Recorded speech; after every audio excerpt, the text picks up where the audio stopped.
This is Audible.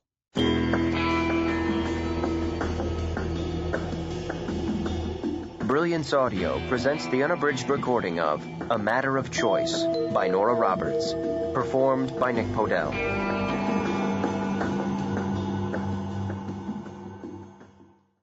Prologue. James Slaterman frowned at the toe of his shoe. He'd been frowning since the summons from Commissioner Dodson had reached him in the squad room that morning. After blowing out a long stream of smoke, Slade crushed out the cigarette in the mosaic ashtray to his left. He barely shifted his body. Slade knew how to wait. Only the night before, he had waited for more than 5 hours in a dark, chilly car in a neighborhood where it paid to watch your back as well as your wallet. It had been a tedious, fruitless 5 hours, as the stakeout had produced nothing. But then Slade knew from long experience that police work consisted of hours of endless legwork, impossible boredom, and paperwork, punctuated by moments of stark violence. Still, he preferred the 5-hour wait to the 20 minutes he had spent in the commissioner's carpeted, beige-walled outer office. It smelled of lemony polish and now his own Virginia tobacco. The keys of a typewriter clattered with monotonous efficiency as the commissioner's secretary transcribed. What the hell does he want? Slade wondered again. Throughout his career, Slade had studiously avoided the politics of police work because of an inherent dislike of bureaucracy. In his climb from cadet to detective sergeant, there had been little opportunity for his path to cross Dodson's. Slade had had brief personal contact with Dodson at his father's funeral. Captain Thomas C. Slaterman had been buried with all the glory and honor that comes from serving on the force for 28 years and dying in the line of duty. Mulligan over, Slade recalled that the commissioner had been sympathetic to the widow and the young daughter. He'd said the right things to the son. Perhaps on some level he had been personally grieved. Early in their careers, Dodson and Slaterman had been partners. They had still been young men when their paths had separated, one finding a niche in politics and administration, the other craving the action of the streets. On only one other occasion had Slade had one-to-one contact with Dodson. Then Slade had been in the hospital, recovering from a gunshot wound. The visit of the commissioner of police to a mere detective had resulted in talk and speculation that had embarrassed Slade as much as annoyed him. Now he realized it would be all over the station house that the old man had called him in. His frown became a scowl. For a moment, he wondered if he had committed some breach in procedure, then became furious with himself for behaving like a kid hauled before the school principal. The hell with it, he decided, forcing himself to relax. The chair was soft, too soft, and too short. To compensate, Slade curved his spine into the back and stretched out his long legs. His eyes half closed. When the interview was over, he had the stakeout to look forward to again. If it went down tonight, he'd have a few evenings free to spend at the typewriter. With any luck and a solid month without interruptions, he could finish the novel. Blocking out his surroundings, he mentally reviewed the chapter he was working on. Sergeant Slaterman? Annoyed by the distraction, Slade lifted his eyes. Slowly, his expression cleared. He realized he'd wasted his time staring at the floor when the commissioner's secretary provided a far more appealing view. His smile was at once appraising and charming. The commissioner will see you now. The secretary answered the smile, wishing he'd looked at her like that before rather than sitting in sullen silence. He had a face any female would respond to, a bit narrow, angular, with dark coloring that came from Italian ancestors on his mother's side. The mouth had been hard in repose, but now, curved, it showed both promise and passion. Black hair and gray eyes were an irresistible combination, especially, she thought, when the hair was thick and a bit unruly, and the eyes were smoky and mysterious. He was an interesting prospect, she thought, as she watched Slade unfold his long, rangy frame from the chair. As he followed her to the oak door, he noted that the ring finger of her left hand was bare, Idly, he considered getting her phone number on the way out. The thought slipped to the back of his mind as she ushered him into the commissioner's office. There was a Perillo lithograph on the right wall, a lone cowboy astride a paint pony. The left wall was crowded with framed photos, commendations, diplomas. If Slade found it an odd combination, he gave no sign. The desk, with its back to the window, was dark oak. On it were papers in tidy stacks, a gold pen and pencil set, and a triple picture frame. Seated behind them was Dodson, a dark, tidy little man who had always reminded Slade more of a parish priest than New York's commissioner of police. His eyes were a calm, pale blue, his cheeks healthily ruddy. Thin wisps of white wove through his hair. All in all, Dodson was the picture of avuncular gentleness. But the lines in his face hadn't been etched by good humor. "Sergeant Slaterman." Dodson motioned Slade to a chair with a gesture and a smile. Built like his father, he thought briefly as he watched Slade take his seat. "Did I keep you waiting?" "A bit." Like his father, Dodson thought again, managing not to smile. Except that there'd been talk that the son's real interest lay in writing, not in police work. Tom had always brushed that aside, Dodson remembered. "My boy's a cop, just like his old man. A damn good cop." At the moment, Dodson was banking on it. "How's the family?" he asked casually while keeping those deceptive blue eyes direct. "Fine. Thank you, sir." "Janice is enjoying college?" He offered Slade a cigar. When it was refused, Dodson lit one for himself. Slade waited until the smoke stung the air before answering. Just how, he wondered, did Dodson know his sister was in college?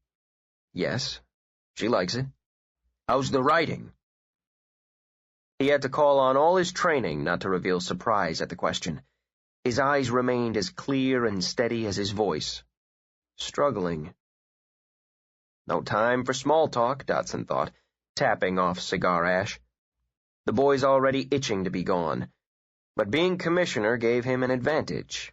He took another slow drag of the cigar, watching the smoke curl lazily toward the ceiling. "I read that short story of yours in Mirror," Dodson went on. "It was very good." "Thank you. What the hell's the point?" Slade wondered impatiently. "No luck with the novel?" Briefly, almost imperceptibly, Slade's eyes narrowed. "Not yet." Sitting back, Dodson chewed on his cigar as he studied the man across from him.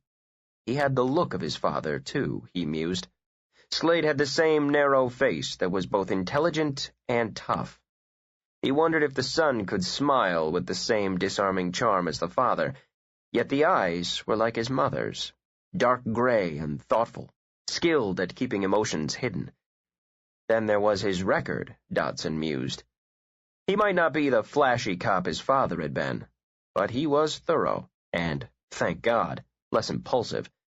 After his years on the force, the last 3 in homicide, Slade could be considered seasoned. If an undercover cop wasn't seasoned by 32, he was dead. Slade had a reputation for being cool, perhaps a shade too cool, but his arrests were clean. Dodson didn't need a man who looked for trouble, but one who knew what to do once he found it. "Slade," he allowed a small smile to escape. "That's what you're called, isn't it?" "Yes, sir." The familiarity made him uncomfortable. The smile made him suspicious. "I'm sure you've heard of Justice Lawrence Winslow?" Curiosity came first, then a quick search through his mental file. Presided over the New York Appellate Court before he was elected Chief Justice of the Connecticut Supreme Court about 15 years ago. Died of a heart attack 4, maybe 5 years ago.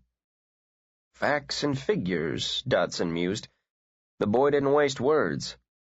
He was also a damn fine lawyer, a judge who understood the full meaning of justice, a good man. His wife remarried 2 years ago and lives in southern France. So what? Slade thought with fresh impatience as Dodson gazed broodingly over his shoulder. I'm godfather to his daughter, Jessica. The same question zipped through Slade's mind as Dodson focused on him again. "She lives in the family home near Westport. Beautiful place, a stone's throw from the beach. It's quiet, peaceful." He drummed his fingers against the desk. "I imagine a writer would find it very appealing." There was an uncomfortable premonition which Slade pushed aside. Possibly. Was the old man matchmaking? Slade almost laughed out loud. No, that was too ridiculous. "Over the last 9 months, there has been a rash of thefts throughout Europe." The abrupt change of subject startled Slade so much that the surprise showed clearly on his face. Quickly, he controlled it and lifted a brow, saying nothing. "Important thefts," Dodson continued. "Mainly from museums, gems, coins, stamps. France, England, Spain, and Italy have all been hit. The investigation has led the respective authorities to believe the stolen articles have been smuggled into the States." "Smuggling's federal," Slade said briefly, and, he thought silently, has nothing to do with a homicide detective, or some justice's spoiled daughter. Another uncomfortable thought came to him, which he ignored. "Smuggling's federal," Dodson repeated, a bit too amiably for Slade's taste. He placed the tips of his neat fingers together, watching the younger man over them. "I have a few connections in the Bureau. Because of this case's delicate nature, I've been consulted." He paused a beat, long enough for Slade to comment if he chose to, then went on. "Some substantial leads in the investigation point to a small, well-respected antique shop. The Bureau knows there's an operator.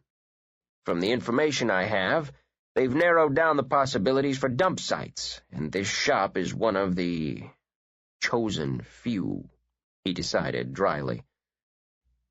"It's believed someone on the inside is on the take." Pausing, he adjusted the picture frame on his desk. "They want to put an operative on it, inside, so that the head of the organization won't slip away from them this time." "He's clever," Dodson mused, half to himself. Again, Dodson gave Slade a moment to question or comment, and again he went on as the other man remained silent.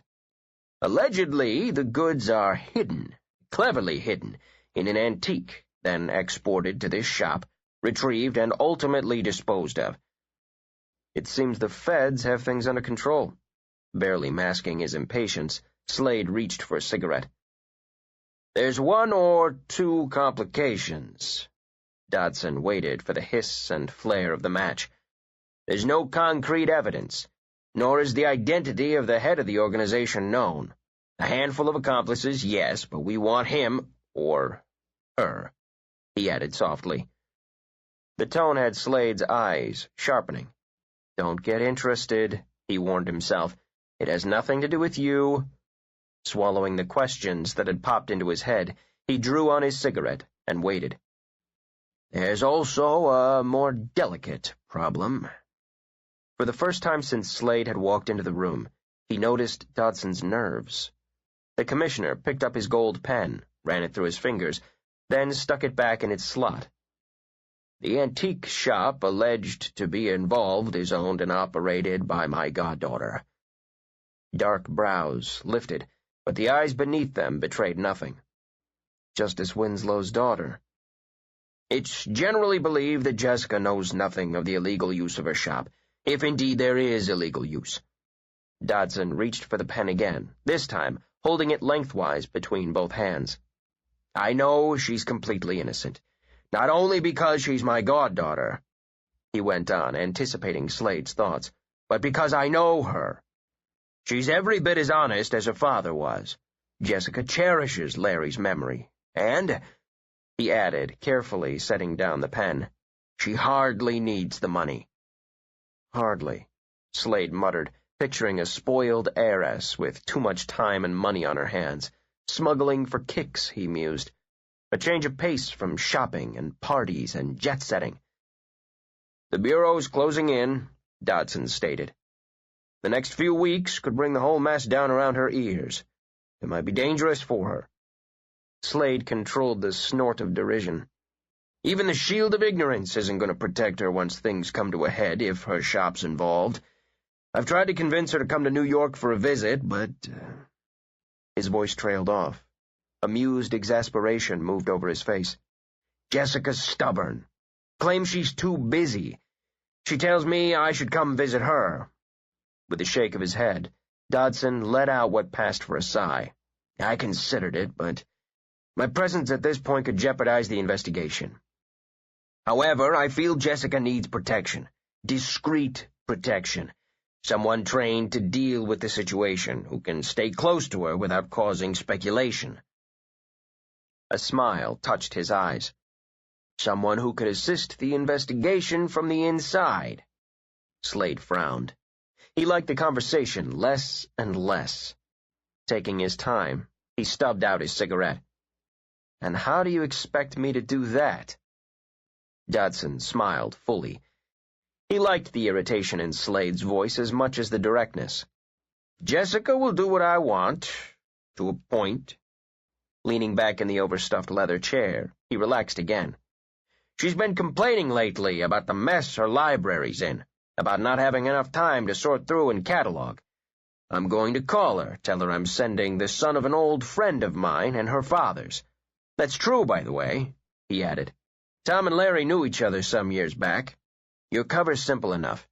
You're a writer who needs a quiet refuge for a few weeks, and in turn, you'll sort out her library. Slade's eyes had darkened during Dodson's casual rundown. Jurisdiction, he began. Some paperwork, Dodson interrupted easily. It can be taken care of. After all, it's the boys from the Bureau who'll make the collar when it's time. I'm supposed to play librarian and babysitter. Slade gave a snort of disgust. Look, Commissioner, I'm that close to wrapping up the Bitronelli murder. He brought his thumb and forefinger together. If you'd better be, Dodson interrupted again, but with a hint of steel in his voice. The press is having a great time making the NYPD look like fools on that one. And if you're so close, he added before Slade could toss back a furious retort, you should be able to leave for Connecticut in a couple of days. The Bureau is interested in having a cop on the inside, a cop who knows how to keep his eyes and ears open. They've checked you out and agree with my choice. Terrific, Slade muttered. Standing, he prowled the room. I'm homicide, not robbery. You're a cop, Dodson said shortly. Yeah, babysitting for some snobby little heiress, Slade thought darkly, who was either smuggling for thrills or too dizzy to see what was going on under her nose. Terrific, he muttered again. Once Janice was out of college, he thought, he could quit the force and concentrate on his writing. He was tired of it, tired of the misery he came in contact with almost every day of his life, tired of the dirt, the futility, tired of the nasty little pieces of humanity his job forced him to deal with, and tired, too, of seeing the look of relief in his mother's eyes each time he came home. With a sigh, he resigned himself. Maybe a couple of weeks in Connecticut would be a nice change. A change, anyway. When? He demanded as he turned back to face Dodson. Day after tomorrow, Dodson said smoothly. I'll give you a complete briefing, then I'll call Jessica and tell her to expect you. With a shrug, Slade went back to his chair to listen. 1. Fall touched the trees and stung the air. Against a hard blue sky, the colors were vibrant, passionate. The ribbon of road cut through the hills and wound eastward toward the Atlantic. Whipping through the open car windows, the wind was chilled and fragrant. Slade wondered how long it had been since he had smelled that kind of freshness. No city smells of sweat and exhaust. When his book was accepted, perhaps he could move his mother and Janice out of the city, a home in the country maybe, or near the shore. It was always when, or as soon as. He couldn't afford to think if. Another year on the force, another year of scraping up tuition money, and then...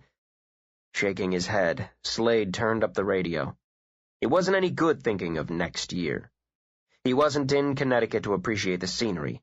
It was just another job, and one he resented. Jessica Winslow, he mused, age 27, the only child of Justice Lawrence Winslow and Lorraine Norden Winslow, graduate of Radcliffe, senior class president. She'd probably been head cheerleader, too, he thought with a sneer, all button-downed and ponytailed, Ralph Lauren sweaters and Gucci loafers. Struggling to be open-minded, he continued his catalog. Opened the House of Winslow 4 years ago. Up until 2 years ago, she did the majority of buying herself. Good excuse to play around in Europe, he thought as he punched in the car lighter. Michael Adams, Jessica Winslow's assistant and current buyer, 32, Yale graduate. Figures, Slade reflected, exhaling smoke that rushed out of the open window. Son of Robert and Marion Adams, another prominent Connecticut family. No firm evidence, but someone Slade was instructed to keep his eye on. He leaned his elbow on the window as he considered. As chief buyer, Adams would be in a perfect position to handle the operation from overseas. David Rice, shop assistant for 18 months, 23, son of Elizabeth Rice, the Winslow housekeeper. Dodson had said he was often trusted with running the shop alone. That would give him the opportunity to handle the local operation. Systematically, Slade ran through the list of the Winslow staff.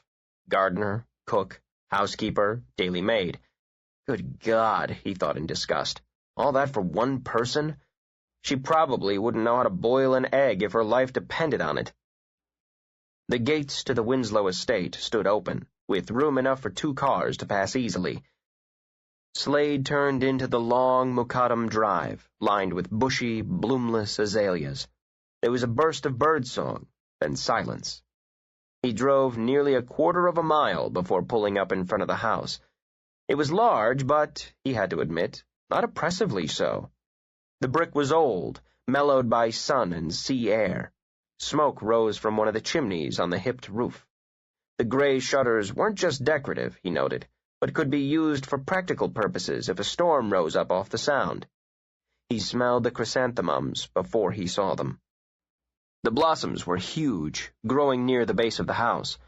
They were rust, gold, and copper, complementing the violent red of bushes. It charmed him, as did the lazy odor of wood smoke. This wasn't indolence, but peace. He'd had too little of that. Shaking off the mood, Slade walked up the steps to the front door. He lifted a fist and knocked hard. He hated doorbells. In less than a minute, the door opened. He had to look down, quite a distance down, to see a tiny, middle-aged woman with a pleasantly ugly face and gray-streaked hair. He caught a whiff of pine-scented cleaner that reminded him of his mother's kitchen. "May I help you?" The accent was broad New England. "I'm James Slaterman. Miss Winslow's expecting me." The woman scrutinized him with cautious black eyes. "You'd be the writer," she stated, obviously not overly impressed. Stepping back, she allowed him to enter. As the door closed behind him, Slade glanced around the hall. The floor was uncarpeted, a gleaming blonde oak that showed some wear under the careful polishing. A few paintings hung on the ivory-toned wallpaper. A pale green glass bowl sat on a high, round table and overflowed with fall flowers. There were no overt displays of wealth, but wealth was there. He'd seen a print of the painting to his right in an art book.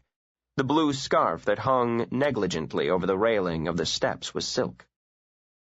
Slade started to turn back to the housekeeper when a clatter at the top of the steps distracted him. She came barreling down the curved staircase in a flurry of swirling blonde hair and flying skirts. The hammer of heels on wood disrupted the quiet of the house. Slade had a quick impression of speed, motion, and energy. "Betsy, you make David stay in bed until that fever's broken. Don't you dare let him get up. Damn, I'm gonna be late. Where are my keys?" 3 inches away from Slade, she came to a screeching halt, almost overbalancing. Automatically, he reached for her arm to steady her. Breathless, she brought her eyes from his shirt front to stare at him.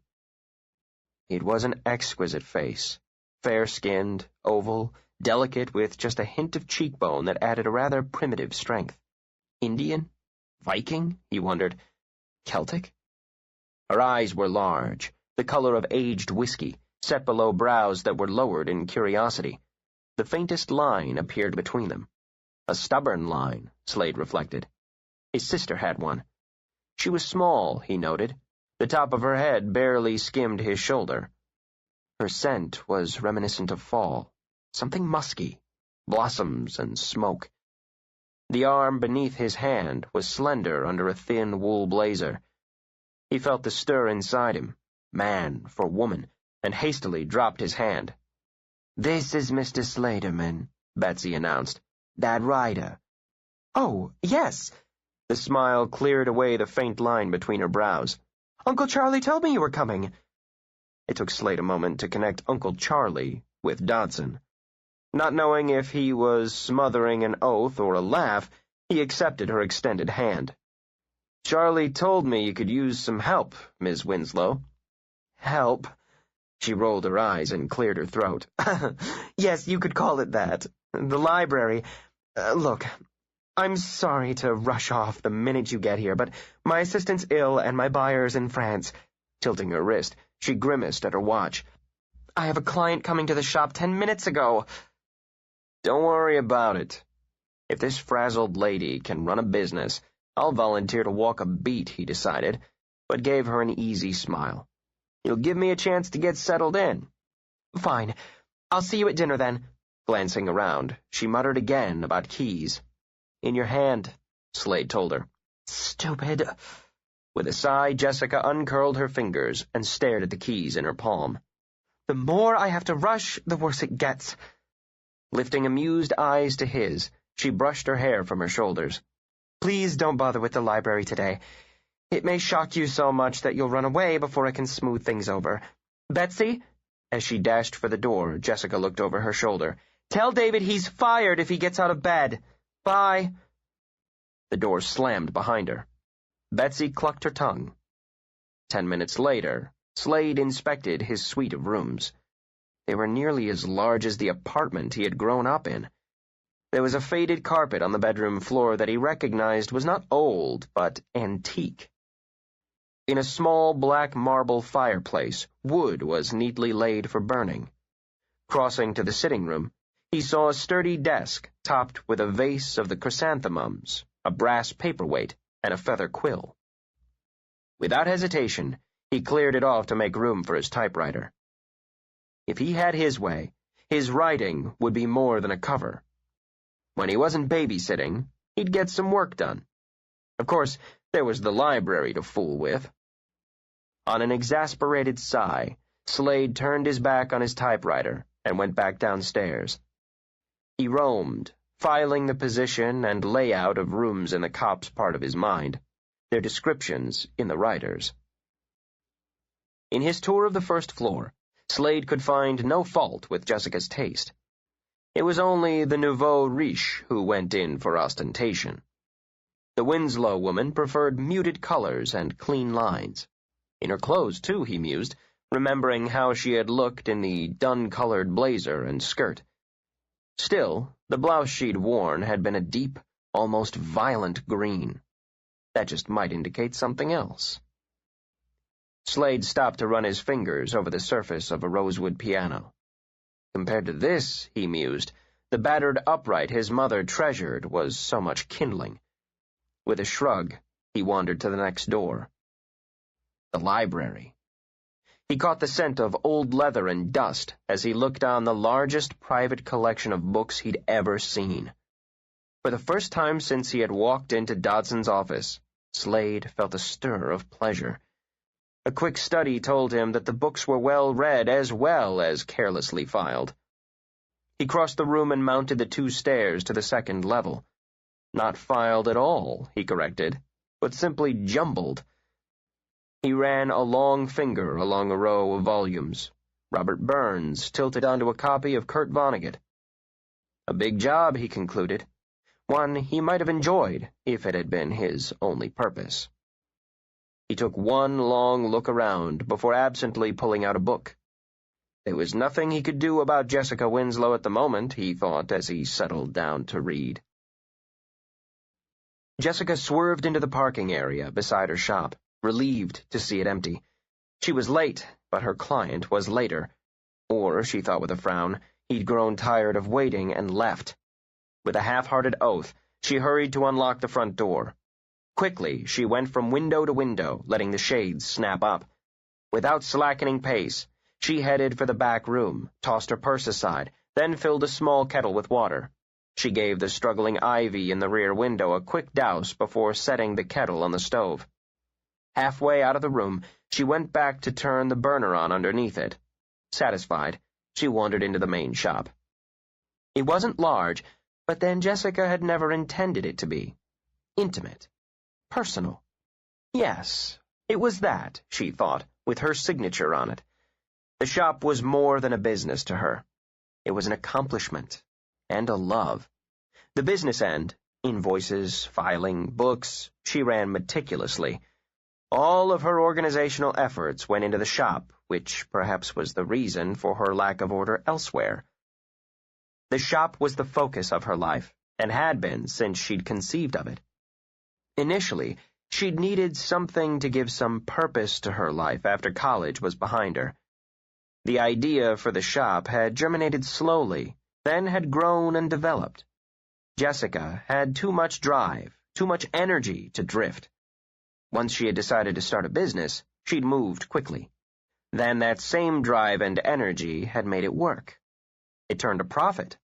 The money itself meant little, but the fact that her shop made it meant everything.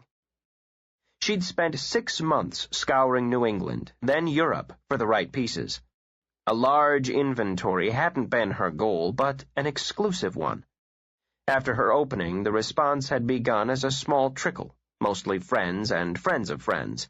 Justice Winslow's daughter, running a shop, had brought out the curiosity seekers as well. Jessica hadn't minded. A client was a client, and a satisfied one, the best advertising. For the first 2 years, she'd run the shop alone. Indeed, she had never considered that her business would outgrow her. When it had, she'd hired Michael Adams to handle the overseas buying. He was charming, capable, and knowledgeable. The women customers adored him. Gradually, their relationship had mellowed from business to friendship to easy affection. As business had continued to thrive, Jessica had hired David Rice. He'd been hardly more than a boy, at loose ends, bored enough to find trouble if it got in the way. Jessica had hired him because they'd grown up together. Then she had come to depend on him. He was quick with figures and tireless with details. He had a streak of street sense that made him a good man to have in business. Street sense, Jessica mused. James Slaterman. Odd that the term would bring him back to her mind. Even in that quick exchange at the foot of the stairs, she'd felt something in him. It told her he was a man who would know how to handle himself. In business, maybe. In an alley, definitely. With a half-laugh, she stuck her hands in her pockets. Now why should she think that? The fingers that had gripped her arm had been strong. His build had been wiry. But no, it had been his eyes, she thought. There was something hard in his eyes. Yet she hadn't been repelled or frightened, but drawn. Even when he'd looked at her for those first 3 or 4 seconds, with that intensity that seemed to creep beneath her skin, she hadn't been afraid. Safe, she realized. He'd made her feel safe. That was odd, Jessica decided, catching her bottom lip between her teeth. Why should she suddenly feel safe when she had no need for protection? The door of the shop jingled open. Pushing speculation aside, Jessica turned. Miss Winslow, I apologize. I'm very late. Don't give it a thought, Mr. Chambers. Jessica considered telling him that she'd also been late, then decided against it. What he didn't know wouldn't hurt him. Behind her, the kettle whistled. I'm just making tea. Why don't you join me before we look over the new snuff boxes? Chambers removed a rather fussy hat from a balding head. Wonderful. I do appreciate you calling me when you get a new shipment in. He smiled, revealing good dentures. You don't think I'd let anyone see the snuff boxes before you? In the kitchen, Jessica poured boiling water into cups. Michael found these in France. There are two I think you'll be particularly interested in. He preferred the ornate, Jessica thought with a smile as she lifted the tray. He loved the foolishly gaudy little boxes that men with lace cuffs used to carry. She glanced at Chambers' stubby form and wondered if he pictured himself as a cavalier or perhaps a Regency buck.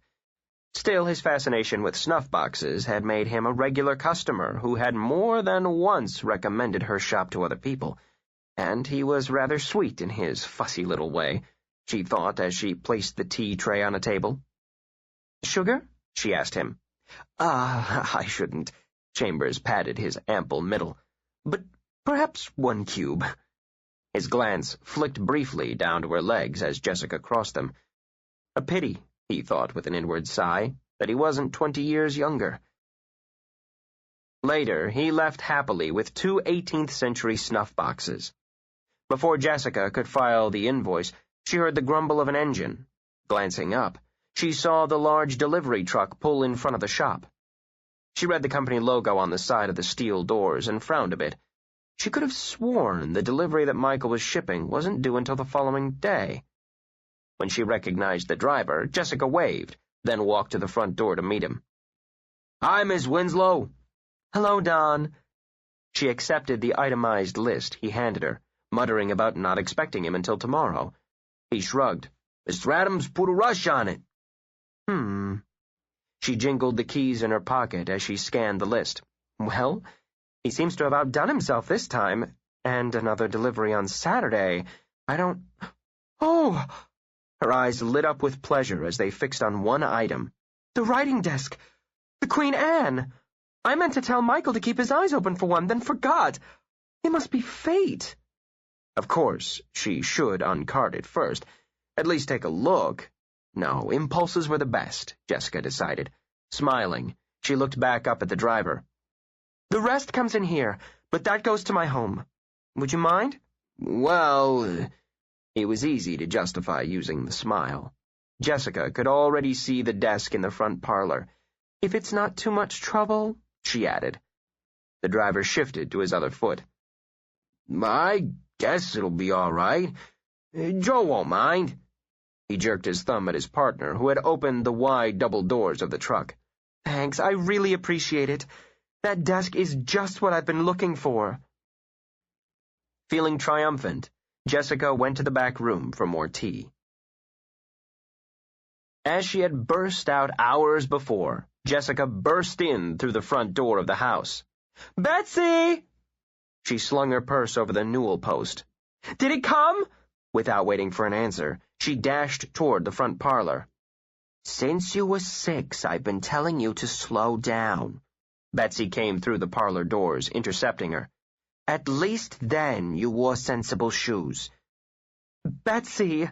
Jessica gave her a quick, hard squeeze that held as much impatience as affection. "Did it come?" "Yes, of course it came." The housekeeper straightened her apron with a tug. "And it's sitting in the parlor just like you told me.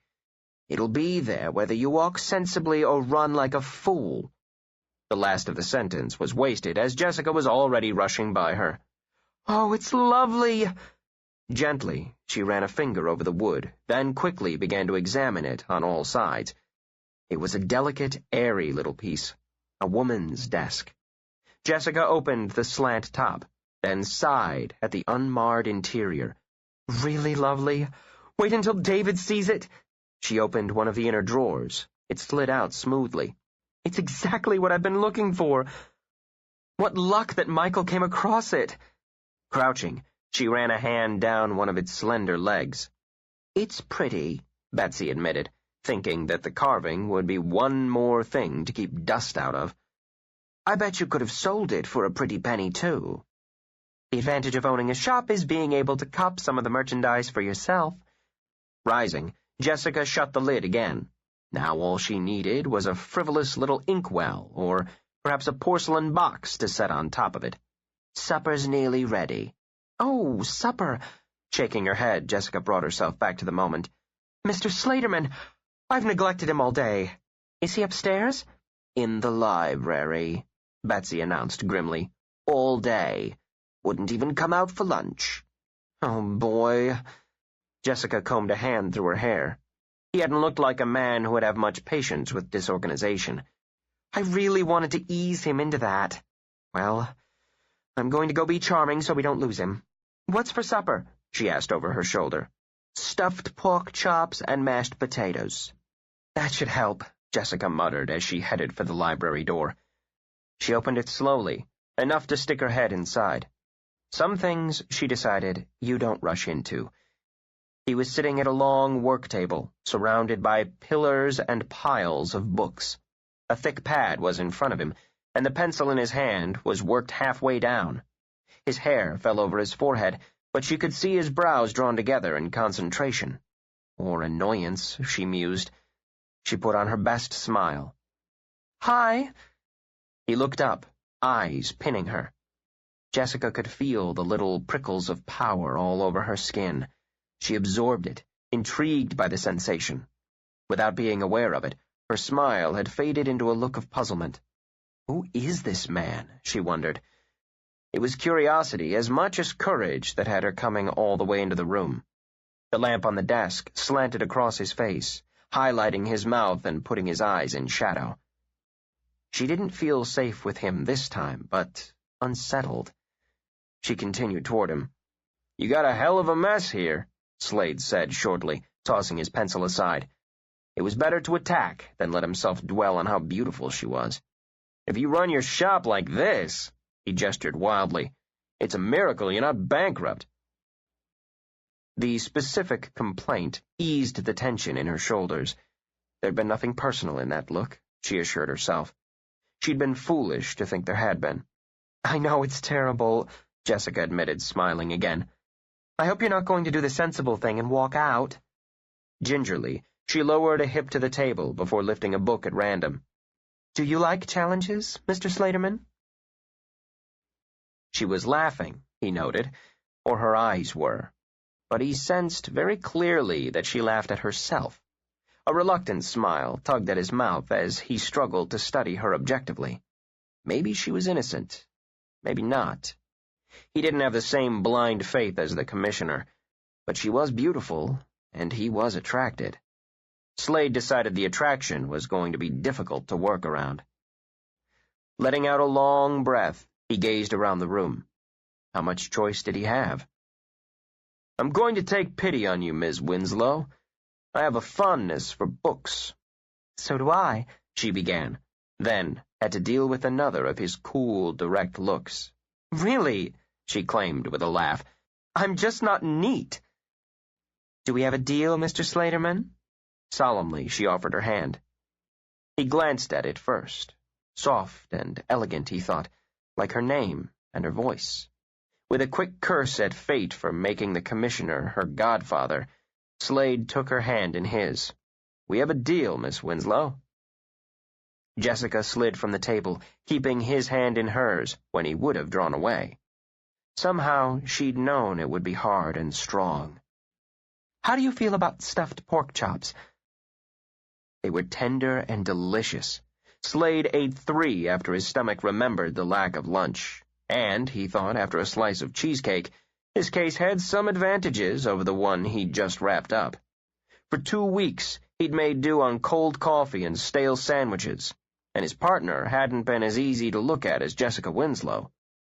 She'd guided the conversation expertly during the meal, and had ended by tucking her arm through his to lead him back to the parlor. Have a seat, she invited. I'll pour you a brandy. As he started to cross the room, the desk caught his eye. That wasn't here this morning. What? With the decanter in her hand, she glanced over her shoulder. Oh, no. It just came this afternoon. Do you know anything about antiques? No. He gave the desk a cursory study before taking a chair. I'll leave that to you, Miss Winslow. Jessica. She poured a second brandy before crossing to him. Do I call you James or Jim? Slade, he told her as he took a snifter. Even my mother stopped calling me Jim when I was 10. You have a mother?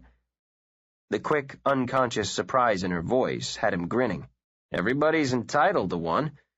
Feeling foolish, Jessica sat across from him. You just seem to be capable of arranging the whole business without one. Both sipped brandy, and their eyes met over the snifters. Jessica felt the moment freeze, out of time, out of place. Do minds touch? She thought numbly. Wasn't she sensing at that moment the turbulent spin of his thoughts, or were they hers? Brandy slipped hot and strong down her throat, snapping her back. Talk, she ordered herself. Say something. Do you have any other family? She managed.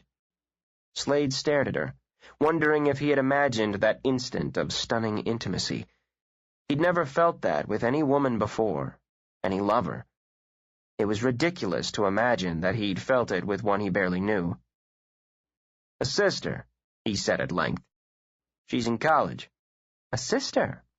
Jessica relaxed again and slipped out of her shoes. That's nice.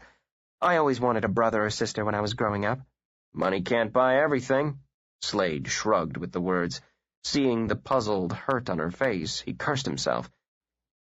If she was getting to him already, what would it be like in a week? You're quick with cliches, Jessica observed. I suppose that's because you're a writer. After another sip of brandy, she set the glass aside. What do you write? Unpublished novels?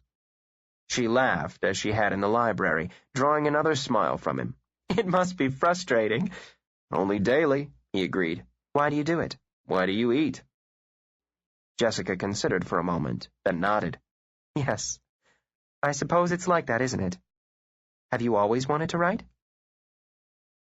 He thought of his father, how he had bragged that his son would be the next Slaterman on the force. He thought of his teenage years, when he had written his stories in longhand in spiral notebooks late into the night.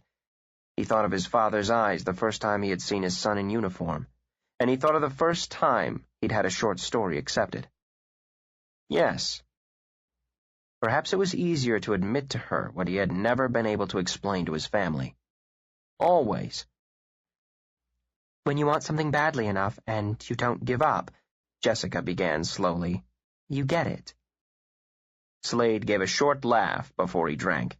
Always? She touched the tip of her tongue to her top lip. Almost always. It's all a gamble, isn't it? Long odds, he murmured, frowning into his glass. I usually play long odds. He studied the amber liquor, which was almost exactly the shade of her eyes. She shouldn't be so easy to talk to, he mused. He'd find himself saying too much. Ah, Ulysses, I wondered where you were. Lifting his eyes, Slade stared at a large, loping mop of fur. It lunged unerringly into Jessica's lap. He heard her groan, then giggle. Damn it! How many times do I have to tell you? You're not a lapdog. You're breaking my ribs. She twisted her head, but the wet pink tongue found her cheek. Stop! She sputtered, pushing impotently. Get down, she ordered. Get down right this minute. Ulysses barked twice, then continued to lap his tongue all over her face. What, Slade asked slowly, is that? Jessica gave another mighty shove, but Ulysses only rested his head on her shoulder. A dog, of course. There's no of course about that dog. He's a Great Pyrenees, she retorted, quickly running out of breath. And he flunked obedience school 3 times. You mangy, soft-headed mutt, get down! Ulysses let out a long, contented breath and didn't budge. Give me a hand, will you? She demanded of Slade. I'll have internal injuries this time. Once before I was stuck for 2 hours until Betsy got home. Rising, Slade approached the dog with a frown. Does he bite? God, I'm suffocating, and the man asks if he bites. A grin split Slade's face as he looked down at her. Can't be too careful about these things. He might be vicious. Jessica narrowed her eyes. Sick him, Ulysses! Hearing his name, the dog roused himself to lick her face again, joyfully. Satisfied? Jessica demanded. Now grab him somewhere and get me out! Bending, Slade wrapped his arms around the bulk of fur. The back of his hand brushed Jessica's breast as he shifted his grip. Sorry, he muttered, dragging at the dog. Good God! What does he weigh? About 125, I think. With a shake of his head, Slade put his back into it. Ulysses slid to the floor to lay adoringly at Jessica's feet. Taking a deep gulp of air, Jessica closed her eyes. She was covered with loose white hair. Her own was disheveled and curled around her shoulders, the color, Slade observed, of sun-bleached wheat. With her face in repose, the slant of her cheekbones was more pronounced. Her lips were just parted. Their shape was utterly feminine, the classic Cupid's bow, but for the fullness in the lower lip. It spoke of passion, hidden, quietly simmering passion. The mouth and the cheekbones added something to the tea-room looks that had Slade's pulse responding. He couldn't want her, he told himself. That wasn't just irresponsible, it was stupid. He stared down at the dog again. You should do something about training him, he said shortly. I know. With a sigh, Jessica opened her brandy-colored eyes. Her affection for Ulysses made her forget the discomfort and the mess he usually created. He's very sensitive, really. I just haven't got the heart to subject him to obedience school again. That's incredibly stupid, Slade tossed back. He's too big not to be trained. Want the job? Jessica retorted. Straightening in the chair, she began to brush at stray dog hair. I've got one, thanks. Why should it annoy her that he hadn't once used her name? She asked herself as she rose.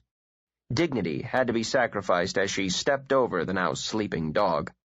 I appreciate the help, she said stiffly, and the advice is duly noted. Slade shrugged off the sarcasm. No problem. You struck me as more the poodle type, though. Really? For a moment, Jessica merely studied his eyes. Yes, they were hard, she decided. Hard and cool and cynical. And I have the impression you don't think much of the poodle type. Help yourself to the brandy. I'm going up. 2. For the next 2 days, there was an uneasy truce. Perhaps it lasted that long because Jessica made a point of staying out of Slade's way. He in turn stayed out of hers while patiently noting her routine, which he discovered was no routine at all. She simply never stopped. She didn't take time for the social rigmarole he had expected, luncheons, clubs, committees, but worked, apparently inexhaustibly. Most of her time was spent at the shop.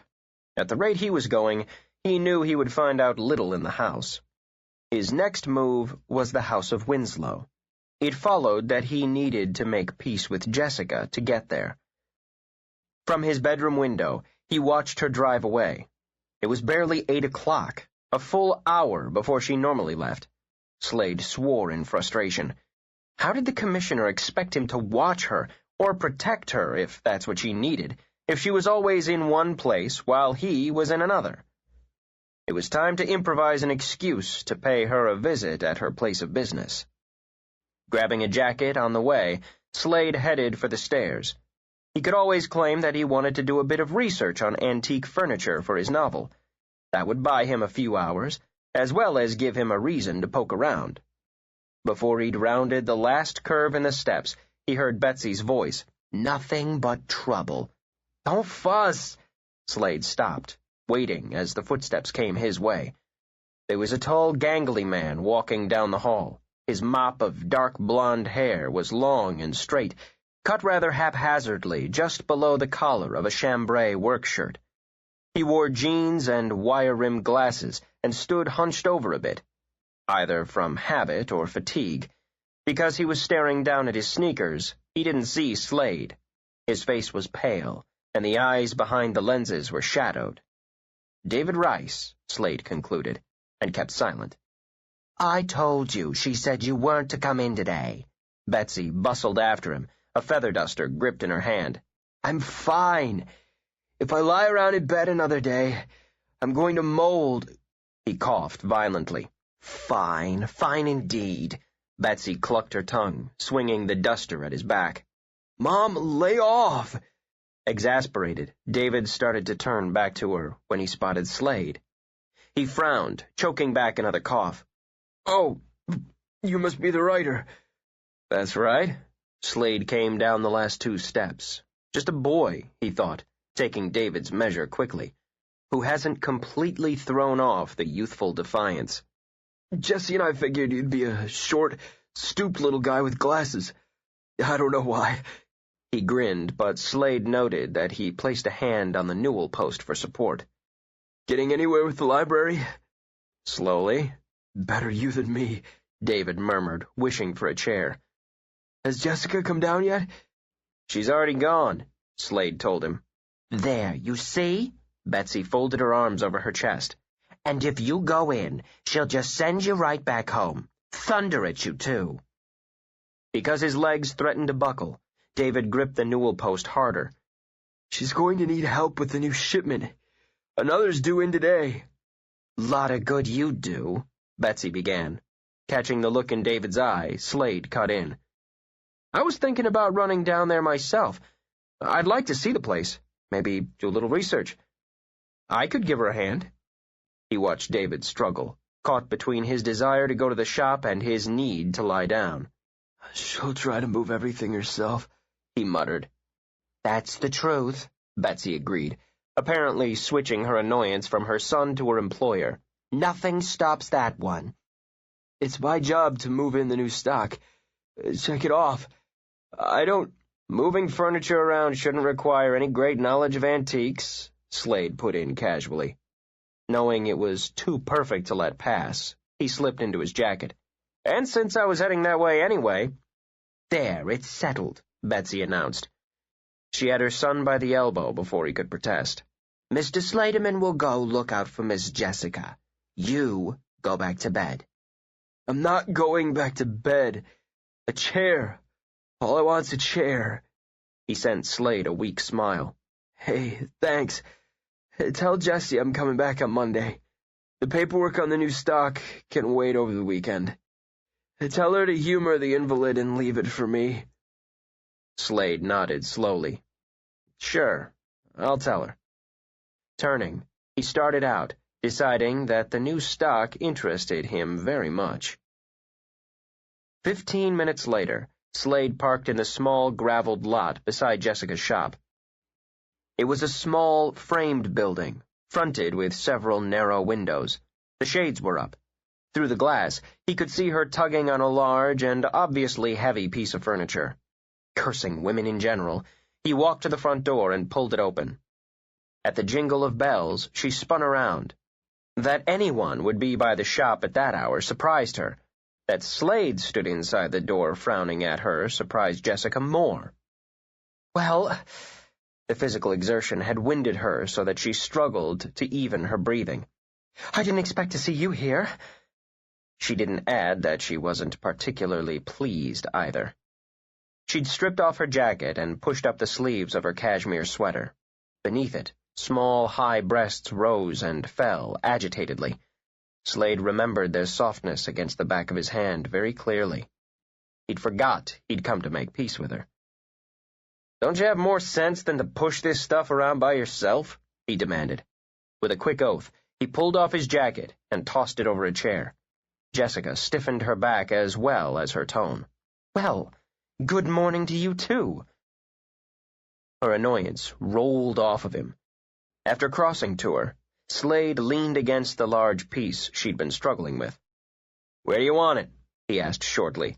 And I hope to God you're not one of those women who changes her mind a half-dozen times. He watched her eyes narrow and darken as they had that night in the parlor. Oddly, he found her only more attractive when she was agitated. If it hadn't been for that, the way her chin jutted out might have amused him. I don't believe anyone asked for your assistance. For the first time, he was treated to the ice in her tone. I'm capable of arranging my stock myself. Don't be any more stupid than necessary, he shot back. You're just going to hurt yourself. Now where do you want this thing? This thing, she began heatedly, is a 19th century French secretaire. He gave it a negligent glance. Yeah? So? Where do you want me to put it? I'll tell you where you can put it. His laughter cut her off. It was very male and full of fun. It wasn't a sound she had expected from him. With an effort, she swallowed a chuckle of her own as she stepped back from him. The last thing she wanted was to find anything appealing about James Slaterman. "Over there," she said coolly, pointing. Turning away, Jessica picked up a washstand to carry it in the opposite direction. When the sounds of wood sliding over wood had stopped, she turned back to him. "Thank you." The gratitude was short and cold. "Now what can I do for you?" He treated himself to a lengthy look at her. She stood very straight, her hands folded loosely, her eyes still dangerous. 2 mother-of-pearl combs swept her hair back from her face. He allowed his gaze to sweep down briefly. She was very slender, with a hand-spannable waist and barely any hips. The trim flannel skirt hid most of her legs, but Slade could appreciate what was visible from the knees down. Her feet were very small. One of them tapped the floor impatiently. "I've thought about that from time to time," he commented as his eyes roamed back to hers. "But I came by to see what I could do for you. Rice was worried that you might do just what you were trying to do a few minutes ago." "You've seen David?" Her cool impatience evaporated. Swiftly, Jessica crossed the room to take Slade's arm. "Was he up? How is he?" Suddenly, he wanted to touch her. Her hair, her face. She'd be soft. He felt an almost desperate need for something soft and yielding. Her eyes were on his, wide with concern. "He was up," he said briefly, "and not as well as he wanted to be." "He shouldn't have been out of bed." "No, probably not." Did her hair carry that scent? He wondered. That autumn woods fragrance that was driving him mad? "He wanted to come in this morning." "Come in!" Jessica pounced on the 2 words. "I gave specific orders for him to stay home. Why can't he do as he's told?" Slade's eyes were suddenly keen on her face. "Does everyone do what you tell them?" "He's my employee," she retorted, dropping her hand from his arm. "He damn well better do what I tell him." As quickly as she had flared up, her mood shifted, and she smiled. "He's hardly more than a boy, really, and Betsy nags at him. It's just her way, though I appreciate his dedication to the business. He's got to get well." Her eyes drifted to the phone on the counter. "If I call, he'll just get defensive." "He said he wouldn't come in until Monday." Slade leaned against the secretaire. "He wanted you to leave the paperwork on the new shipments for him." Jessica stuck her hands in her pockets, obviously still toying with the idea of phoning to lecture David. "Yes, all right. If he's going to come in on Monday, at least he'll be sitting down. I'll get the new stock situated in the meantime, so he's not tempted." She smiled again. "He's nearly as obsessed with his place as I am. If I so much as move a candlestick, David knows it. Before he got sick, he was trying to talk me into a vacation." She laughed, tossing her head so that her hair swung behind her. "He just wanted the place to himself for a week or 2. "A very dedicated assistant," Slade murmured. "Oh, David's that," Jessica agreed. "What are you doing here, Slade? I thought you'd be buried in books." Half glad, half wary that the reserve of the last few days had vanished, he gave her a cautious smile. "I told David I'd give you a hand." "That was very nice." The surprise in her voice had his smile widening. "I can be nice occasionally," he returned. "Besides, I thought I might be able to get some information on antiques. Research." "Oh." She accepted this with a nod. "All right. I wouldn't mind having some help with the heavier things. What period were you interested in?" "Period?"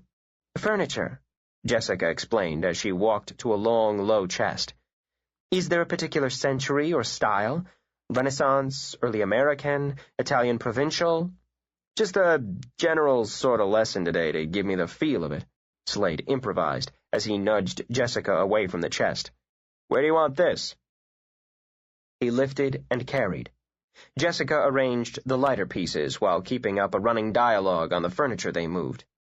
This chair was Chippendale. See the square, tapered seat, and cabriole leg?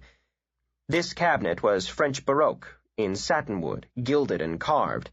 She ran over a little table with a polishing cloth explaining about Chinese influences and tea services. During the morning, they were interrupted half a dozen times by customers. Jessica turned from antique lover to salesperson. Slade watched her show pieces, explain their background, and dicker over prices. If he hadn't been sure before, he was certain now. Her shop was no toy to her. She not only knew how to manage it, but worked harder than he'd given her credit for. Not only did she handle people with a deft skill he was forced to admire, but she made money, if the discreet price tags he'd come across were any indication.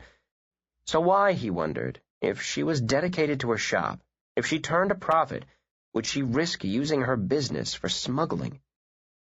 Now that he'd met her and spent some time with her, it wasn't as easy for Slade to dismiss it as kicks or thrills.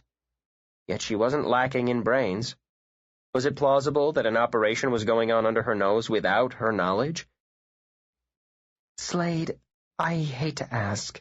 Jessica kept her voice lowered as she came close to his side. Touching came naturally to her, it seemed, for her hand was already on his arm. Irresponsible or not, he discovered that he wanted her. Turning, he trapped her effectively between the chest and himself. Her hand remained on his arm, just below the elbow. Though they touched in no other way, he suddenly had a very clear sensation of how her body would feel pressed against his.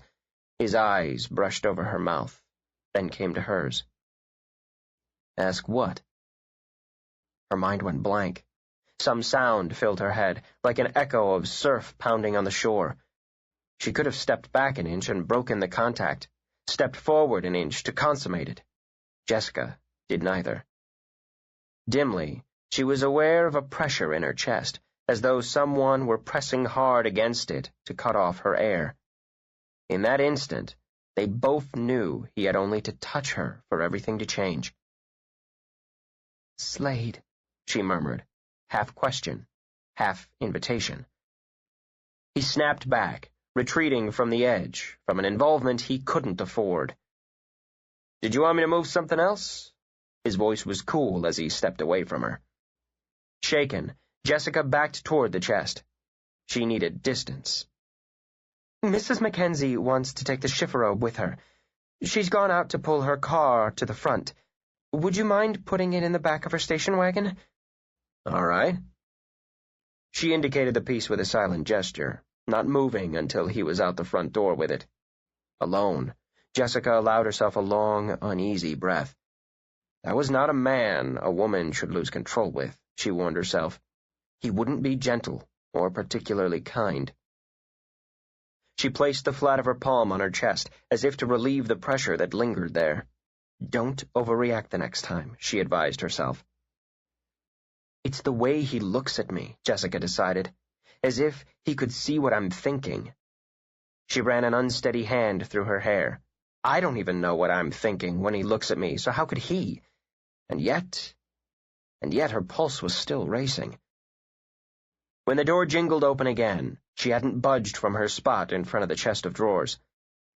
I'm starved, she improvised swiftly, then started to move. As Slade watched, she hurried from window to window, lowering shades. She hung a sign on the door and then locked it. You must be too, she said when he remained silent. It's after 1, and I've had you dragging furniture around all morning. How about a sandwich and some tea? Slade managed to smile and sneer at the same time. Tea?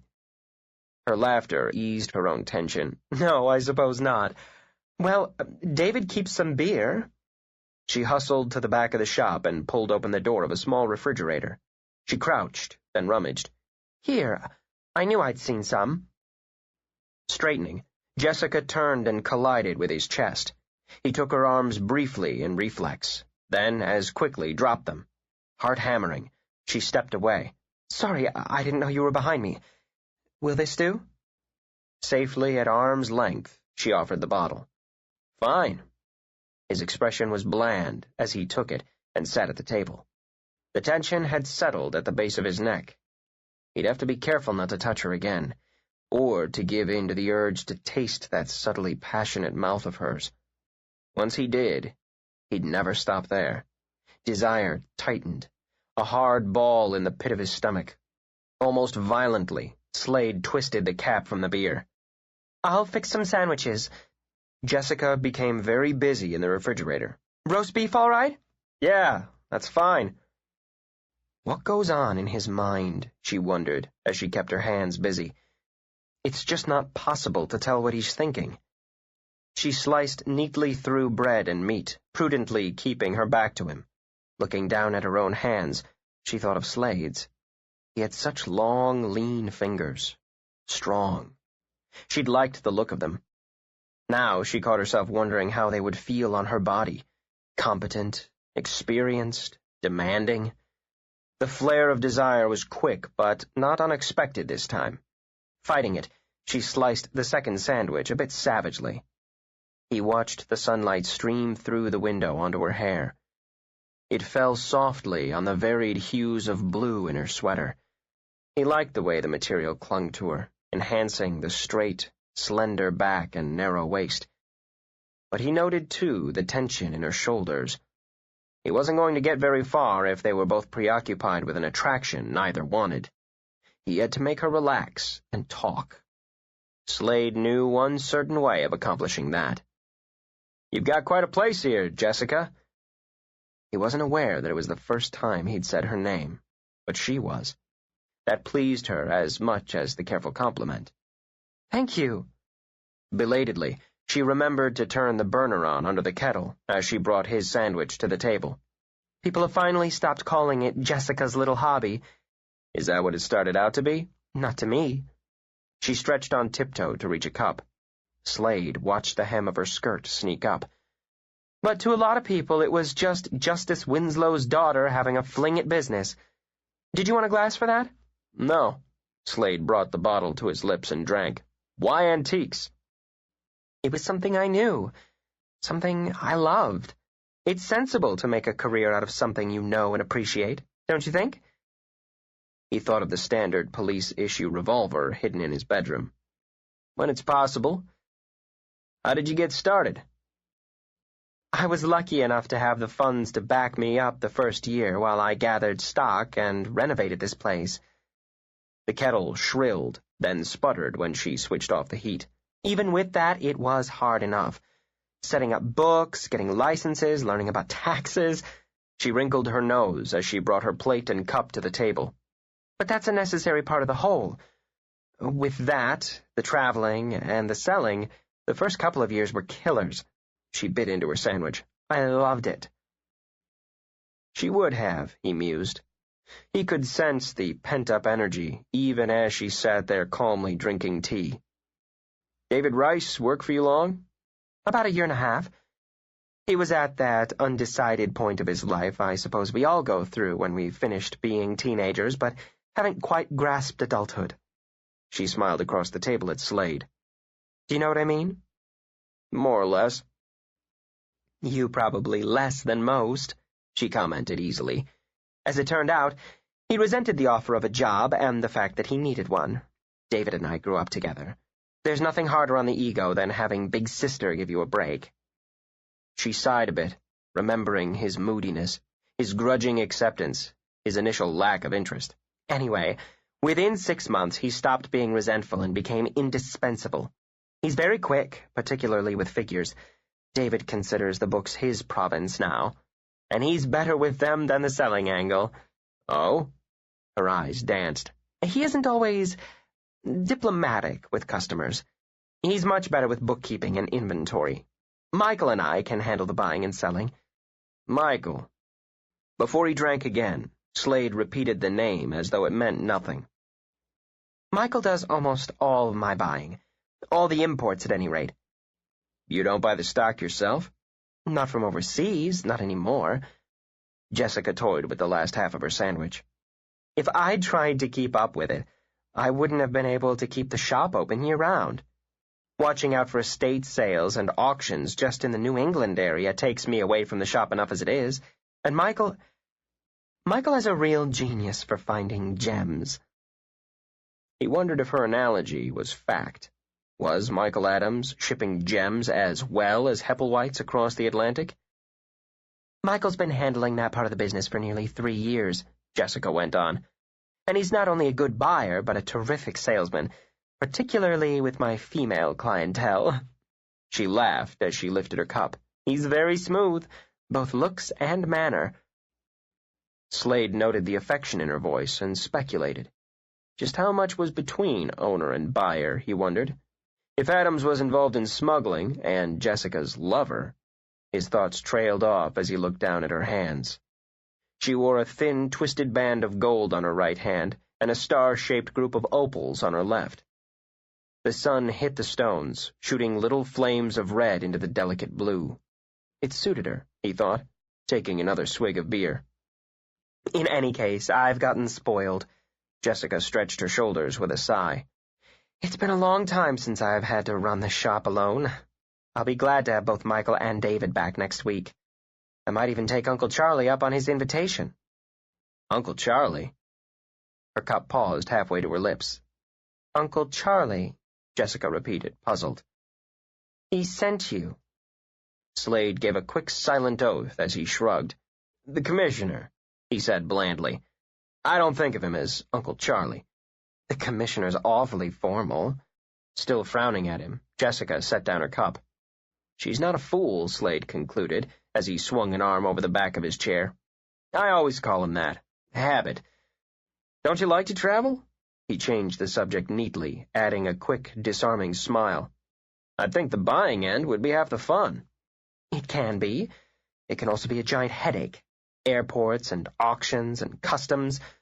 The line between her brows vanished. "I have been thinking about combining a business and pleasure trip next spring. I want to visit my mother and her husband in France." "Your mother remarried?" "Yes. It's been wonderful for her. After my father died, she was so lost." "We both were," she murmured. And after nearly 5 years, she mused, there was still an ache. It was dull with time, but it was still there. There's nothing harder than to lose someone you loved and lived with and depended on, especially when you think that person is indestructible, and he's taken away with no warning. Her voice had thickened, touching off a chord of response in him. "I know," he answered before he thought. Her eyes came up and fixed on his. "Do you?" He didn't like the emotion she stirred up in him. "My father was a cop," he answered curtly. "He was killed in action 5 years ago." "Oh, Slade." Jessica reached for his hand. "How terrible. How terrible for your mother." "Wives of cops learn to live with the risk." He moved his hand back to his beer. Sensing withdrawal, Jessica said nothing. He wasn't a man to share emotion of any kind easily. She rose, stacking plates. "Do you want something else? I imagine there are cookies stashed around here somewhere." She wouldn't probe, he realized, wouldn't eulogize.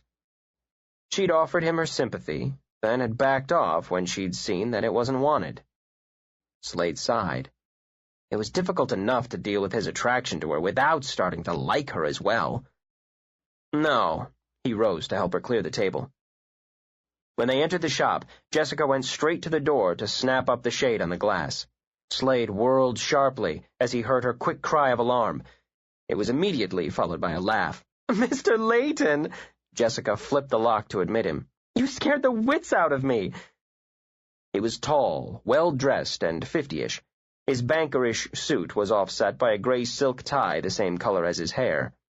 The rather thin, stern face lightened with a smile as he took Jessica's hand. "Sorry, dear, but then you did the same to me." Glancing past her, he gave Slade an inquiring look. "This is James Slaterman, Mr. Layton. He's staying with us for a while. David's been ill." "Oh, nothing serious, I hope." "Just the flu," Jessica told him, "but a heavy dose of it." She gave him a sudden, shrewd smile. "You always manage to pop in on me when I've just gotten in a shipment. I've just managed to get this one arranged, and another's on its way." He chuckled, a hoarse sound due to his fondness for Cuban cigars. "It's more your predictability than chance, Miss Winslow. Your Michael's been in Europe for 3 weeks. I'd asked him to keep an eye out for a piece or two for me before he left." "Oh, well—" The jingle of the door interrupted her. "Mr. Chambers! I didn't expect you back so soon." Chambers gave her a rather sheepish smile as he removed his hat. "The box with the pearl inlay." he began. "I can't resist it." "Go on ahead, my dear."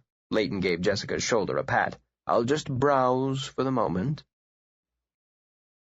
Pretending an interest in a collection of pewter, Slade watched both men. Leighton browsed, lingering here and there to examine a piece. Once he drew out a pair of half-glasses and crouched down to study the carving on a table. Slade could hear Jessica's quiet voice as she discussed a snuff-box with Chambers. He choked back a snort of derision at the idea of a rational man buying anything as ridiculous as a snuff-box. After telling Jessica to wrap the box, Chambers turned to fuss over a curio cabinet. It was a simple matter for Slade to mentally note both men's descriptions and names. Later he would commit them to paper and call them in. Whoever they were, they appeared to have at least a basic knowledge of antiques, at least from what he could glean from their conversation as they both discussed the cabinet. Wandering to the counter, Slade glanced down at the ticket Jessica was writing up. Her handwriting was neat, feminine, and legible. 1 18th-century snuff-box, French with pearl inlay. It was the price that had him doing a double-take. "Are you kidding?" he asked aloud. "Shh!" She glanced over at her customers, saw that they were occupied, then sent Slade a wicked grin. "Don't you have any vices, Slade?" "Immoral, not insane," he retorted, but the grin had appealed to him. He leaned in a bit closer. "Do you?" She let the look hold, enjoying the easy humor in his eyes. It was the first time she'd seen it. "No," she gave a low laugh. "Absolutely none." For the first time he reached out to touch her voluntarily, just the tip of her hair with the tip of his finger. The pen slipped out of Jessica's hand. "Are you corruptible?" he murmured. He was still smiling, but she no longer felt easy. Jessica found herself grateful that the counter was between them, and there were customers in the shop. "I wouldn't have thought so," she managed. Leighton's hoarse chuckle distracted her. Coming around the counter, Jessica walked toward her customers, giving Slade a wide berth. Dangerous curves ahead, her mind warned. One wrong turn with this man, and you'd be through the guardrail and over the cliff. She'd been too cautious for too long to be reckless now. "It's a lovely little piece," she said to both men. "It arrived right after you'd left the other day, Mr. Chambers." She was aware, though he made no sound, when Slade turned his attention from her and wandered to the far end of the room. In the end, Chambers bought the cabinet, while Leighton chose what Jessica referred to as a fauteuil and a console from the Louis XV period. Slade saw them as a chair and a table, too ornate for the average taste, but elegant names, he imagined, equaled elegant prices. "With customers like that," he commented when the shop was empty, "you could open a place twice this size." "I could," she agreed as she filed the slips. "But it's not what I want, and of course, not everyone buys as freely. Those are men who know what they like and can afford to have it. It's my good fortune that they've taken to buying it here for the past year or so." She watched him poke around, opening a drawer here and there until he settled in front of a corner cabinet. Inside was a collection of porcelain figures. "Lovely, aren't they?" she commented as she joined him. He kept his back to her, though that didn't prevent her scent from creeping into his senses. "Yeah, they're nice." She caught her bottom lip between her teeth. It wasn't often Dresden was described as nice. "My mother likes things like this." "I've always thought this was the best in the collection." Jessica opened the door and drew out a small, delicate shepherdess. "I nearly whisked her away from myself." Slade frowned at it. "She does have a birthday." "And a thoughtful son." Her eyes were dancing when he lifted his to them. "How much?" he said flatly.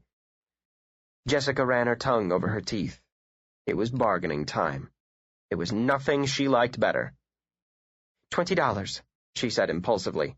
He laughed shortly. "I'm not stupid, Jessica. How much?" When she tilted her head, the stubborn line appeared between her brows. $22.50. That's my last offer." Reluctantly, he smiled. "You're crazy." "Take it or leave it," she said with a shrug. "It's your mother's birthday, after all." "It's worth a hell of a lot more than that." "It certainly would be to her," Jessica agreed. Frustrated, Slade stuck his hands in his pockets and frowned at the figurine again. 25, he said. Sold. Before he could change his mind, Jessica hustled over to the counter and began to box it. With a deft move, she peeled the price tag from the bottom and dropped it in the trash. I can gift wrap it, if you like, she said. No charge. Slowly, he walked over to the counter, watching as she laid the porcelain in a bed of tissue paper. Why? Because it's her birthday. Birthday presents should be wrapped. That's not what I mean. He put a hand on the box to stop her movements. Why? He repeated. Jessica gave him a long, considering look. He didn't like favors, she concluded, and only took this one because it was for someone he cared for. Because I want to. His brow lifted and his eyes were suddenly very intense. Do you always do what you want? I give it my best shot. Doesn't everyone? Before he could answer, the door opened again. Delivery for you, Miss Winslow. Slade felt a stir of excitement as the delivery was offloaded. Maybe, just maybe, there'd be something. He wanted to tie this case up quickly, neatly, and be gone. While he still had some objectivity, Jessica Winslow had a way of smearing the issue. They weren't a man and a woman, and he couldn't forget it. He was a cop. She was a suspect. His job was to find out what he could, even if it meant turning evidence on her. Listening to her steady stream of excitement as he uncarded boxes, Slade thought he'd never known anyone who appeared less capable of dishonesty. But that was a feeling, a hunch. He needed facts. In his temporary position as mover and hauler, he was able to examine each piece carefully. He caught no uneasiness from Jessica, but rather her appreciation for helping her check for damage during shipping. The twinge of conscience infuriated him. He was doing his job, he reminded himself, and it was her damn Uncle Charlie that had put him there. Another year, Slade told himself again. Another year and there'd be no commissioner to hand him special assignments as a babysitter cum spy for goddaughters with amber eyes. He found nothing. His instinct had told him he wouldn't, but Slade could have used even a crumb to justify his presence. She never stopped moving. For the 2 hours it took to unload the shipment, Jessica was everywhere, polishing, arranging, dragging out empty crates. When there was nothing more to do, she looked around for more. That's it, Slade told her before she could decide that something might be shown to a better advantage somewhere else. I guess you're right. Absently, she rubbed at the small of her back. It's a good thing those 3 pieces are being shipped out Monday. It's a bit crowded. Hey, I'm starving. She turned to him with an apologetic smile. I didn't mean to keep you so long, Slade. It's after 5. Without giving him a chance to comment, she dashed to the back room for their jackets. Here, I'll close up. How about a hamburger and a movie? He said impulsively. I'm just keeping an eye on her, he told himself. That's what I'm here to do. Surprised, Jessica glanced around as she pulled down the last shade. From the look on his face, she thought, amused, he was already half regretting having asked. But that was no reason to let him off the hook. What a romantic invitation. How can I refuse? You want romance? He countered. We'll go to a drive-in movie. He heard her quick gurgle of laughter as he grabbed her hand and pulled her outside. It was late when the phone rang. The seated figure reached for it, and a cigarette simultaneously. Hello? Where's the desk? The desk? Frowning, he brought the flame to the tip and drew. It's with the rest of the shipment, of course. You're mistaken. The voice was soft and cold. I've been to the shop myself. It has to be there. A flutter of panic rose in his throat. Jessica just hasn't unpacked it yet. Possibly. You'll clear this up immediately. I want the desk and its contents by Wednesday. The pause was slight. You understand the penalty for mistakes. 3. Jessica woke, thinking of him. She took time on the lazy Sunday morning to ponder the very odd Saturday she had spent, most of it with Slade. A moody man, she mused, stretching her arms toward the ceiling. By turns, she had been comfortable with him, exasperated by him, and attracted to him. No, that wasn't quite true, she amended. Even when she'd been comfortable or exasperated, she'd been attracted. There was something remote about him that made her want to pry him open a bit. She'd put quite a lot of effort into that the evening before and had come up with nothing. He wasn't a man for divulging secrets or bothering with small talk. He was an odd combination of the direct and the aloof. He didn't flatter, not by looks or words, and yet she felt certain that he wasn't indifferent to her. It wasn't possible that she'd imagined those moments of physical pull. They'd been there, for him as well as for her. But he had guards, she thought with quick frustration. She'd never known a man with such guards. Those dark, intense eyes of his clearly said, "Keep back, arm's length." While the challenge of piercing his armor appealed to her, her own instinctive awareness of what the consequences would be held her back. Jessica enjoyed a dare, but she usually figured the odds first. In this case, she decided, they were stacked against her. A nice, cautious friendship was in order, she concluded. Anything else spelled trouble. Rising, she picked up her robe and headed for the shower. But wouldn't it be nice, she thought, to feel that rather hard mouth on hers? Just once. Downstairs, Slade was closeted in the library. He'd been up since dawn. She was crowding his mind. What crazy impulse had prompted him to ask her out the night before? After downing his fourth cup of coffee, Slade lit a cigarette. For God's sake, he didn't have to date the woman to do his job. She was getting to him, he admitted, as he pushed a pile of books aside. That low, musical laugh and all that soft blonde hair. It was more than that, he thought ruefully. It was her. She was too close to possessing all the things he'd ever wanted in a woman. Warmth, generosity, intelligence, and that steamy, almost primitive sexuality you could sense just under the surface. If he kept thinking of her that way, it was going to cloud his objectivity. Even now he was finding himself trying to work out a way to keep her out of the middle. When Slade drew on the cigarette, his eyes were hard and opaque. He'd protect her when the time came. Expose her, if it came to that. But there was no way to keep her out of it. Still, over the mix of leather and dust and smoke, he thought he caught a lingering trace of her scent. After evading the cook's admonishment to put something in her stomach, Jessica drank a hurried cup of coffee. "Where's David?" she called out when she spotted Betsy, armed with a rag and a bottle of silver polish. "He took a walk down to the beach." His mother harumphed a bit, but added, "He looks better. I guess the air will do him good. I'll grab a jacket and check on him.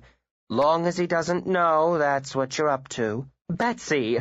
Jessica feigned offense. "I'm much too good for that." As the housekeeper snorted, the doorbell sounded.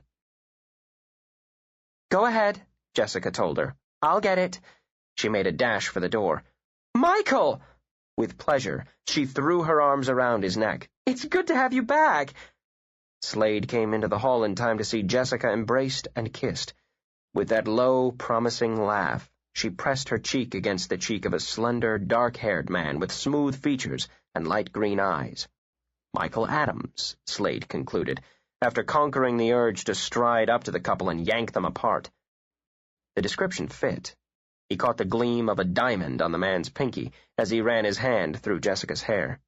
Soft hands and a sun-lamp tan, Slade thought instantly. "I've missed you, darling." Michael drew Jessica back far enough to smile into her face. She laughed again, touching a hand to his cheek before she stepped out of his arms. "Knowing you, Michael, you were too busy with business and other things to miss anyone. How many broken hearts did you leave in Europe?" "I never break them," Michael claimed before brushing her lips again. "And I did miss you." "Come inside and tell me everything," she ordered while tucking her arm through his. "The stock you sent back is wonderful, as always. I've already sold—" "Oh, hello, Slade." The moment Jessica turned, she saw him. Quickly, potently, his eyes locked on hers. She had to use all of her strength of will not to draw in her breath. Was there a demand in them, she wondered? A question? Confused, she gave a slight shake of her head. What was it he wanted from her? And why was she ready to give it without even knowing what it was? Jessica? There was a faint smile on his face as he waited. Michael, this is James Slaterman. He's staying with us for a while and trying to make some order out of the library. No small job from what I've seen of it, Michael commented. I hope you've got plenty of time. Enough. Knowing the housekeeper would be close enough to eavesdrop, Jessica stepped away from Michael and called her. Betsy, could we have coffee in the parlor? Slade, you'll join us?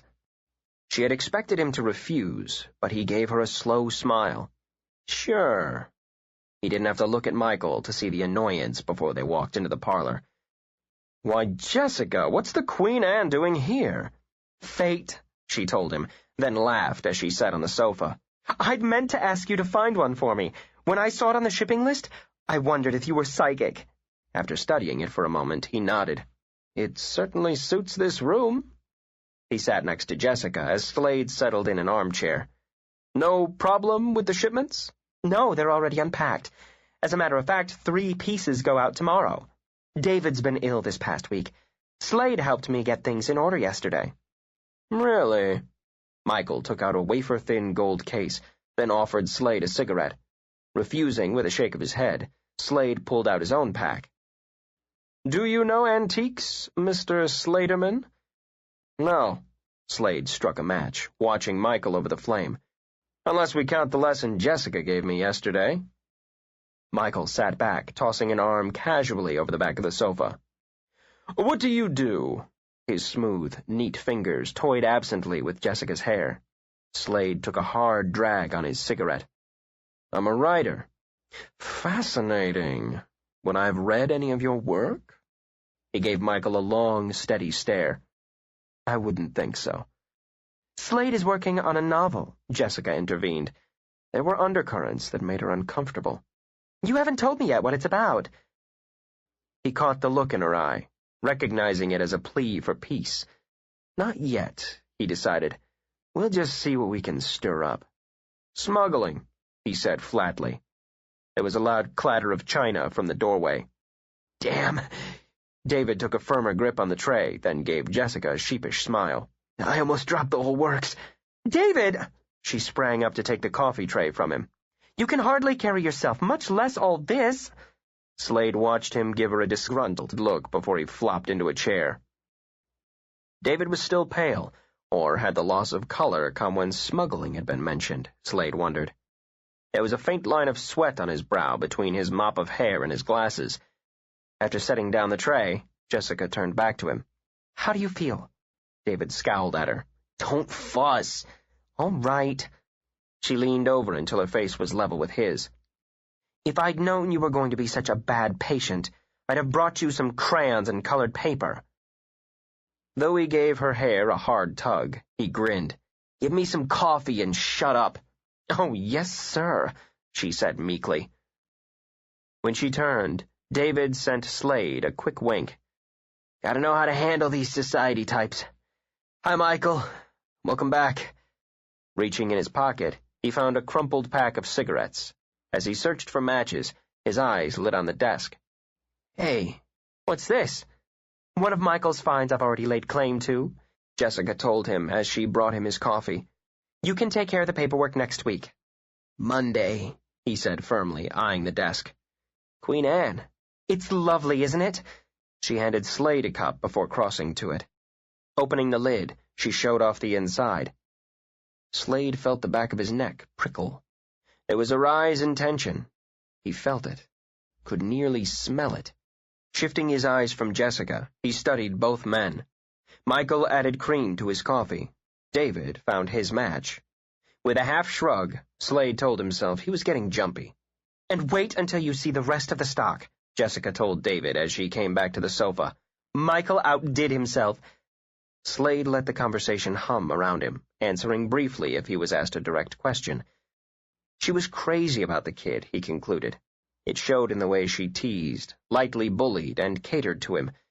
Slade remembered her comment about having wanted a brother or sister. David was obviously her substitute. How far would she go to protect him, he wondered. All the way, flashed through his mind. If there was one firm impression he'd gotten from Jessica Winslow, it was loyalty. Her relationship with Michael was less defined. If they were lovers, Slade concluded that she was very casual about it. Somehow he didn't feel Jessica would be casual about intimacy. Passion, he thought again. There was hot, vibrant passion smoldering in that slender little body. If Michael was her lover, Slade would have seen some sign of it in the kiss they had exchanged at the door.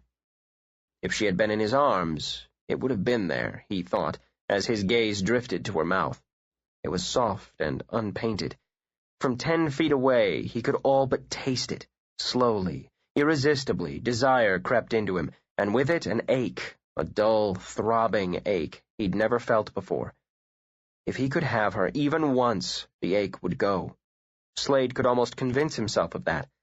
He needed to touch that butter-soft skin, experience that promise of passion, then he'd be free of her. He had to be free of her. Glancing up, Jessica found herself trapped again. His eyes imprisoned her. She could feel herself being pulled, as physical a sensation as if he had taken her hand. She resisted. He's quicksand, her mind flashed. You'll never get away if you take that final step. And yet the risk tempted her. Jessica. Michael took her hand, scattering her thoughts. Yes? How about dinner tonight? The little place up the coast you like. His calm, familiar green eyes smiled at her. Jessica felt her pulses level. This was a man she understood. I'd love to. And don't worry about getting home early, David put in. I'm minding the shop tomorrow. You stay home. Jessica lifted her brow at the order. Oh, really? David snorted at the dry tone. There goes Miss Radcliffe, he told Slade. She forgets I was around when she was 12 and had braces on her teeth. How would you like to be flat on your back again? She invited sweetly. I'll be ready at 7, she told Michael, ignoring David's grin. Fine. Giving her a quick kiss, Michael rose. See you tomorrow, David. Nice to meet you, Mr. Slaterman. As he left, Jessica set down her cup and sprang up, as if she had been in one place too long. I'm going to take Ulysses for a walk on the beach. Don't look at me, David drawled. I have to conserve my energy. I wasn't going to ask you. Slade? He would have liked to steer clear of her for a while. Resigned, he rose. Sure, I'll get a jacket. The beach was long and rocky. From off the bay, the breeze was keen and tinged with salt. Jessica was laughing, stooping to pick up driftwood and toss it for the dog to chase. Ulysses bounded up the beach and back again, running energetic circles around them until Jessica flung another stick. To the right, water hurled itself on rocks, then rose in a misty spray. Slade watched Jessica run to another piece of driftwood. Doesn't she ever walk? He wondered. She laughed again, holding the stick over her head as the dog leaped clumsily at it. Don't contact us unless you have something useful. Slade jammed his hands in his pockets as he remembered his orders. Watch the woman. He was watching the woman, damn it, and she was getting to him. Watch what the sunlight does to her hair. Watch how a pair of faded jeans cling to narrow hips. Watch how her mouth curves when she smiles. Watch Detective Slaterman blow everything because he can't keep his mind off a skinny woman with brandy-colored eyes. What are you thinking? He snapped back to find Jessica a step in front of him, searching his face. Cursing himself, he realized he was going to blow more than his cover if he wasn't careful. Bet I haven't been to the beach in a long time, he improvised. Jessica narrowed her eyes. No, I don't think so, she murmured. I wonder what it is about you that makes you so secretive. With an impatient gesture, she pushed back her hair. The wind immediately blew it back in her face. But it's your business, I suppose. Annoyed, he picked up a rock and hurled it into the breakers. I wonder what it is about you that makes you so suspicious. Curious, she corrected, a bit puzzled by his choice of word. You're an interesting man, Slade. Perhaps because there's so much you don't say. What do you want, a biography? You annoy easily, she murmured. He whirled to her. Don't push it, Jess. The nickname pleased her. No one but her father had ever used it. The fury on his face pleased her too. She'd poked the first hole in his shield. And if I do? She challenged. You'll get pushed back. I'm not polite. She laughed. No, you damn well aren't. Should that scare me? She was baiting him. Even knowing it didn't help, slim and strong, she stood in front of him, her hair whipped around her face by the wind. Her eyes were gold and insolent. No, she wouldn't scare easily. Slade told himself it was to prove a point. Even as he yanked her into his arms, he told himself it was to prove a point. He saw it on her face. Anticipation. Acceptance. No fear. Cursing her. He brought his mouth down hard on hers. It was as he thought it would be. Soft, fragrant, pliant. She melted like wax in his arms, even as his lips bruised hers. A man could drown in her. The pounding of the surf seemed to echo in his head. There was a sensation of standing in the surf, having it ebb and suck the sand from under him. He dragged her closer. Her breasts yielded against the hard line of his chest, tempting him to explore their shape with his hands. But all his power, all his concentration, was bound up in the pressure of mouth to mouth. Her hands slid under his jacket, up his back, pressing, urging him to take more. Head swimming, he drew away, struggling to separate himself. With a long, shaky breath, Jessica dropped her head on his shoulder. I nearly suffocated. His arms were still around her. He'd meant to drop them. Now, with her snuggled close, her hair brushing his cheek, he wasn't certain he could. Then she tilted her face to his. She was smiling. You're supposed to breathe through your nose, he told her. I think I forgot. So did I, he mused. Then take a deep breath, Slade suggested. I'm not nearly finished yet. With no less force, with no less turbulence, his mouth returned to hers. This time, she was prepared. No longer passive, Jessica made demands of her own. Her lips parted, and her tongue met his, searching, teasing, tasting. His flavor was as dark and unsettling as she had imagined. Greedy, she dove deeper. She heard his moan, felt the sudden race of his heart against her own. An urgency filled her so quickly that it took total command. There was nothing but him, his arms, his lips. He was all she wanted. She had never felt this kind of need or this kind of power. Even when his lips were brutal, she returned the same aggression. Arousal was too tame a word, excitement too bland. Jessica felt a frenzy, a burst of energy that could only be tamed by possession. Touch me, she wanted to scream as her fingers gripped his hair desperately. Take me. It's never been like this, and I can't bear to lose it. She strained against him, her gesture as much a demand as an offering. He was stronger, she knew. The sleek, hard muscles warned her. But his need could be no greater. No need could be greater than the one that throbbed in her, pounded in her. Her body felt assaulted, both helpless and invulnerable. Oh, show me, she thought dizzily. I've waited so long to really know. A gull screamed overhead. Like a spray of ice water, it jolted Slade back. What the hell was he doing? He demanded as he pushed Jessica away. Or, more to the point, what was she doing to him? He'd lost everything. His purpose, his identity, his sanity, in one heady taste of her. Now she stared at him, cheeks flushed with passion, eyes dark with it. Her mouth was moist and swollen from his, parted with her breath coming rapidly. Slade. With his name husky on her lips, she reached for him. Roughly, he caught her wrist before she could touch him. You'd better go in. There was nothing in his eyes now. They were opaque again, unreadable. He stared down at her with a complete lack of interest. For an instant, she was too confused to understand.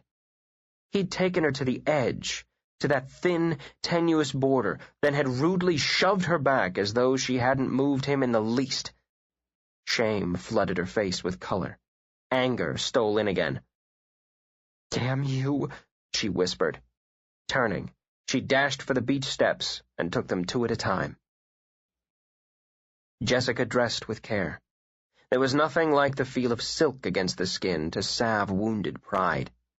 Turning sideways in front of the full-length mirror, she gave a nod of approval. The lines of the dress were simple, except for the surprising plunge in the back that dipped just below the waist. It didn't bother her conscience that she had chosen the dress more with Slade in mind than Michael, and the color suited her mood, a deep imperial purple. She swept her hair back from her face with 2 diamond-crusted pins, then let it fall as it chose. Satisfied, Jessica grabbed her evening bag and started downstairs. She found Slade in the parlor, tightening a screw in a Chippendale commode. His hands were lean and competent. She remembered the feel of them when they'd run over her body in a quick, desperate search. "Well, aren't you handy?" Jessica stated. He glanced up, frowned, and tightened his grip on the screwdriver. Did she have to look like that? He thought darkly. The dress clung everywhere, and from the way she walked by him, he knew she was aware of it. Slade turned the screw savagely. "Betsy complained that the handle was loose," he muttered. "Jack of all trades," she said lightly. "Drink? I'm fixing martinis." He started to refuse, then made the mistake of looking over at her. Her back was naked and slim and smooth. The silk shifted enticingly as she reached for a bottle of vermouth. Desire was as breathtaking as a punch in the solar plexus. "Scotch," he snapped. She smiled over her shoulder. "Rocks?" "Straight up." "Drink like a man, do you, Slade?" Oh, she'd get through that damned indifference, Jessica vowed, and enjoy every minute of it. After pouring him 3 fingers, she brought the glass to him. He slipped the screwdriver into the back pocket of his jeans and rose. Keeping his eyes on hers, Slade took a long, slow sip of scotch. "Dress like a woman, do you, Jess?" Determined to rattle him, she turned a circle. "Like it?" "Did you wear it to stir up Adam's juices, or mine?" he countered. With a provocative smile, she turned away to finish the martinis. "Do you think women always dress to stir men up?" "Don't they?" "Normally I dress for myself." After pouring a drink, she turned back to regard him over the rim. "Tonight, I thought I'd test a theory." He went to her. The challenge in her eyes and his own ego made it imperative, just as she had anticipated. "What theory?" Jessica met his angry gaze without faltering. "Do you have any weaknesses, Slade? Any Achilles' heel?" Deliberately, he set down his own glass, then took hers. He felt her stiffen, though she didn't back away. His fingers circled her neck, coaxing her lips to within an inch of his. She felt the warm rush of his breath on her skin. "You could regret finding out, Jess. I won't treat you like a lady." She tossed her head back. Though her heart was hammering, she met his eyes with an angry dare. "Who asked you to?" His fingers tightened. Her lashes lowered. The doorbell rang. Slade picked up his drink and downed the rest of it. "Your date," he said shortly, then stalked out of the room. Slade pulled his car to a halt a short distance away from the restaurant, switched off the engine, pulled out a cigarette, then waited. Michael's Daimler was just being parked by the valet. Slade would have been more comfortable if he could have slipped inside to keep a closer eye on Jessica, but that was too risky.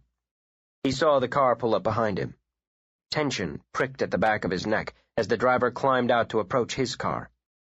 Slade slipped a hand inside his jacket and gripped the butt of his gun. A badge was pressed against the window glass. Slade relaxed as the man rounded the hood to enter by the passenger side.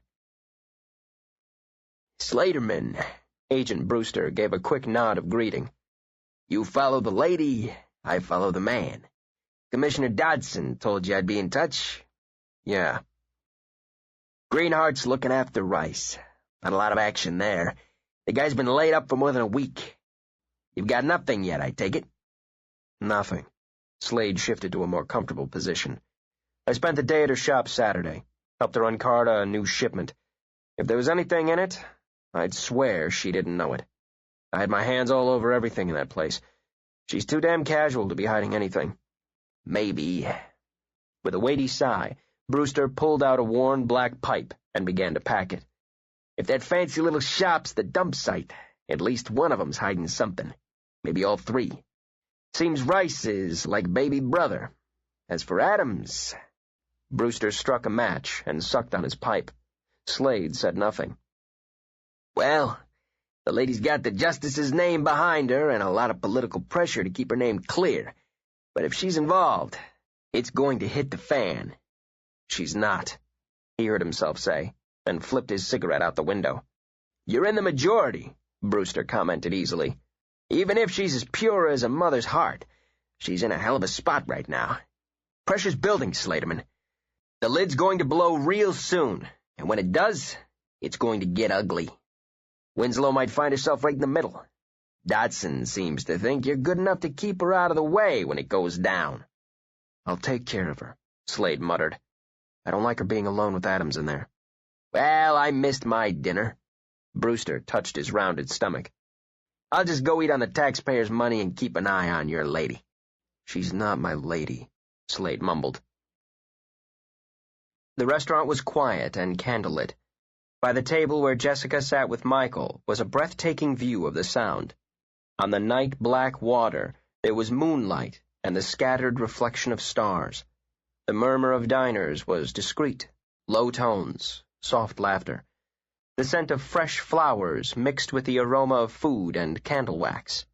Champagne buzzed pleasantly in her head. If someone had told her she'd been working too hard lately, Jessica would have laughed. But now, she was completely relaxed for the first time in over a week. "I'm glad you thought of this, Michael." He liked the way the light flickered over her face, throwing a mystery of shadows under her cheekbones, enhancing the odd golden hue of her eyes. Why was it she always seemed that much more beautiful when he'd been away from her?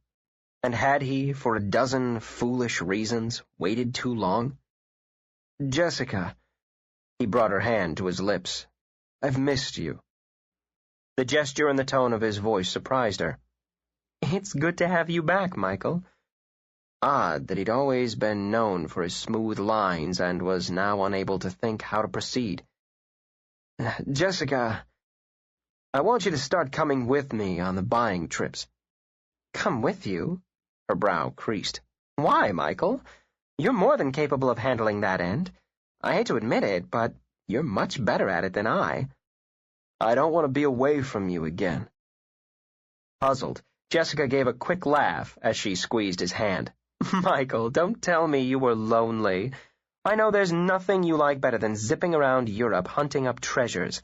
If you were homesick, it's a first." His fingers tightened on hers.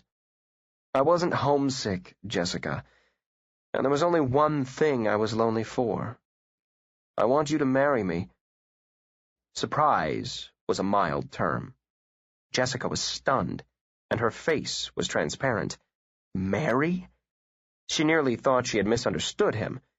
She could hardly conceive of Michael wanting to be married at all, but to her? They'd been together for nearly 3 years, business associates, friends, but never... "Jessica, you must know how I feel." He placed a hand over their joined ones. "I've loved you for years." "Michael, I had no idea." "Oh, Michael, that sounds so trite." She ran the fingers of her free hand up and down the stem of her glass. "I don't know what to say to you." "Say yes." "Michael, why now? Why all of a sudden?" She stopped the nervous movement of her hand and studied him. "You never even hinted that you had any feelings for me other than affection." "Do you know how hard it's been?" he asked quietly, contenting myself with that. "Jessica, you weren't ready for my feelings.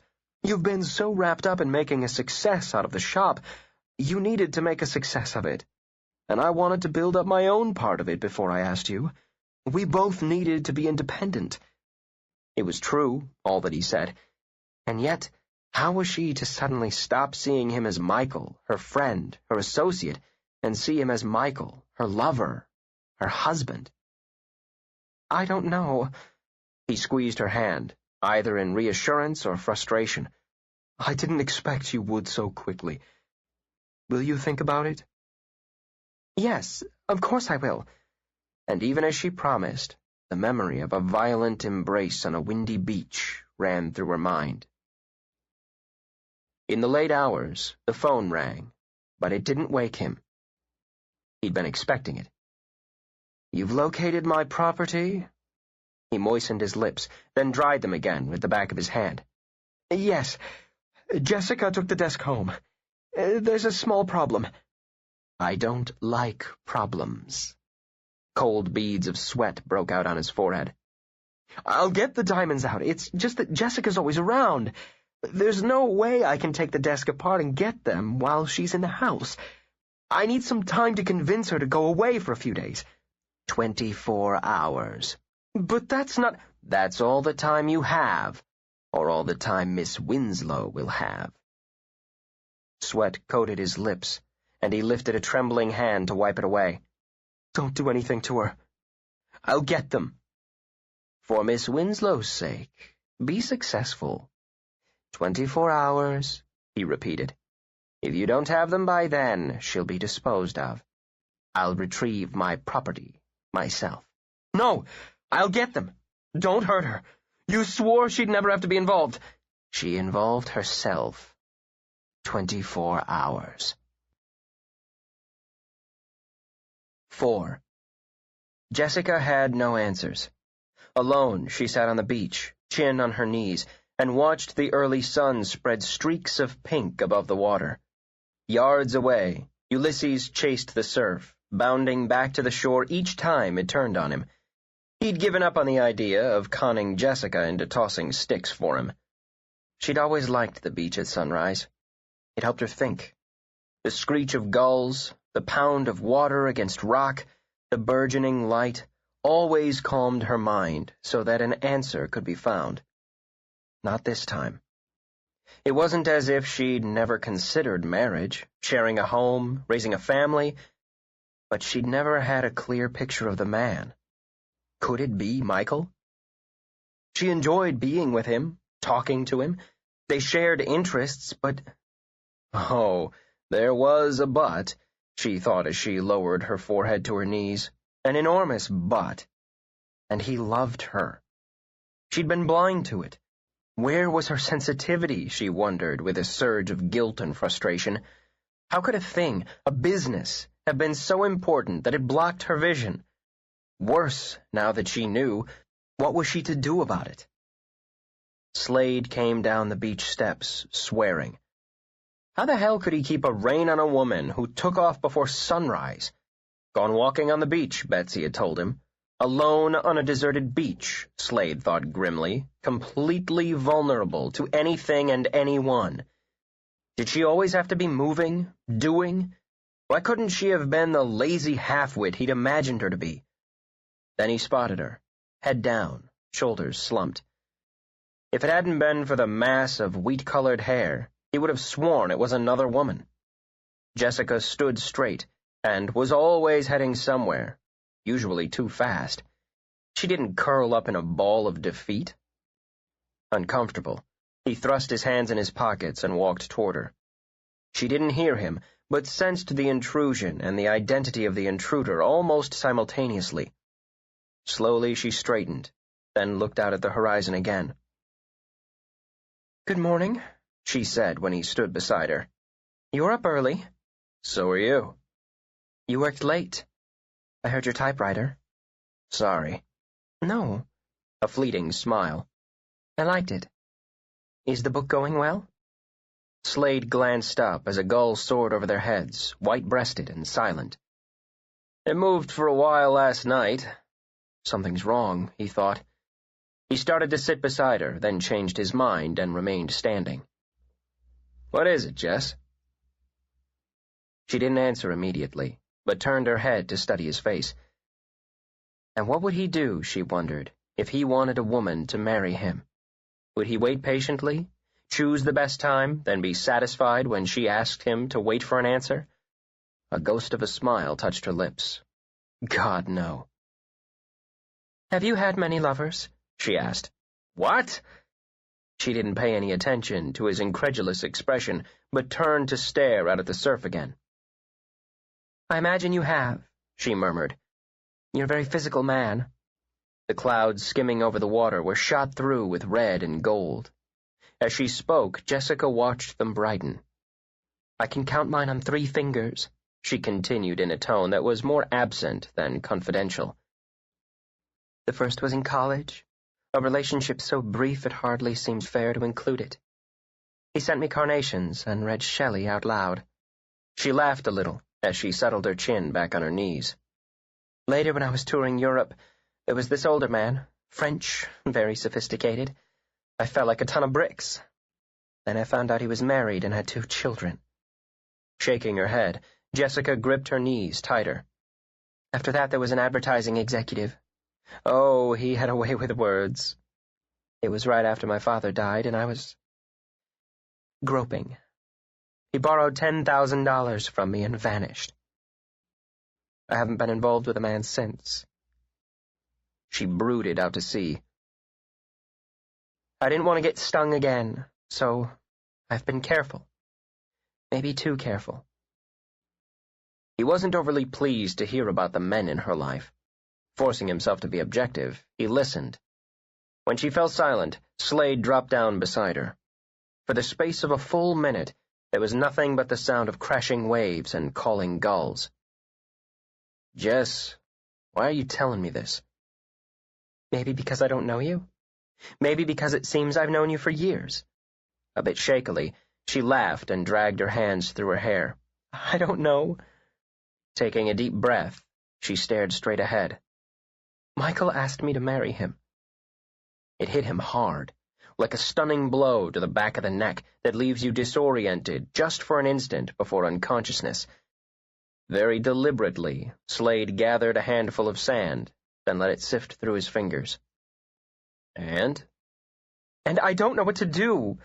She turned to him then, all turbulent eyes and frustration. I hate not knowing what to do. Stop it now, he ordered himself. Tell her you're not interested in hearing about her problems. But the words were already slipping out. How do you feel about him? I depend on Michael, she began, talking fast. He's part of my life. He's important to me, very important. But you don't love him, Slade finished calmly. Then you should know what to do. It's not that simple, she tossed back. With a sound of exasperation, she started to rise, then made herself sit still. He's in love with me. I don't want to hurt him, and maybe you should marry him so he won't be hurt? Slade gave a mirthless laugh. Don't be such an idiot. Anger rose quickly and was as quickly suppressed. It was difficult to argue with logic. More miserable than offended, she watched a gull swoop low over the water. I know marrying him would only hurt both of us in the long run, especially if his feelings for me are as deep as he thinks they are. You're not sure he's in love with you, Slade murmured, considering the other reasons Michael might want her to marry him. I'm sure he thinks he is, Jessica returned. I thought maybe if we became lovers, then— Good God! He caught her by the shoulder roughly. Are you considering offering your body as some sort of consolation prize? Don't! She shut her eyes so she couldn't see the derision in his. You make it sound so dirty. What the hell are you thinking of? He demanded. In an uncharacteristic gesture of futility, she lifted her hands. My track record with men has been so poor, I thought, well, given a little time, he'd change his mind. Imbecile, Slade said shortly. Just tell him no. Now you make it sound so easy. You're making it complicated, Jess. Am I? For a moment, she lowered her forehead to her knees again. His hand was halfway to her hair before he stopped himself. You're so sure of yourself, Slade. Nothing makes a coward of me more than people I care about. The idea of facing him again, knowing what I have to do, makes me want to run. He was responding to the fragility she so rarely showed. Deep inside him, something struggled to be free to comfort her. He banked it down an instant before it was too late. He won't be the first man who's had a proposal turned down. She sighed. Nothing she'd said had made sense once it had been spoken aloud. Everything he said had. Some of the burden lifted. With a half-smile, she turned to him. Have you? Have I what? Had a proposal turned down? He grinned, pleased that the lost look had left her eyes. No, but then marriage didn't figure into any of them. She gave her quick gurgle of laughter. What did? Reaching over, he grabbed a handful of her hair. Is his color real? That's an abominably rude question. One deserves another, he countered. If I answer yours, will you answer mine? No. Then I suppose we'll both have to use our imagination. Jessica laughed again and started to rise, but the hand on her hair stopped her. The quizzical smile she gave him faded quickly. His eyes were fixed on hers, dark, intense, and for once readable. Desire. Hot, electric, restless desire. And she was drawn to him, already aroused by a look. For the first time, she was afraid. He was going to take something from her she wouldn't easily get back, if she managed to get it back at all. He pulled her closer, and she resisted. In an instinctive defense against a nebulous fear, Jessica put her hands to his chest. No, this isn't what I want. Yes, it is, her eyes told him, even while her hands pushed him away. In one move, she was under him on the sand. I warned you. I wouldn't treat you like a lady. His mouth lowered, took, and enticed. Fear was buried in an avalanche of passion. At the first taste of him, response overwhelmed her, wild and free. Jessica forgot what she stood to lose and simply experienced. His tongue probed, slowly searching, expertly seducing, while his lips crushed hers in an endless, exquisite demand. She answered, mindlessly willing, desperately wanting. Then he tore his mouth from hers to move over her face, as if to absorb the texture of her skin through the sense of taste alone. She fretted to have his lips on hers, turning her head in search. Then suddenly, fiercely, he buried his lips at her throat, wrenching a moan from her. The sand made whispering sounds as she shifted, wanting the agonized delight he was causing to go on and on. Her hands found their way under his sweater, up the planes and muscles of his back, down the hard line of ribs to a lean waist. The moist air smelled of salt and the sea, and faintly of the musky scent of passion. His mouth found hers again, unerringly, as water crashed like thunder on the rocks nearby. She felt his lips move against hers, though the meaning of his murmur was lost to her. Only the tone, a hint of angry desperation, came through. Then his hands began to search, with bruising meticulousness, from her hips to her breasts, lingering there as if trapped by the softness. She was unaware of the sun beating down on her closed lids, of the coarse sand under her back. There was only his lips and hands now. Calloused fingers ran over her skin, scraping, kindling fresh fires while feeding those already ablaze. Roughly, he caught her bottom lip between his teeth, drawing it into his mouth to suck and nibble until her sighs were moans. In a sudden frenzy, Jessica arched against him, center to throbbing center, denim strained against denim in a thin, frustrating barrier. On a groan, Slade buried his face in her hair, immersed in the scent of it as he groped for control. But there'd be no control, he knew, with the taste and scent and feel of her overpowering him. With a muffled oath, he rolled from her, springing up before she could touch him and make him forget all reason. Slade drew air into his lungs harshly, letting it cool the heat that radiated through him. He had to be out of his mind, he thought, to have come that close to taking her. Seconds passed. He could tick them off by the sound of her unsteady breathing behind him, and his own. Jess. No, don't say anything. I get the picture. Her voice was thick and wavering. When he turned back, she had risen to brush off the clinging sand. The glint of the morning sun haloed the crown of her head, even while the breeze tossed the ends up and back. You changed your mind. Everyone's entitled. When she started to walk by him, Slade gripped her arm. Jessica jerked against his hold, found it firm, then threw up her chin. Hurt. Slade could see it all too well beneath the anger in her eyes. It was better that way, he told himself. Smarter. But the words came out of his mouth before he could stop them. Would you prefer that we'd made love on the beach like a couple of teenagers? She'd forgotten where they'd been. Place and time hadn't mattered when the need to love had been paramount. It only cut deeper into her pride that he had remembered and had maintained enough control to stop. I'd prefer you didn't touch me again, she returned coolly. She lowered her eyes to his restraining hand, then lifted them again slowly. Starting now. Slade's grip only tightened. I warned you once not to push me. Push you, Jessica retorted. I didn't start this. I didn't want this. No, you didn't start it. He took her shoulders now, giving her 3 hard shakes.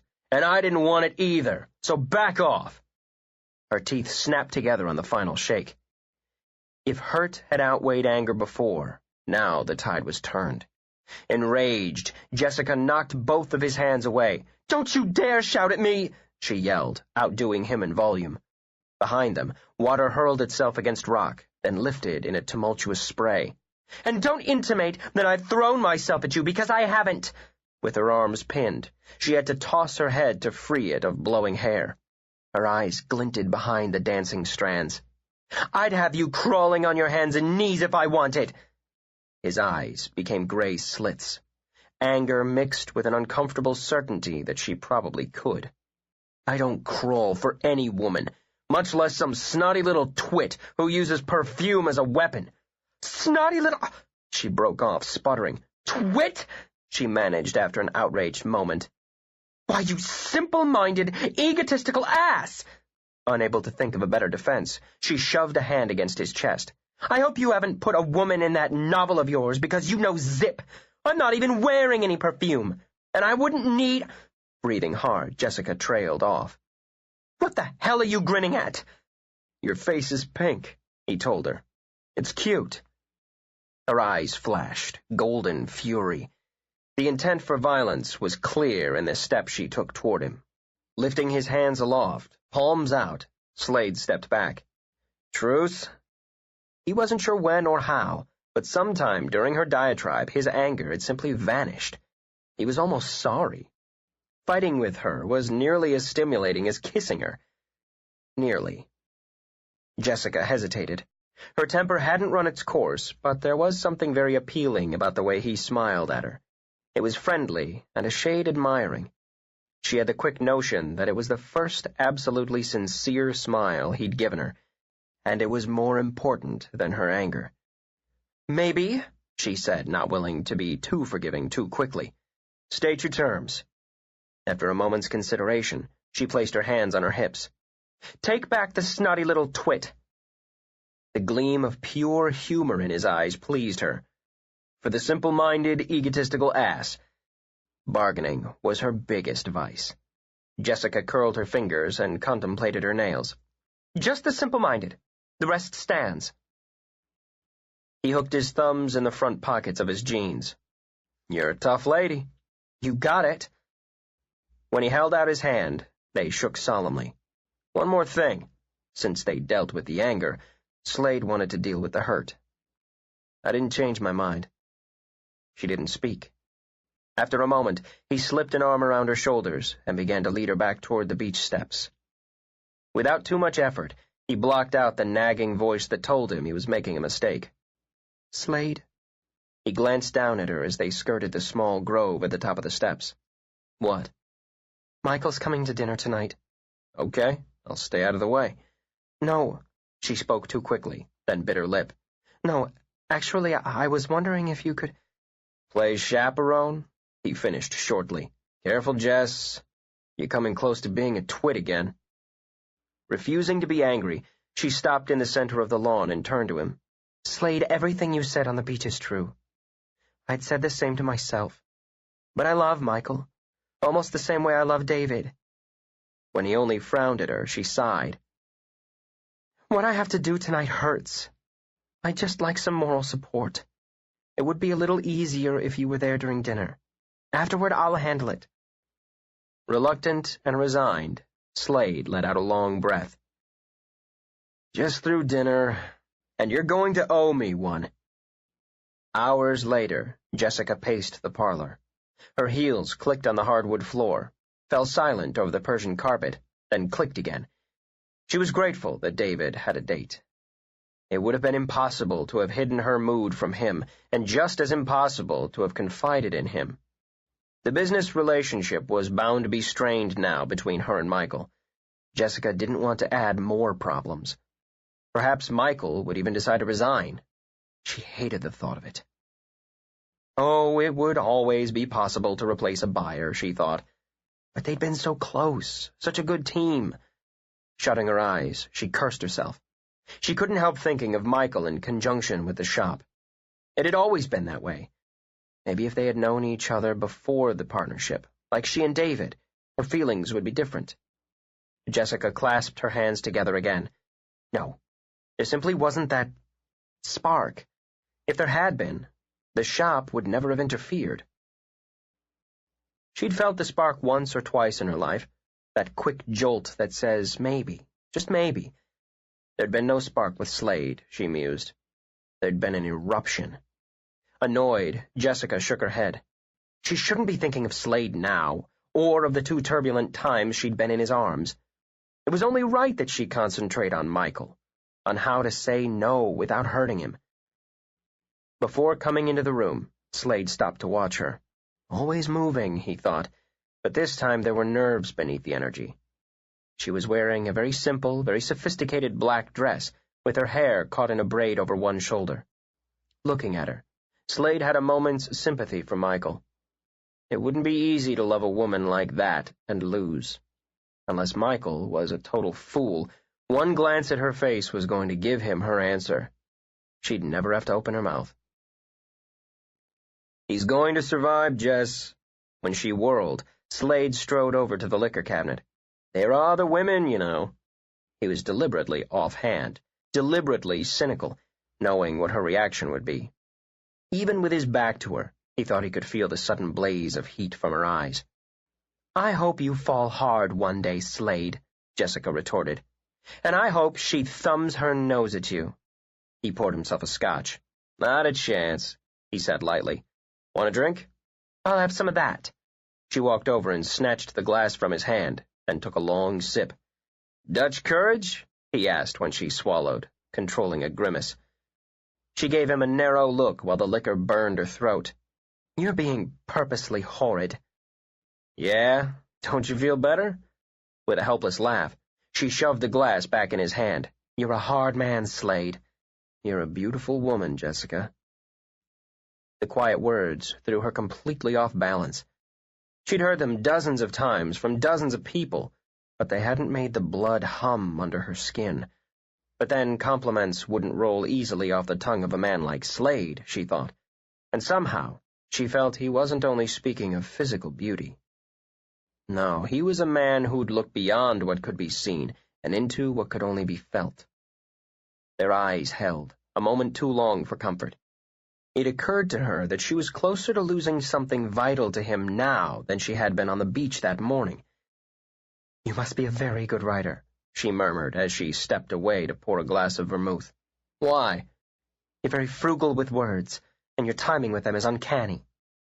Because her back was to him, she allowed herself to moisten her lips nervously. The clock on the mantel gave the melodious chime that signaled the hour. "I don't suppose you'd like to write me a speech before Michael gets here?" "I'll pass, thanks." "Slade," hesitating only briefly, Jessica turned to him. "I shouldn't have told you everything I did out on the beach this morning.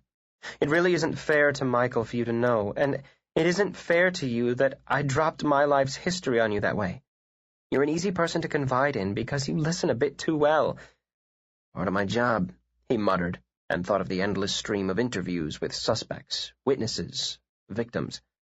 "I'm trying to thank you," Jessica said shortly. "Can't you take it graciously?"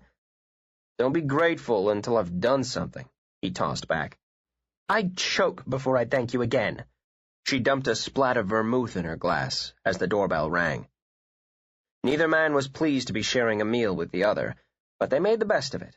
The general conversation eased slowly toward talk of the shop.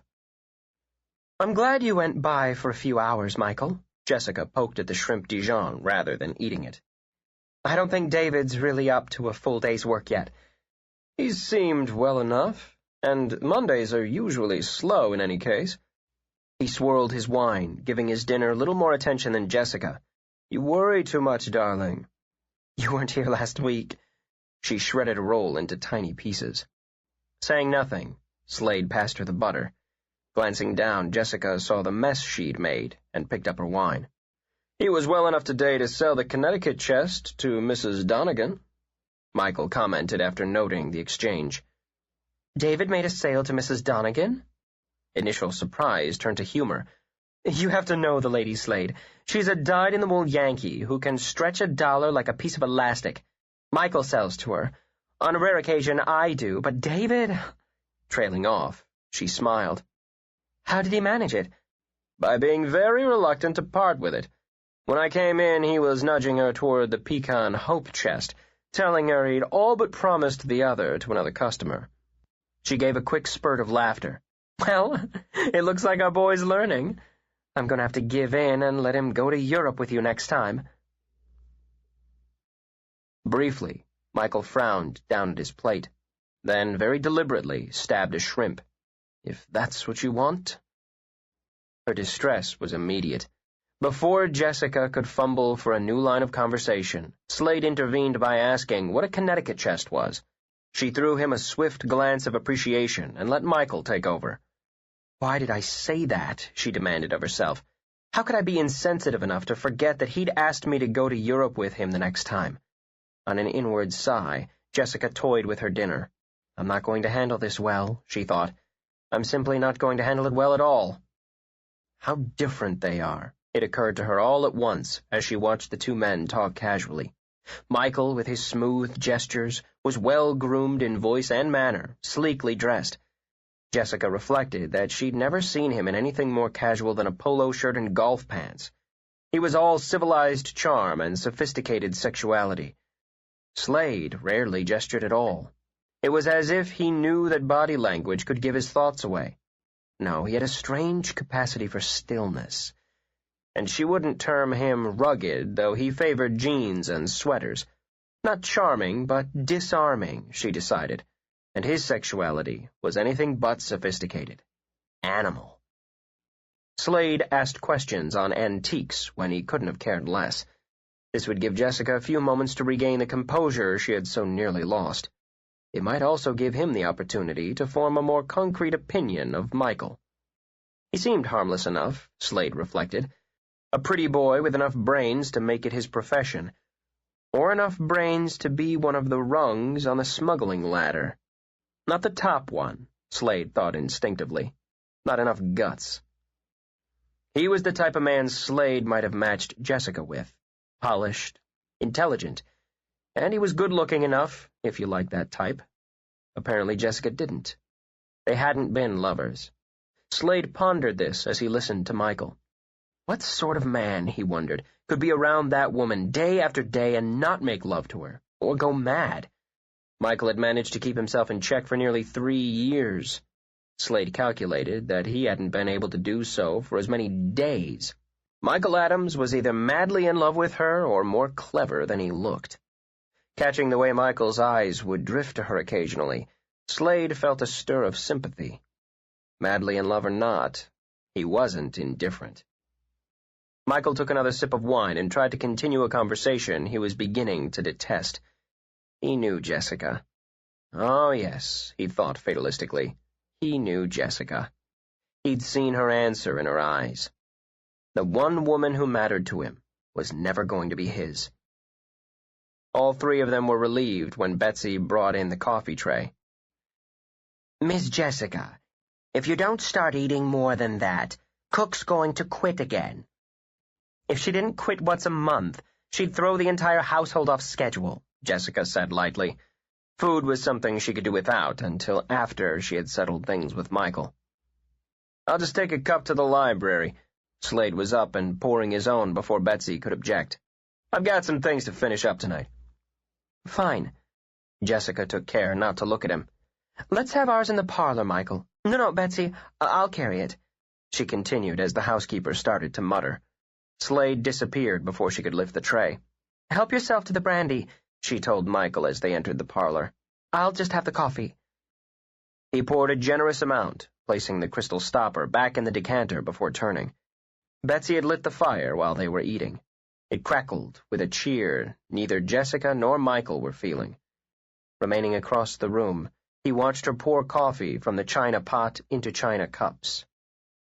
The set had a delicate pattern of violets on an ivory background. Michael counted each petal before he spoke. "Jessica." Her fingers tightened on the handle of the creamer, and he swore silently. Strange that he'd never wanted her more than at the moment he was sure he'd never have her. He'd been too confident that when the time was right, everything would simply fall into place. "I didn't mean to make you unhappy." Her eyes lifted to meet his. "Michael." "No, you don't have to say anything. It's written all over your face. The one thing you've never been able to do well is hide your feelings." He took a long swallow of brandy. "You're not going to marry me." "Say it quick," she ordered herself. "No, I can't." Rising, she walked over to stand with him. "I wish I felt differently, Michael. I wish I'd known what your feelings were sooner." He looked into his brandy, the same color as her eyes and just as intoxicating. He set the snifter down. "Would it have made any difference if I'd asked you a year ago? 2 years ago?" "I don't know." Helplessly, she lifted her shoulders. "But as we're basically the same people we were then, I don't think so." She touched his arm, wishing she had better words, kinder words. "I care, Michael. You must know that I do. But I can't give you what you want." Lifting a hand, he circled the back of her neck. "I can't tell you I won't try to change your mind." "Michael." "No, I'm not going to pressure you now." He gave her neck a gentle squeeze. "But I have the advantage of knowing you well, what you like, what you don't like." Taking her hand, he pressed a kiss in her palm. "I also love you enough not to hound you." With a smile, he released her hand. "I'll see you at the shop tomorrow." "Yes, all right." Jessica pressed her hands together. She'd felt nothing but regret when he'd pressed his lips to her palm. "Good night, Michael." When the front door closed behind him, she stood where she was. She had no taste for coffee now, nor the energy to carry the tray to the kitchen and deal with Betsy or the cook. Leaving things as they were, Jessica headed for the stairs. "Jess?" Slade stopped her with a word. He came down the hall as she paused on the second step. "Okay?" All of a sudden, she wanted badly to cry, to turn, run into his arms and weep. Instead, she snapped at him. "No, it's not okay. Why the hell should it be?" "You did what you had to do," he said calmly. "He's not going to drive off a cliff." "What do you know about it?" she tossed back. "You haven't got any feelings. You don't know what it's like to care for someone. You have to have a heart to be hurt." Whirling, she dashed up the stairs, making it almost halfway before she stopped. Shutting her eyes tight, Jessica slammed a fist onto the railing. After a deep breath, she turned and walked back down. He stood at the bottom, waiting. "I'm sorry." "Why?" Because her words had cut deeper than he liked. He shrugged. "You were on target." "No, I wasn't." Wearily, she rubbed a hand over her forehead. "And I haven't any right to use you for a punching bag. You gave me a lot of support today, and I'm grateful." "Save it," he advised as he turned away. This time, it was her turn to stop him. "Slade!" He took 2 more steps, swore, then turned back to her. His eyes were dark, smolderingly angry, as if her apology had flamed his temper more than her insults. "I realize you might think differently, but you don't go to hell for being kind." With that, she left him staring after her as she continued up the stairs. 5. 2 a.m., Jessica heard the old Seth Thomas clock in the hall strike 2 musical bongs. Her body was exhausted, but her mind refused to settle. Slade's spurts of stop-and-go typing had silenced over an hour before. He could sleep, she thought in disgust as she rolled to her back to stare again at the ceiling. But then, he wasn't in an emotional whirl. Thoughts of Michael drifted to her and she sighed. No, let's be honest, Jessica, she ordered herself. It isn't Michael who's keeping you awake. It's the man 2 doors down on the left. Alone in the dark, in the tangle of soft linen sheets, Jessica could feel the scrape of sand against her back, the heat of the sun and bite of the wind on her face, the press of his body against hers. Desire churned in her tired body, awakening pulses she struggled to calm. She felt the ache move slowly from her stomach to her breasts. Quickly, she sprang out of bed and tugged on a robe. All she needed was a hot drink to settle her, she decided, almost frantically. If that didn't work, she'd switch on the television until some old movie lulled her to sleep. In the morning, she'd have herself in order again. She'd go back to work, stay out of Slade's way until he finished the library and went back to where he came from. Jessica slipped out of the room and moved on silent, bare feet down the hall. She paused in front of Slade's door, even reached for the handle before she caught herself. Good God, what was she thinking of? Moving quickly, she headed for the stairs. Maybe a brandy would be a better idea than the hot drink, she decided. Out of habit, she went quietly down the steps, avoiding the spots that creaked and groaned. Brandy and an old movie, she told herself. If that didn't put her to sleep, nothing would. Seeing that the parlor doors were closed, she frowned. Now who would have done that, she wondered. They were never closed. With a shrug, she decided Slade had shut them before coming up to write. She crossed the hall and pulled one open. A light blinded her. It shone straight in her eyes, forcing her to throw up a hand to shield them. Shock came first. She stepped back, stunned by the glare, confused by its source. Before she could speak, Jessica froze. A flashlight. No one should be in the closed parlor with a flashlight in the middle of the night. Fear ran coolly over her skin, then lodged like a fist in her throat. Without a second's thought, she turned and raced back up the stairs. Slade snapped fully awake the moment his door was flung open. A shadow darted toward his bed, and instinctively he grabbed it, twisted it, and pinned it underneath him. It gave a quiet whoosh of air as it slammed onto the mattress. At the moment of contact, he knew he held Jessica. "What the hell are you doing?" he demanded as his fingers clamped over her wrists. Her scent flooded his senses. Instant desire roughened his voice. With the wind knocked out of her, Jessica struggled to speak. Fear had her body shuddering under his. "Downstairs," she managed. "Someone's downstairs." He tensed, but schooled his voice to casualness. "A servant." "At 2 o'clock in the morning?"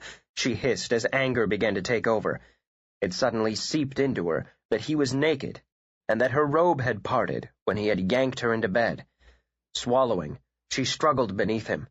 "With a flashlight?" He rolled from her quickly. "Where?" "The parlor." Snatching her robe together, Jessica tried to pretend that she hadn't been weakened, not for a minute, by desire. She watched his shadow as he tugged on jeans. "You're not going down there." "Isn't that what you expected me to do when you came in here?" he countered. He opened a drawer and found his gun. "No, I didn't think that at all. The police." Reaching over, she switched on the light. "We have to call—" The sentence died as she saw what he held in his hand. A new bubble of terror rose in her throat. "Where did you get that?" "Stay here." He was nearly at the door before Jessica could propel her numb body from the bed. "No!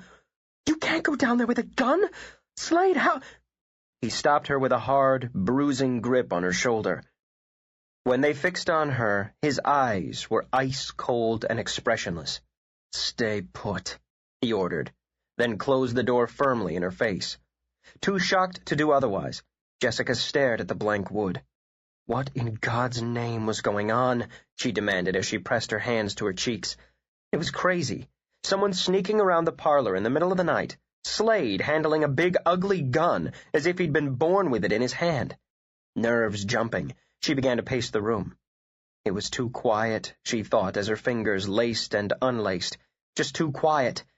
She couldn't just stand there. Slade had just finished a quick, thorough tour of the first floor when the creak on the steps had him whirling. He saw Jessica stagger back against the wall, eyes wide as he turned the gun on her. "God damn it!" The word exploded at her as he lowered the gun. "I told you to stay upstairs!" She had enough time to register that she'd seen the stance he'd taken with the gun on 100 television police shows. Then the trembling started. "I couldn't. Is he gone?" "Looks that way." Seizing her hand, Slade dragged her into the parlor. "Stay in here. I'm going to check outside." Jessica sank into a chair and waited. It was dark. The thin, shifting moonlight tossed wavering shadows around the room. Defensively, she curled her feet under her and cupped her elbows with her hands. Fear, she realized, was something she'd rarely dealt with. She wasn't doing a good job of it now. Shutting her eyes a moment, Jessica forced herself to take deep, even breaths. As the shuddering calmed, her thoughts began to focus. What was a writer doing with a revolver? Why hadn't he called the police? A suspicion rose out of nowhere, and she shook it off. No, that was ridiculous.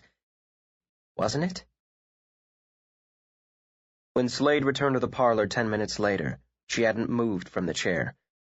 With a flick of the wrist, he hit the switch, flooding the room with light. "Nothing," he said shortly, though she hadn't spoken. "There's no sign of anyone, or any sign of a break-in." "I saw someone," she began indignantly. "I didn't say you didn't." Then he was gone again, leaving her next retort sputtering on her lips. He came back without the gun. "What did you see?" As he asked, he began a more careful search of the room. Brows drawn together, she watched his practiced movements. "The parlor doors were closed. When I opened them, a light hit my eyes. A flashlight. I didn't see anything." "Anything out of place in here?" She continued to watch his deft, professional search as he roamed around the room. No, the suspicion wasn't ridiculous, she realized as her stomach tightened. It was all too pat. He's done this before. He's used that gun before. "Who are you?" He heard the chill in her voice as he crouched in front of the liquor cabinet. None of the crystal had been disturbed. He didn't turn. "You know who I am, Jess." "You're not a writer." "Yes, I am." "What is it?" she asked flatly. "Sergeant? Lieutenant?" He took the brandy decanter and poured liquor into a snifter. His brain was perfectly cool. He walked to her and held out the glass.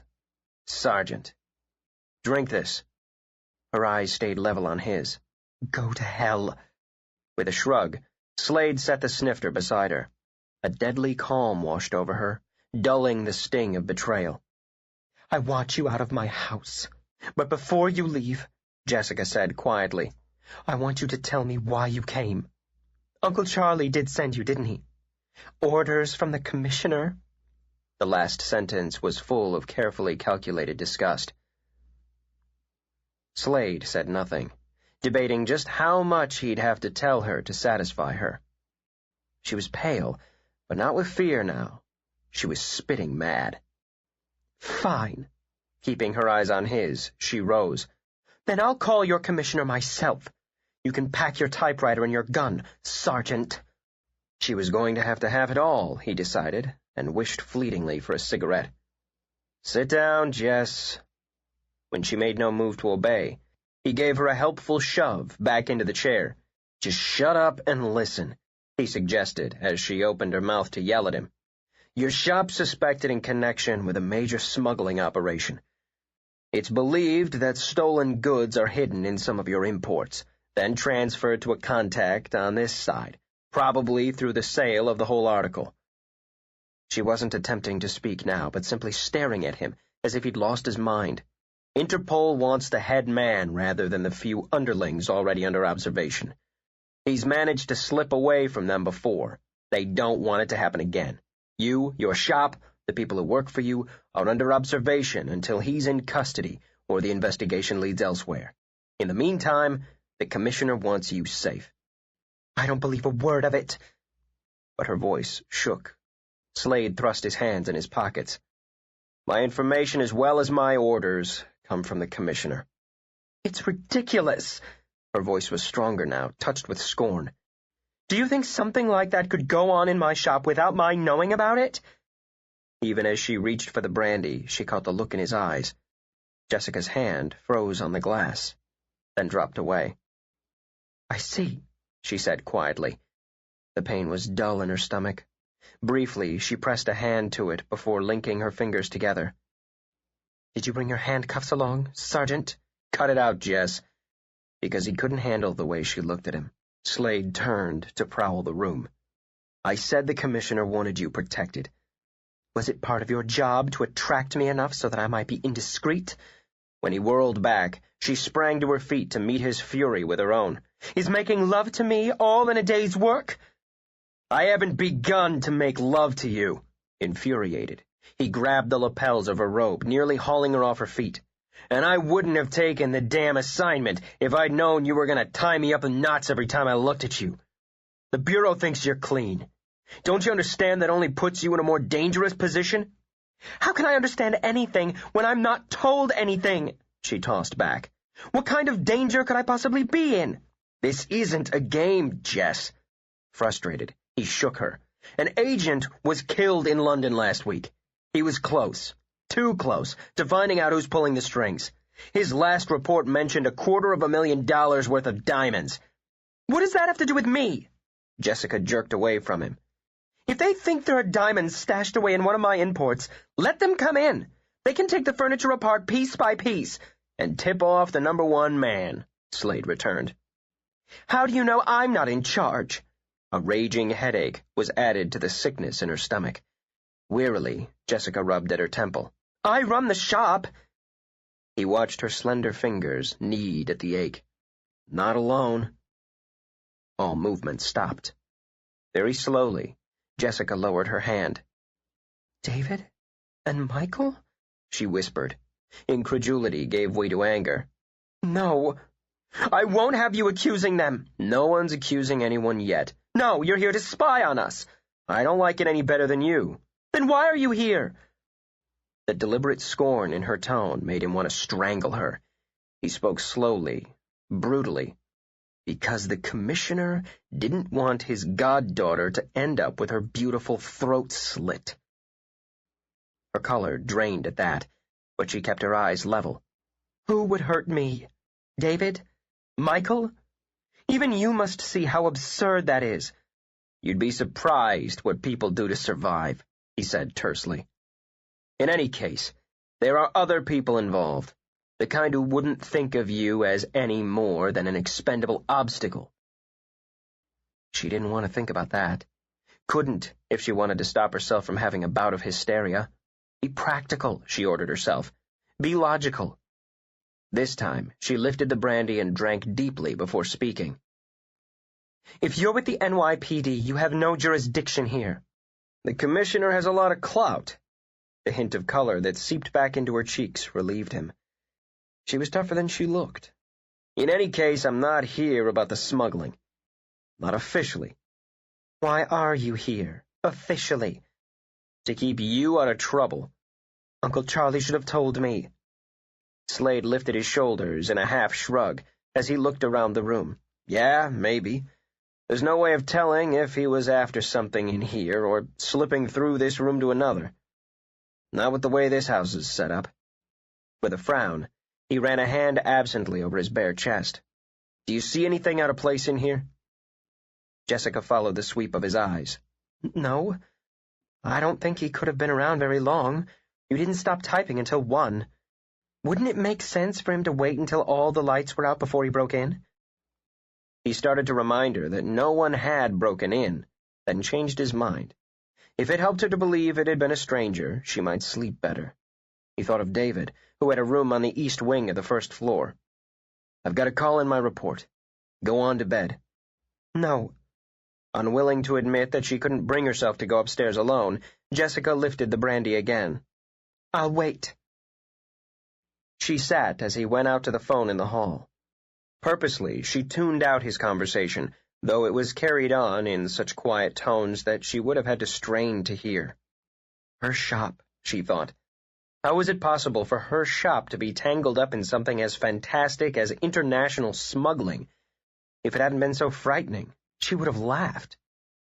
Michael and David. With a brisk shake of her head, she shut her eyes. No, that part she wouldn't believe.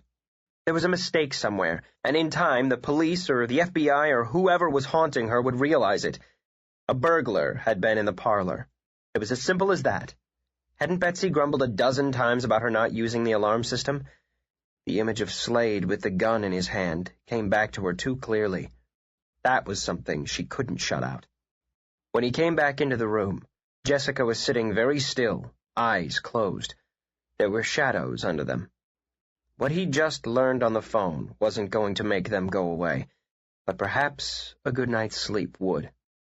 "Come on," he said briskly, trying not to soften, as her eyes shot open in alarm at his voice. "You're tired. Go up and take a pill if you can't sleep. And you're not going into the shop tomorrow." "But I have to," she began.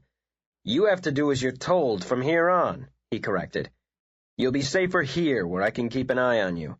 Starting now, you don't leave the house without me. Don't argue."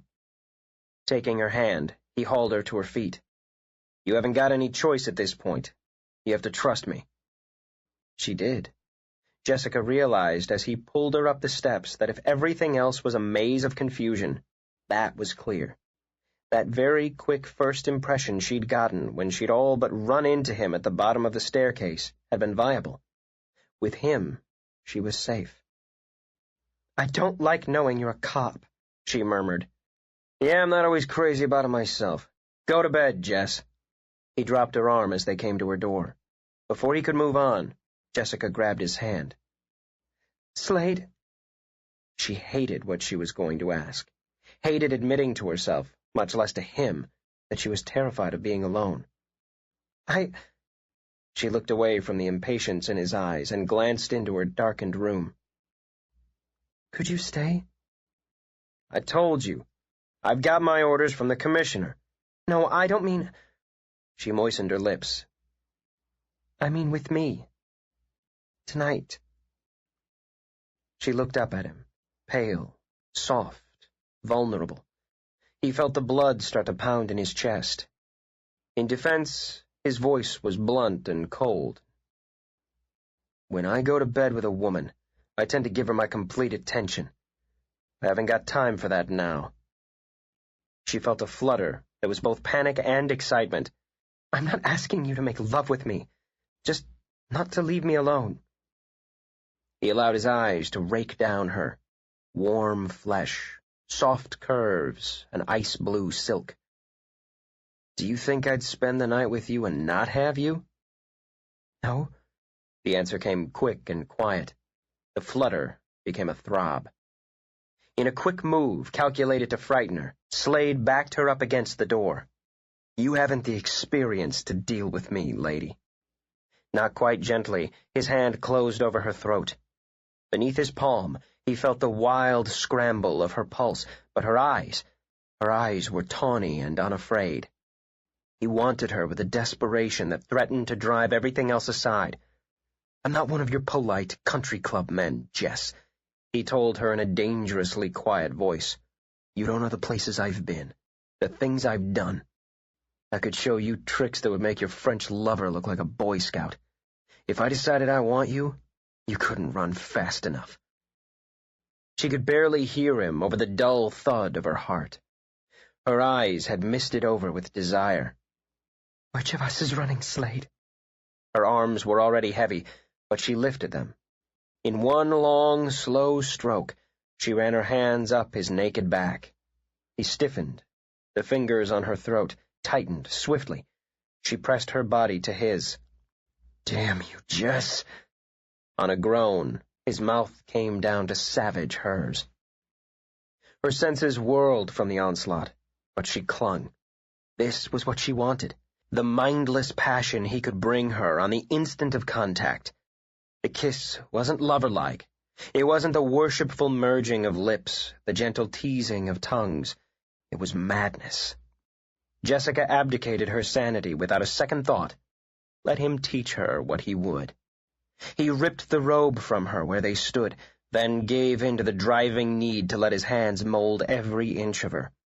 Softer, inconceivably softer than he imagined, her skin seemed to flow under his fingers. Within seconds, he had her trembling, one racking, convulsive shudder after another. Her thighs were slim and strong. Running a hand up them, he found her, then took her grasping to a staggering peak until she swayed helplessly in his arms. Slade swore again, knowing he couldn't stop. He had told himself he would treat her callously and then walk away, to save her, to save himself. Now she was moist and warm and pliant in his arms. Her fragrance clung to the air, seducing him. He shook his head, struggling to clear it, but she pressed her lips to his throat, huskily murmuring his name. He was with her in bed, not even aware if he had dragged her or carried her there. Jessica twisted under him, answering his kiss deliriously as his hands moved everywhere. He gave her no chance to orient herself. There was a tangle of sheets under her, the soft fabric of his jeans against her legs, but she was only aware of the hurricane. That's where he took her, all speeding wind and black sky. His ragged breathing shivered into her ear before his tongue darted inside. In a zigzagging journey that had her mind spinning, he ran open-mouthed, nibbling kisses down her throat to the hollow between her breasts. She arched, her nipples hard with need, but he continued down and ran his tongue along the line of her ribs. Half mad, she dug her fingers into his hair, wanting him to take her before she exploded, wanting the agonizing pleasure to go on forever. Greedily, he came back to her breast, the moist trail his tongue left causing her to shudder with fire and ice by turns. His teeth nipped into the soft swell of flesh, while with a fingertip he began a slow, tortuous path around the other. Lips and fingers circled in until she was writhing beneath him. He drew her nipple into his mouth, catching the other arching point between his thumb and finger. Jessica cried out as the dual pleasure exploded, then was lost in wave after wave of sensation as his teasing became rampant hunger. She was tugging at his jeans, but he shifted away from her, seeking hands. Without the restriction, he knew he'd take her instantly. He was far from ready. He'd sensed her passion, knew it lay smoldering, but now it was engulfing him in a heat he hadn't foreseen. She was wildly responsive, like a thoroughbred mare given her head. He wanted to drive them both, to the breaking point. The musky, woodsy scent seemed to emanate from her skin wherever he buried his lips. Her body was slender, almost too slender, but with a seductive womanly softness that made him want to go on touching and tasting until there was no inch of her he didn't know. When his mouth brushed low over her stomach, she moaned, nails digging into his shoulders as she urged him down. He could hear his name trembling out of her lips between raw, gasping breaths. But when his tongue sought and found the center of her pleasure, he lost everything else. He drove her to peak after peak.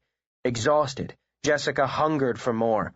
Her skin was fused to his, both hot and damp with desire. Her body was stunningly alive, throbbing from thousands of minute pulses he had discovered and exploited. Even his name wouldn't form on her lips any longer. Together they struggled with the last barrier of clothing that kept them apart. She found his hips, lean and long-boned, his thighs, firm and muscled. They came together savagely, each gasping from the shock of power. She couldn't stop the shudders. They continued to race through her long after Slade lay beside her, silent. Her body ached and glowed. Did we make love or war? Jessica wondered dizzily. Whatever had happened between them had never happened to her before, and she knew with a certainty that it would never happen with any other man. None of her inhibitions had surfaced. He wouldn't have allowed them to. Was there another man with his strength, his intensity, his savagery? Not for her, Jessica realized, instinctively rolling to him. There had never been, nor would there ever be, anyone else for her. She'd lost that vital part of herself to him long before they had ever gone to bed. Her heart. Oh, I love you, she thought, whoever, whatever you are, and the surest way to turn you away from me now is to tell you. Closing her eyes, Jessica rested her head on his shoulder. You're already wondering how you lost control enough to take me to bed, she concluded with instinctive accuracy. Already wondering how to prevent this from happening again, but I'm not going to lose you. The vow formed firmly as she ran a hand over his chest. You're not getting away, Slade. Struggle all you want. Lightly, she ran a trail of kisses over his shoulder to his throat. Jess. Slade put up a hand to stop her. He'd never be able to think clearly with her touching him. If he was going to find his way out of the quicksand he was rapidly sinking in, he had to think. Jessica merely kissed the fingers that got in her way, then trailed her lips to his cheek. Hold me, she murmured. I want your arms around me. With an effort, Slade resisted the husky demand and the soft lips that insisted on clouding his brain. Jessica, this isn't smart. I don't want to be smart, Slade, she interrupted. She shifted so that her head was just above his, her lips just above his. Don't talk. Not tonight.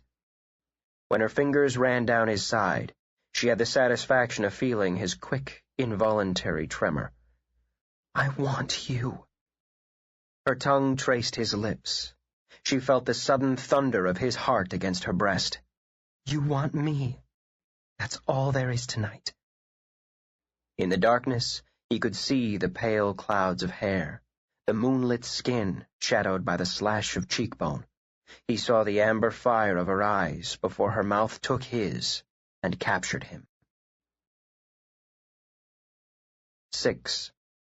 Slade woke beside her. She was deep in an exhausted sleep, her breathing slow and regular. There were shadows under the sweep of lashes, dark smudges against pale skin. His arm was around her slim waist. In sleep, he'd betrayed himself by wanting her close. They shared the same pillow. He spent several minutes cursing himself before he rolled out of bed. Jessica didn't even stir. He grabbed up his jeans and went to his own room and straight to the shower. Deliberately, Slade turned the cold on full. Hadn't he saturated himself enough with her last night? He asked himself furiously, as the icy spray hit his body like sharp pinpricks. Did he have to wake up wanting her? Need for her, this kind of consuming need, was going to interfere with his job. Slade had to remind himself again and again that Jessica was a job, only a job.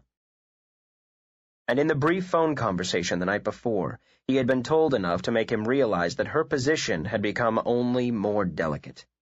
Someone wanted something in her house. Someone she trusted. Knowing who it was wouldn't be enough. Slade had to find out what it was. Or rather, the feds had to find out what, he corrected grimly. He had to stick to her like glue until it was all over. Why the hell don't they let me get her out of here? He thought on a fresh burst of fury. The order over the phone had been firm and unarguable. Jessica stayed. The investigation couldn't be jeopardized by letting her walk. She stayed, Slade repeated silently. And he wasn't to let her out of his sight for the next 48 hours. That didn't include sleeping with her, he reminded himself, as he let the cold water sluice over his head. It didn't include getting so caught up in her that he forgot what he was doing there in the first place. And how the hell was he supposed to live in the same house with her now and not touch her? He grabbed the soap and lathered himself roughly. Maybe it would wash away the woodsy scent that seemed to have crept into his own skin. Waking, Jessica reached for him. He was gone, and so, instantly, was her peace. The few hours of sleep had left her tightly strung instead of relaxed. If he had been there, if she could have turned to him on waking, she wouldn't have felt the sick sense of loss. David and Michael. No, she couldn't even allow herself to think it. Covering her face with her hands, Jessica struggled to block it out, but then she could see the icy look in Slade's eyes when he had aimed the gun on her. It's madness. It's a mistake. 250,000 in diamonds. Interpol. David and Michael. Unable to bear it, she sprang out of bed. She needed to clear her brain, to think. The house felt like an airless prison. She threw on her clothes and headed for the beach. When he came by her room to check on her 10 minutes later, Slade found the bed empty. The quick panic was as uncharacteristic as it was unprofessional. Hurriedly, he checked the bath and her sitting room before going downstairs. He didn't find Jessica in the dining room, but Betsy. "Where is she?" he demanded. Betsy cleared off the place she had set for Jessica, then scowled at him. "So, you're in a chipper mood, too. Where's Jessica?" Betsy sent him a shrewd look. "Looks sick this morning. Wonder if she caught David's flu. Down at the beach," she continued before he could snap at her. "Alone?" "Yes, alone. Didn't even take that overgrown mutt with her. Said she's not going into work today, and—" Betsy placed her hands on her hips and scowled at his retreating back. "Well," she muttered and clucked her tongue. It was cold. Concealing his shoulder holster under his jacket was simple.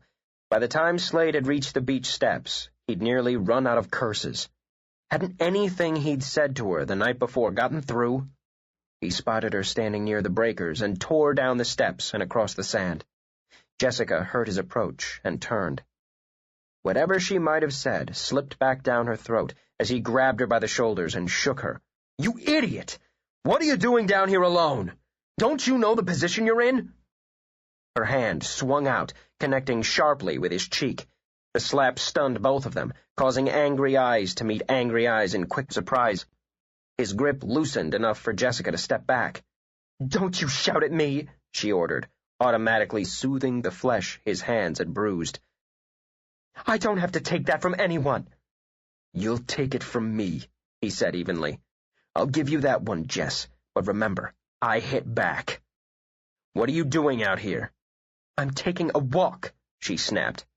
"I arranged for David to take over the shop today, as per your orders, Sergeant." So we're back to that, he reflected, and dug his hands into his pockets. His hair whipped unheeded around his face. "Fine. My next order is that you're not to leave the house until I say so." The fire in her eyes was suddenly misted with tears.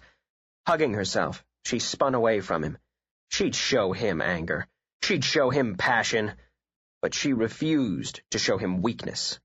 "House arrest," she said thickly. He'd rather have had her slap him again than cry. "Protective custody," he countered. With a sigh, he placed his hands on her shoulders. "Jess—" Swiftly, she shook her head, knowing that kind words would undermine her completely. When she felt his brow drop to the top of her head, she squeezed her eyes tight. "Don't fall apart now," he murmured. "It won't be for very long. When it's over—" "When it's over what?" she interrupted in swift despair. "Will one of the people closest to me be in jail? Am I supposed to look forward to that?" On a long breath, she opened her eyes and looked out to sea. The water was choppy, white-capped and gray. A storm was coming in, she thought dispassionately. The sky was beginning to boil with it. "You're supposed to get through today," he told her, tightening his grip. "Then you're supposed to get through tomorrow." Life, she mused. Is that really how life's supposed to be? Is that how he felt about this? "Why did you leave me alone this morning?" His hands dropped away from her shoulders. Without turning, Jessica knew he'd stepped back. Gathering her courage, she faced him. All the guards were back. If her body had not still ached from the fury of lovemaking, she might have thought she'd imagined all of the night before. The man staring at her showed no hint of emotion. "You're going to tell me it was a mistake," she managed after a moment. "Something that shouldn't have happened and won't happen again." Her chin came up as love warred with pride. "Please, don't bother." He should have let her go. He intended to let her go.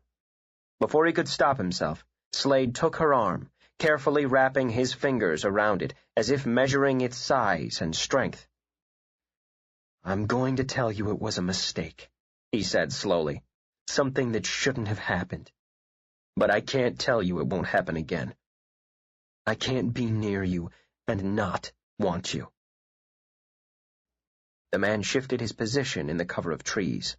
With business-like movements, he opened the briefcase and began to fit the pieces of the rifle together. For the moment, he paid little attention to the two figures down on the beach. One thing at a time. That was one of the reasons for his success in his field. He'd only had the contract for 4 hours and was relatively pleased that it would take him little more than that to complete it.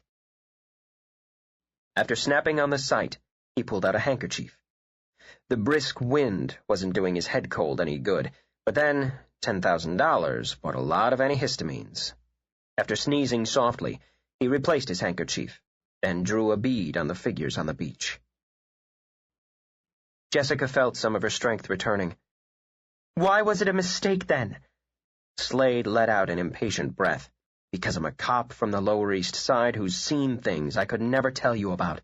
Because I want you so much, not just now, this minute, but tomorrow, 20 years from now, and that scares me. Oil and water, Jess. It's as simple as that. You wanted to walk?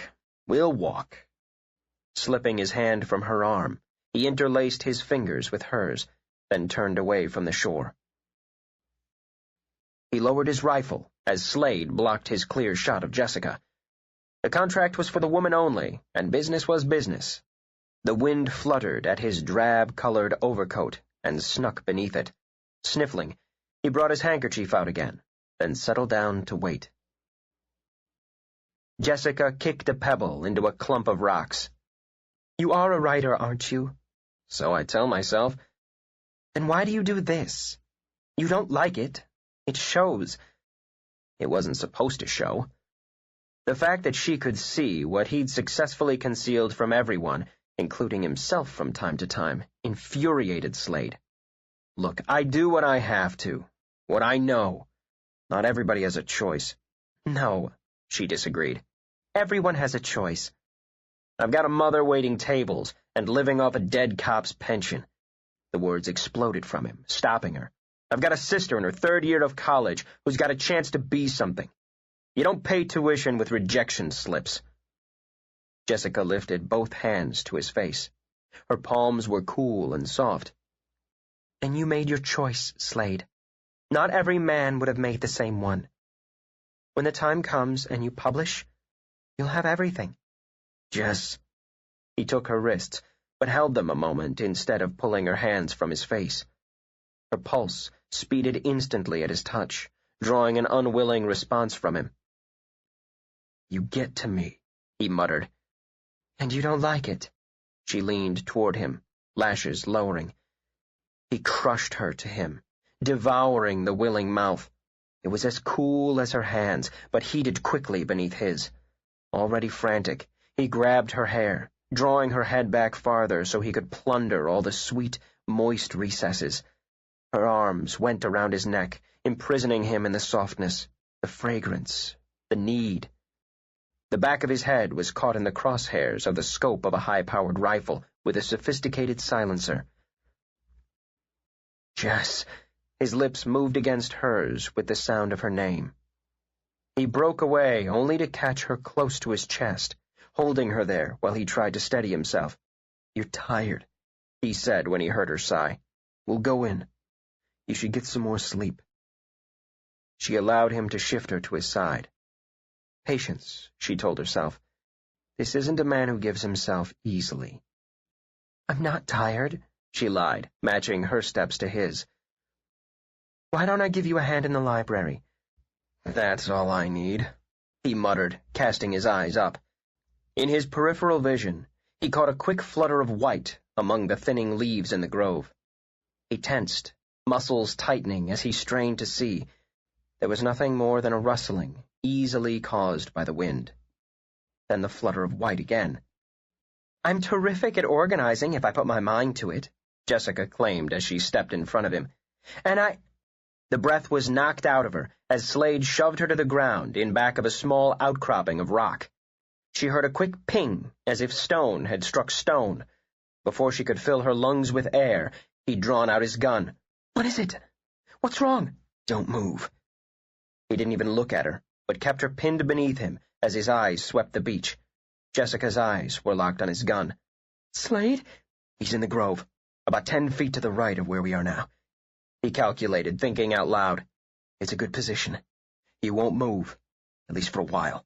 "Who?" she demanded. "What are you talking about?" He brought his eyes to hers briefly, chilling her with the hard, cold look she'd seen before. "The man who just took a shot at you." She went as still and stiff as a statue. "No one did. I didn't hear—" "He's got it silenced." Slade shifted just enough to get a clearer view of the beach steps. "He's a pro. He'll wait us out." Jessica remembered the odd sound she'd heard, just as Slade had shoved her to the ground. Stone hitting stone. Bullet hitting rock. A wave of dizziness swept over her, clouding her vision until she saw nothing but a gray mist. From a distance, she heard Slade's voice and struggled against the faintness. Heart pounding in her ears, she focused on him again. He was still looking beyond her to the beach steps. "That we know he's there." "What?" Impatiently, Slade looked down at her. There wasn't a trace of color in her face. Against the pallor, her eyes were dull and unfocused. He couldn't allow her the luxury of going into shock. "Snap out of it and listen to me," he said harshly, catching her face in his hand. "Odds are he doesn't know we've made him. He probably thinks we're back here making love. If my cover was blown, he'd have taken care of me instead of waiting to get a clear shot at you. Now you've only got to do one thing, Jess. Understand?" "One thing," she repeated with a nod. "Stay put." She nearly gave way to a hysterical giggle. "That sounds like a good idea. How long do you think we'll have to stay here?" "You stay until I get back." Her arms came around him quickly and with desperate strength. "You're not going out there. He'll kill you." "It's you he wants," Slade said flatly as he pried her arms away from his neck. "I want you to do exactly as I say." He wriggled on top of her and managed to shrug out of his jacket, then the shoulder holster. After tugging his shirt out of his jeans, he tucked the gun in the back waistband. "I'm going to stand up, and after a minute, I'll walk over to the steps. He'll either think you wouldn't play games or that we're finished, and you're staying out for a while." She didn't hold on to him because she knew it was useless. He was going to do it his own way. "What if he shoots you?" she asked dully. "A hell of a bodyguard you'd make dead." "If he's going to, he'll do it the minute I stand up," Slade told her, cupping her face again. "Then you'll still have the gun, won't you?" He kissed her, hard and quick, before she could speak. "Stay put, Jess. I'll be back." He rose nonchalantly, still looking down at her. Jessica counted 10 long, silent seconds. Everything in her system seemed to be on slow motion. Her brain, her heart, her lungs. If she breathed at all, she was unaware of it. She lay in a vacuum of fear. Slade grinned at her, a flash of reassurance that didn't reach his eyes. Numbly, she wondered if the smile was for her benefit or for the man in the grove. "No matter what, you stay where you are." With this, he turned away from her and strolled easily to the beach steps. He hooked his thumbs lazily in his pockets, as if every muscle in his body wasn't tensed, waiting. A thin stream of sweat rolled down his back. "A hell of a bodyguard you'd make dead." Jessica's words played back to him as he forced himself to take the steps slowly. He knew how close that one silent bullet had come. He was taking a chance coming out in the open, not only with himself, but with Jessica. Calculated risk, Slade reminded himself. Sometimes you played the odds. He counted the steps off. 5, 6, 7. It wasn't likely the gunman had the rifle trained on him now. He'd be waiting for Jessica to make a move from behind the clump of rocks. 10, 11, 12. Did she listen this time? He thought with a quick flash of panic. Don't look back. For God's sake, don't look back. There was only one way left to keep her safe. The moment he reached the top, Slade drew out his gun and dashed for the trees.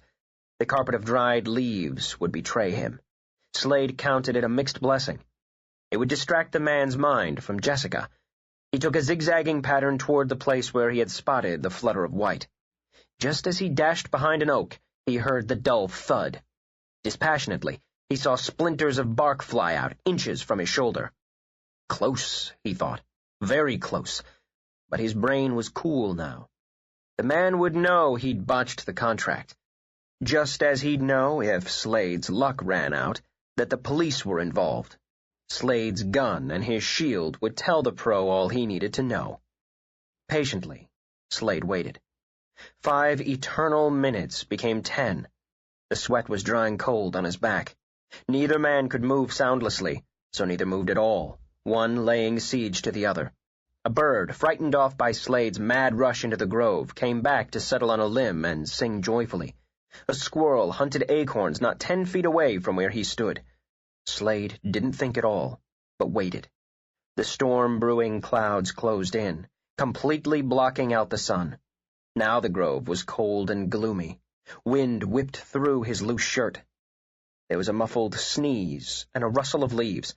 Instantly, Slade sprang out toward the sound, hitting the ground and rolling when he caught a quick glimpse of the man and the rifle. Prone, he fired 3 times. Jessica lay numbed by a fear icier than the wind off the sound. That was all she could hear, the wind and the water. Once she had loved the sound of it, the howling wind, the passionate crash of water against rock. Staring up at the sky, she watched the clouds boil. With one hand, she clutched Slade's discarded jacket. The leather was smooth and cold, but she could just smell him. She concentrated on that. If she could smell him, he was alive. If she willed it hard enough, for long enough, he'd stay alive. Too long, her mind shouted. It's been too long. Her fingers tightened on the leather. He'd said he'd be back. She was going to believe that. With her fingertips, she touched her lips and found them cold. The warmth he'd left there had long since faded. I should have told him I love him, she thought desperately. I should have told him before he left. What if— No, she wouldn't let herself think it. He was coming back. Painfully, she shifted enough so that she could watch the beach steps. She heard the 3 rapid shots and froze. The pain in her chest snapped her out of it. Her lungs were screaming for air. Dimly, Jessica ordered herself to breathe before she scrambled up and ran. Fear made her clumsy.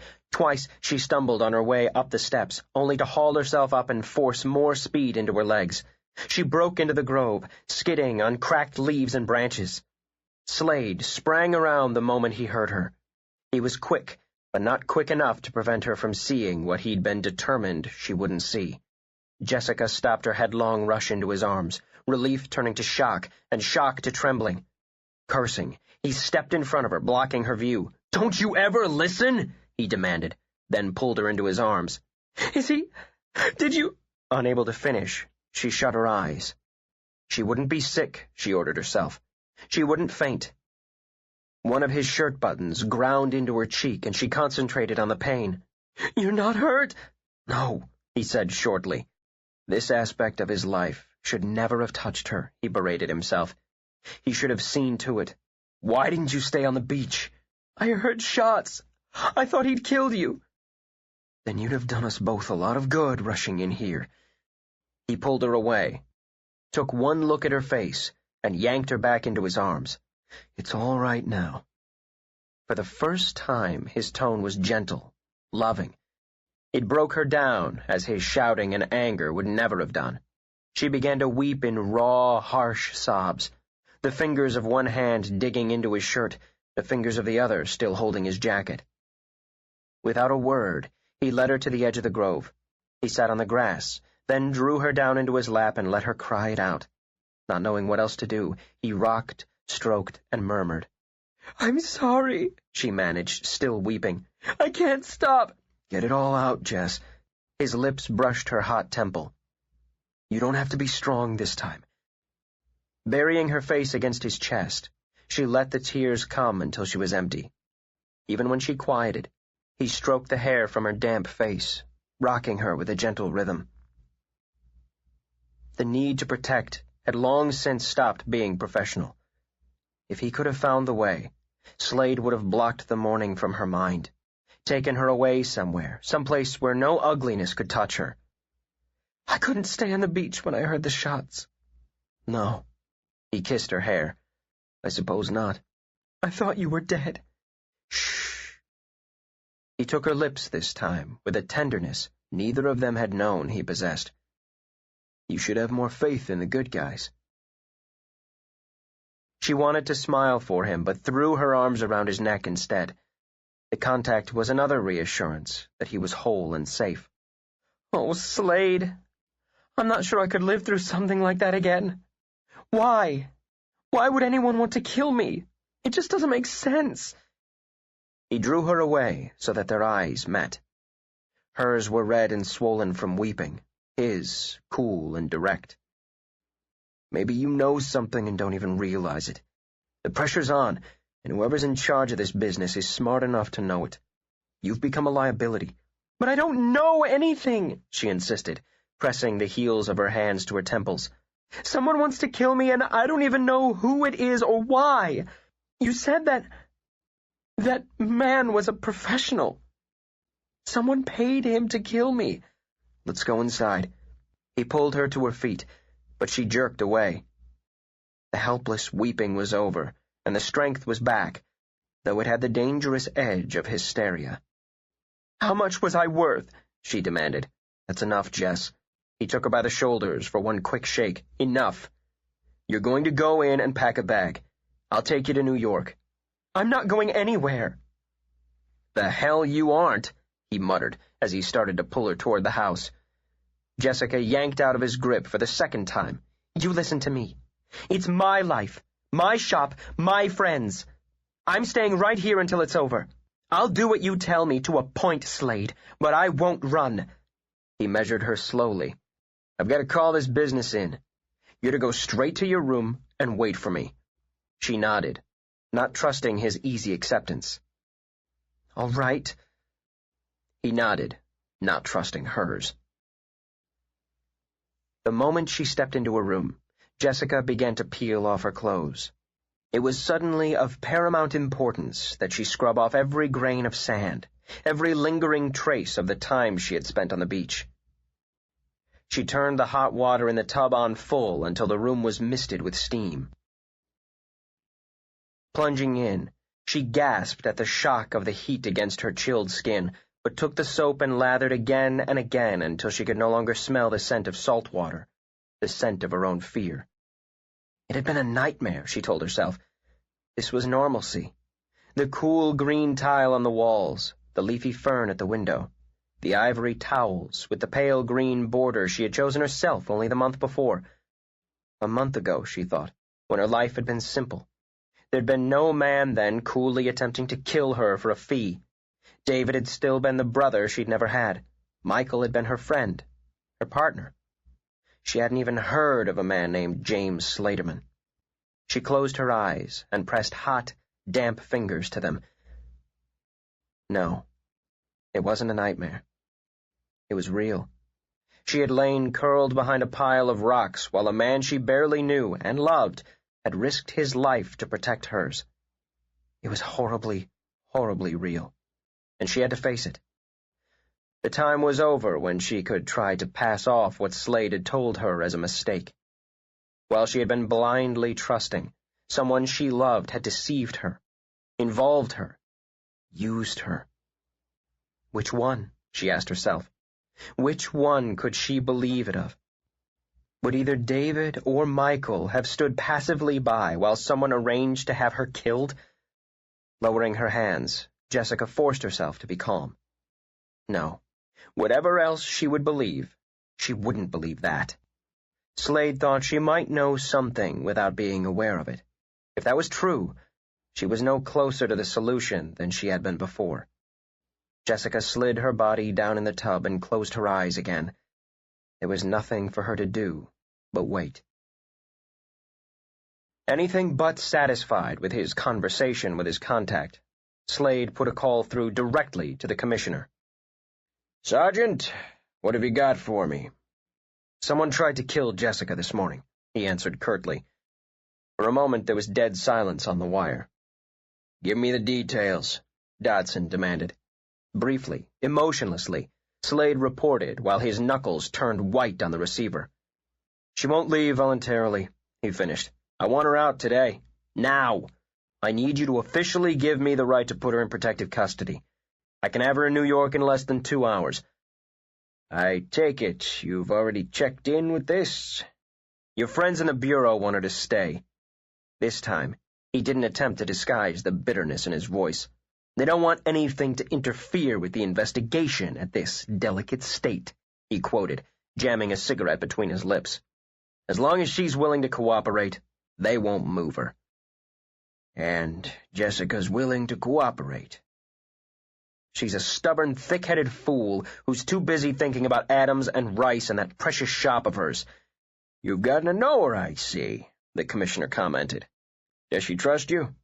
Slade expelled a stream of smoke. "She trusts me." "Keep her in the house, Slade. In a room if you think it's necessary.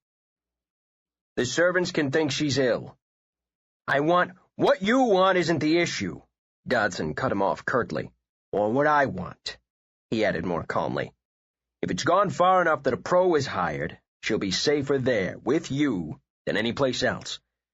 We gotta nail this down fast, with luck, before it's known that the contract on her is no longer operable." "She's nothing more than bait," Slade said bitterly.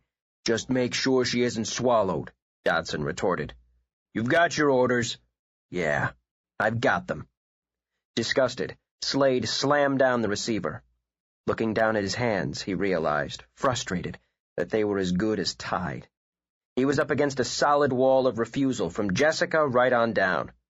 The investigation, the justice of it, didn't matter to him any longer. She was all that mattered. That in itself destroyed his objectivity, and by doing so made her vulnerable. He cared too much to think logically. His hands curled into fists. No, cared wasn't the right word, he admitted slowly. He was in love with her. When or how, he didn't have the faintest idea. Maybe it had started that first day she had come tearing down the steps toward him. And it was stupid. He scraped his hands roughly over his face. Even without the mess they were in, it was stupid. They'd been born on opposite sides of the fence, had lived their entire lives on opposite sides of the fence. He didn't have any right to love her, even less to want her to love him. She needed him now, professionally as well as emotionally. That would change when it was over. Right now, he couldn't afford to think of how he would deal with his feelings once Jessica was safe again. First, he had to make certain she would be. With slow, deliberate force, he crushed out his cigarette, then went upstairs to her. They came into the bedroom together, Jessica from the bath, Slade from the hall. She was wrapped in one of the ivory towels with the pale green border. Her hair fell wet around her shoulders, while the clean, sharp scent of soap surrounded her. Her skin was flushed and glowing from the heat of her bath. For a moment they stood still, watching each other. She could feel the frustration, the anger in him, as he turned to close the door behind him. "Are you all right?" "Yes." She sighed a little, because it was nearly the truth. "I'm better. Don't be angry with me, Slade."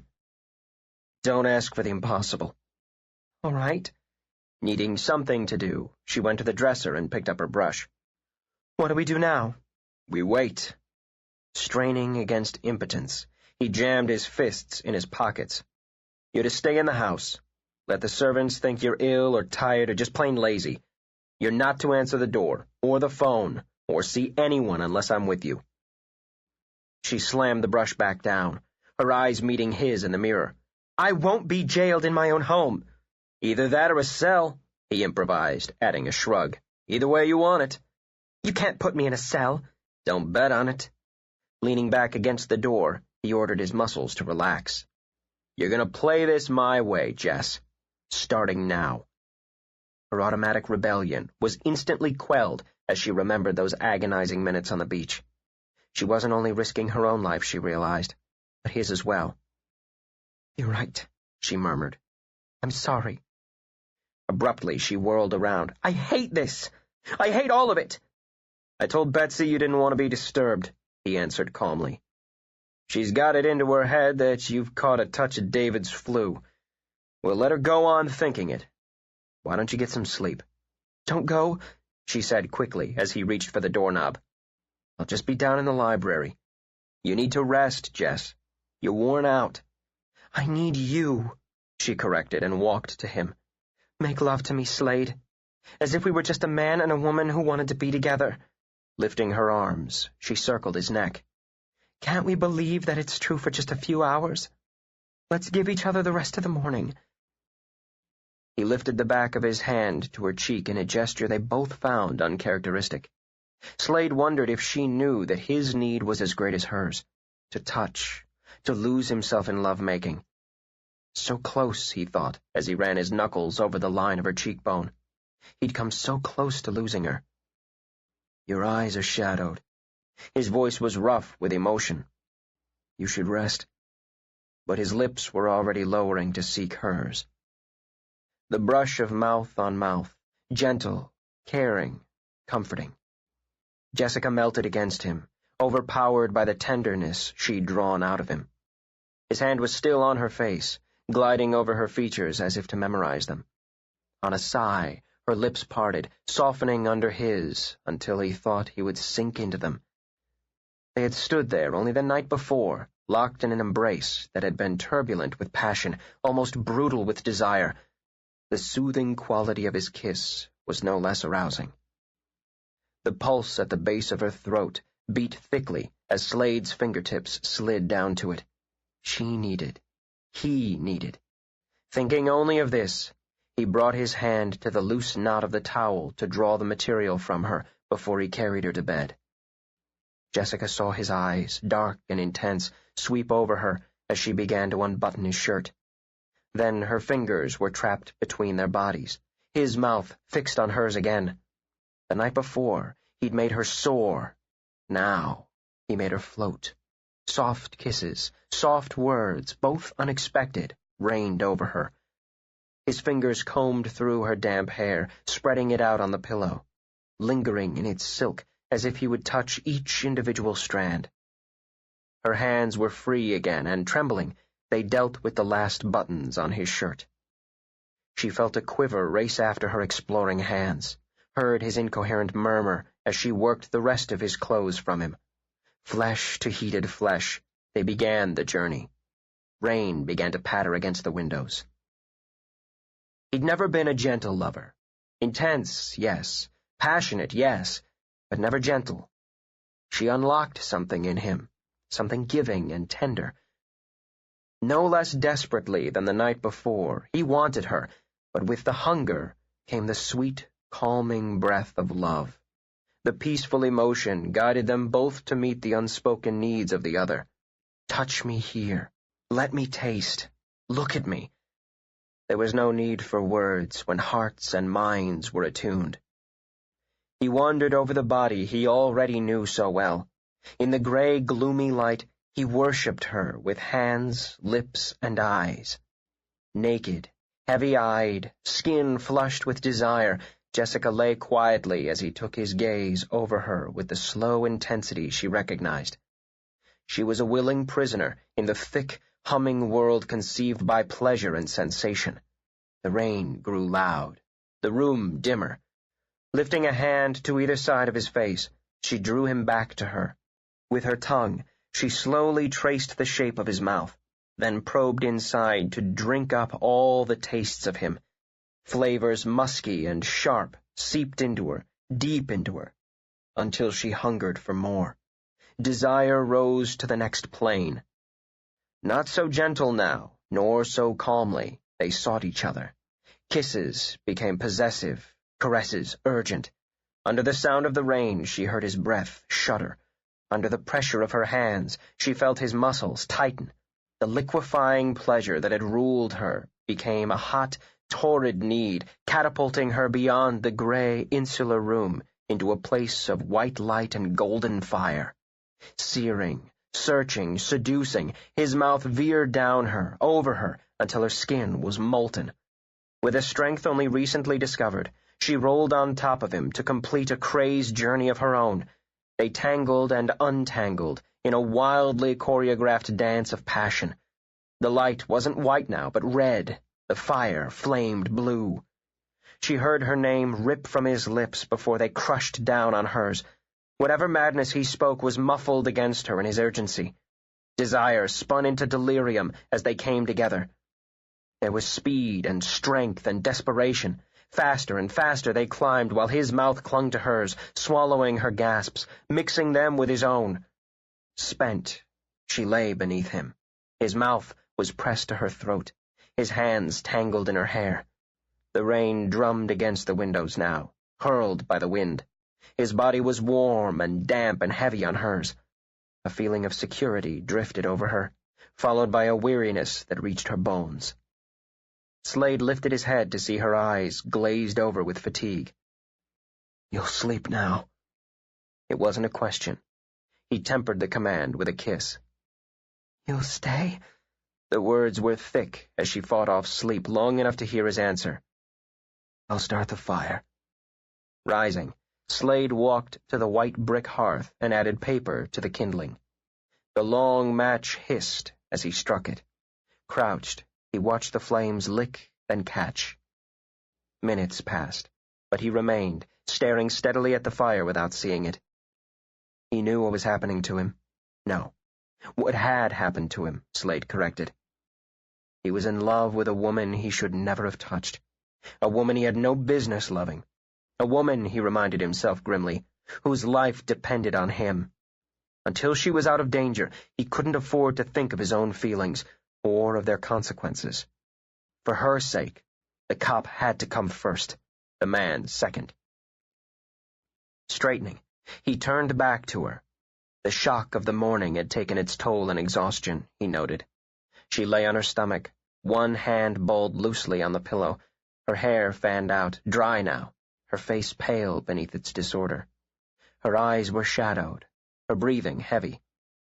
The fire brought flickers of light into the room to play over her skin. She was too small, he thought, too slender to deal with what had happened, to deal with the threat of what could happen. And how much good would he do her? He asked himself as his eyes passed over her. Love clouded his judgment, slowed his reflexes. If he'd been an instant slower that morning. Shaking his head, Slade began to dress. It wouldn't happen again. He'd keep her in the house, if he had to chain her. He'd see her through this, keep her safe, and then he'd get out of her life, he promised himself, and get her out of his. He drew the sheet over her, allowing his hand to linger on her hair briefly before he left the room. 7.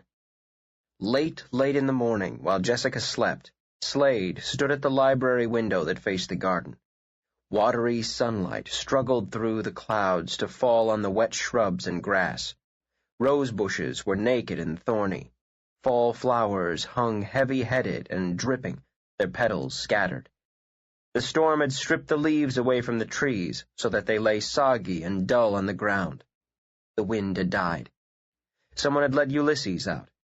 The dog lumbered along on the wet ground, sniffing here and there without any apparent interest. Finding a likely branch, he clamped it between his teeth, then trotted off toward the beach. Hell of a watchdog, Slade thought in disgust. But then who could blame the dog for not barking at someone he knew? Someone he'd seen in the house for years. Scrubbing his face with his hands, Slade turned away from the window. The waiting was eating at him. Another sign that he was losing his objectivity. By rights, he should have taken this part of the assignment in his stride. As long as Jessica did what she was told, there was virtually no way for anyone on the outside to get to her. The man who had been in the parlor the night before was running scared, and for that reason wouldn't test his luck during the day in a house full of active servants. If everything went according to plan, it was simply a matter of holding tight until the FBI made its move. If, Slade thought tightly, everything went according to plan. Plans had a way of veering off course when the human element was involved. A glance at his watch told him that Jessica had been asleep for half an hour. With luck, she'd sleep through the day.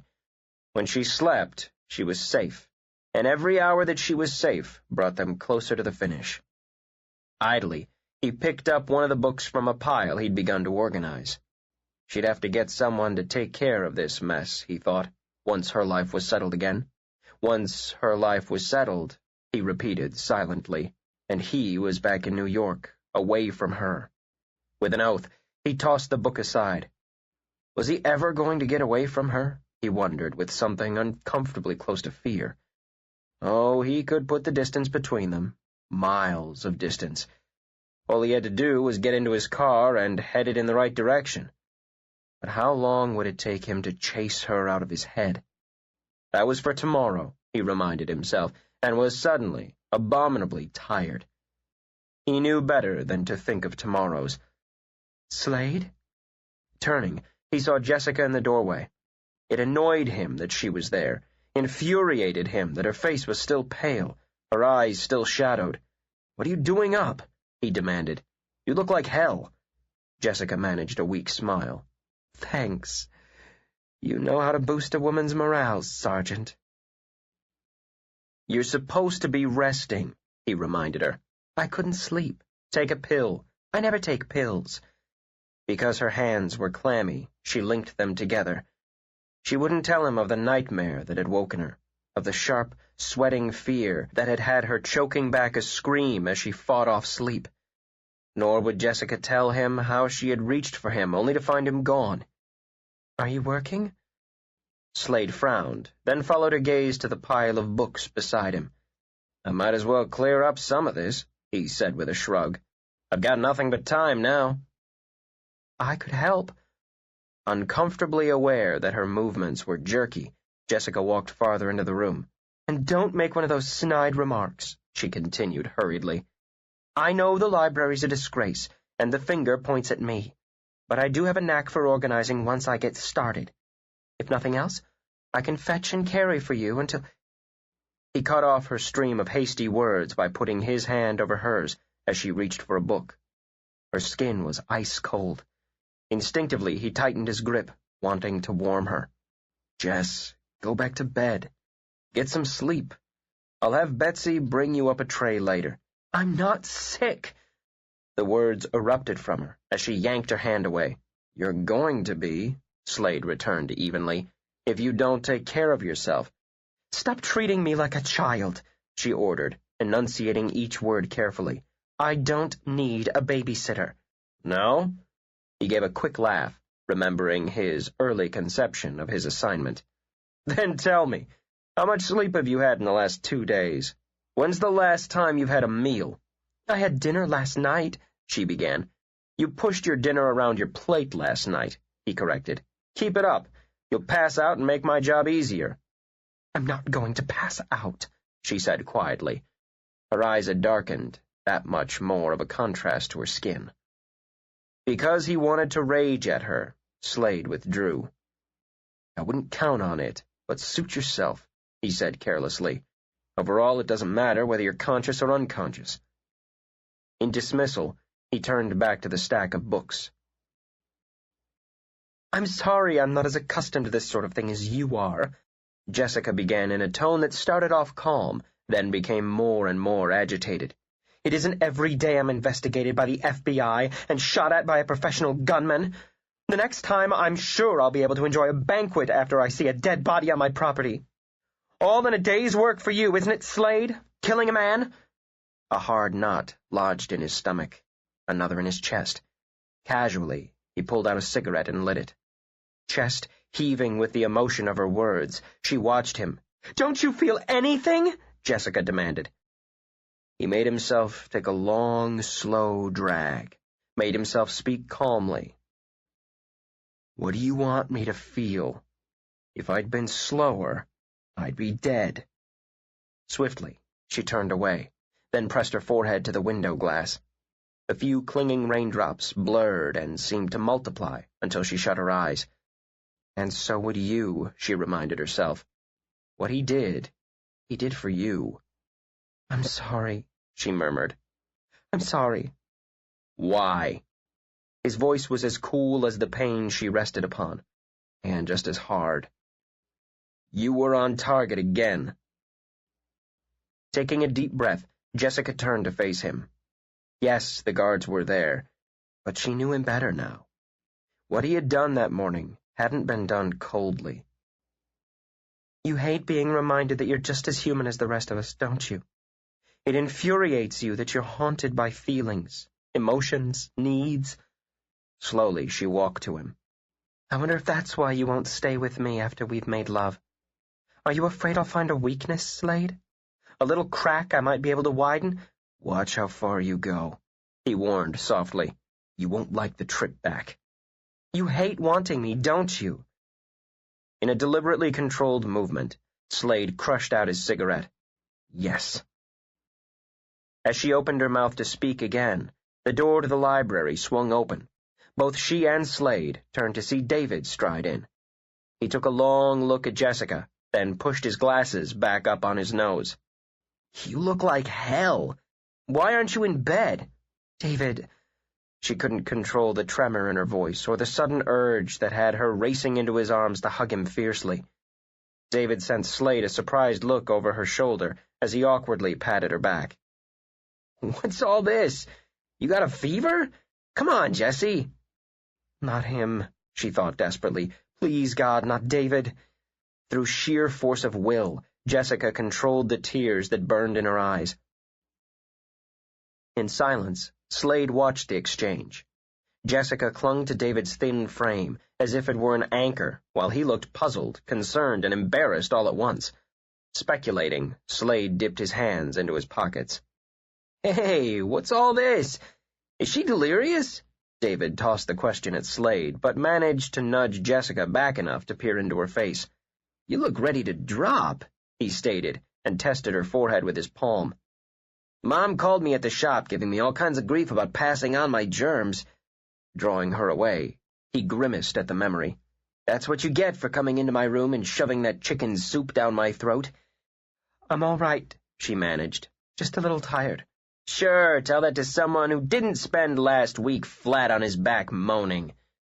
Jessica wanted to cling to him again, to pour out everything that was inside her. Instead, she took a step back, smiled, and hated herself. I'll be fine. I'm just going to take it easy for a couple of days. Have you called the doctor? David. The annoyance in her tone pleased him. It's great having the situation reversed, he told Slade. She did nothing but nag for 2 weeks. Have you? He demanded of Jessica again. When I need one, I'll call one. Why aren't you at the shop?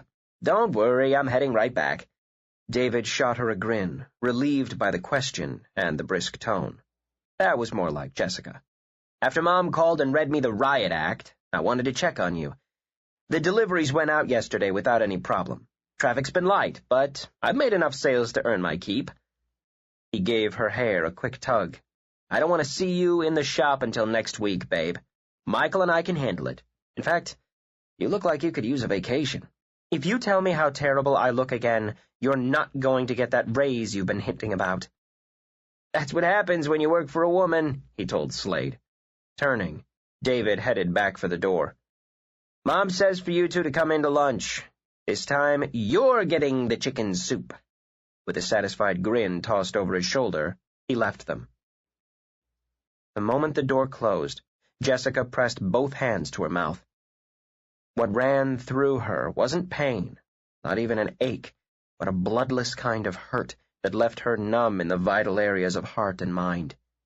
She didn't move or make any sound. For a moment, she felt that she had simply ceased to exist. Not David. Her own whispered words jolted her. With them came a torrent of emotion. Not David, she repeated, whirling on Slade. I won't believe it. Nothing you can say will make me believe he'd do anything to hurt me.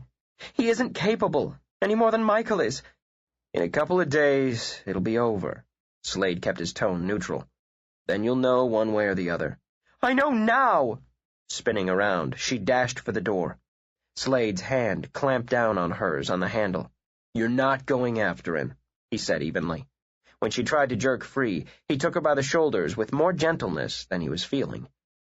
He hated to see her like this, tormented, desperate, hating knowing it was him she would turn against. But he had no choice. "You're not going after him," he said again, spacing the words precisely. "Unless I have your word, I'll cuff you to the bed and lock you in." He narrowed his eyes as her hand struggled beneath his. "I mean it, Jess." She didn't turn against him, but to him. And that, Slade discovered, was worse. "Not David," she murmured, crumpling into his arms. "Slade, I can't bear it.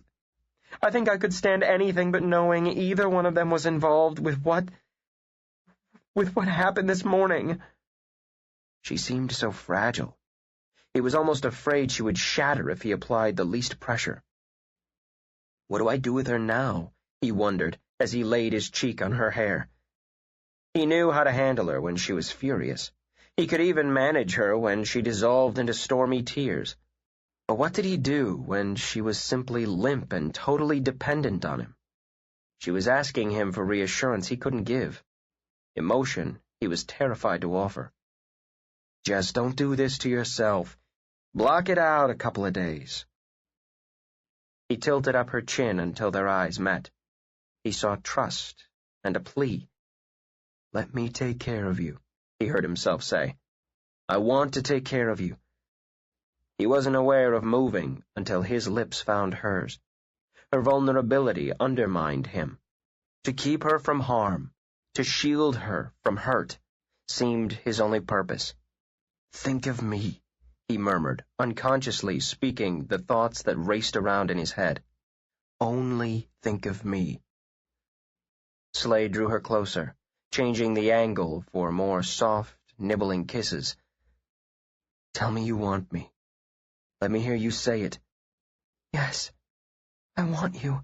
Breathless and pliant, she allowed him to give and to take while she remained passive. For the moment, Jessica had no strength to offer anything but surrender in return, but it was enough for both of them. In his arms, she could almost forget the nightmare and the reality. He took her hands and buried his lips in the palm of one, then the other. It surprised her enough to steady rather than arouse her. Slade wasn't a man for endearments, or for typically romantic gestures. Even as the tingle ran up her arms, it occurred to Jessica that her weakness, her despair, only made his difficult job impossible. He'd been wiser than he knew to ask her to think of him. Drawing on her reserves of strength, she straightened her shoulders and smiled at him. "Betsy has a nasty temper when she has to keep meals waiting." Gratified, he answered the smile. "Hungry?" "Yes," she lied. Jessica managed to eat a little, though the food threatened to stick in her throat. Knowing Slade watched her, she made an effort to appear as though she were enjoying the meal. She talked, rambled about anything but what was foremost on her mind. Too many topics of conversation could lead back to the shop, to David, to Michael, to the man in the grove. Jessica found herself fighting the inclination to look out the window. To look out only reminded her that she was imprisoned in her own home. "Tell me about your family," she demanded, almost desperately. Deciding that it would be better to go along with her pretense than insist she eat or rest, Slade passed her cream for the coffee she was allowing to grow cold. "My mother's a quiet woman, the kind of person who talks only when she has something to say. She likes little things, like the figure I bought in your shop and fussy glass. She plays the piano. Started taking lessons again last year. The only thing she ever insisted on was that Janice and I learn to play." "Do you?" Slade heard the surprise in her voice and gave her a mild scowl. "Badly," he admitted. "She finally gave up on me." "How does she feel about—" Jessica hesitated, then picked up her spoon to stir her coffee. "About what you do?" "She doesn't say." Slade watched her move the spoon around and around until a tiny whirlpool formed in the cup. "I wouldn't think it any easier to be the mother of a cop than the wife of one. But she manages. She's always managed. With a nod, Jessica pushed the untouched coffee aside. And your sister, Janice, you said she was in college. She wants to be a chemist. He gave a quick, mystified laugh. She said so after her first day in high school chemistry. You should see her mixing all those potions. This tall, skinny girl with soft eyes and beautiful hands. Not your average mad scientist. She blew up our bathroom when she was 16. Jessica laughed. Perhaps her first genuine laugh in 24 hours. Did she really? A minor explosion. Slade passed it off, pleased to hear the low gurgle that had been so much a part of her until the day before. The super wasn't too impressed with her explanation of unstable compounds. One can see his point, Jessica mused. Where does she go to school? Princeton. She got a partial scholarship. And even with that, Jessica reflected, the cost of tuition must devour his income. How much did a cop make, she wondered. Not enough, she thought instantly. Not nearly enough to compensate for the risk. His writing takes a back seat to his sister's education. Jessica studied the cold coffee in her cup and wondered if Janice Slaterman realized how much her brother was willing to sacrifice for her. You must love her very much, she murmured. And your mother. Slade lifted a brow. It wasn't something he thought of. It simply was. Yes, I do. Things haven't been easy on either of them. They never complain, never expect. And you? Lifting her eyes, Jessica gave him a long, quiet look. How have you managed to hide from them what you really want? Sensing his instant withdrawal, she reached out to take his hand. You really hate anyone knowing what a nice person you are, don't you, Slade? Doesn't suit the tough cop image. She grinned, pleased to see that she'd embarrassed him.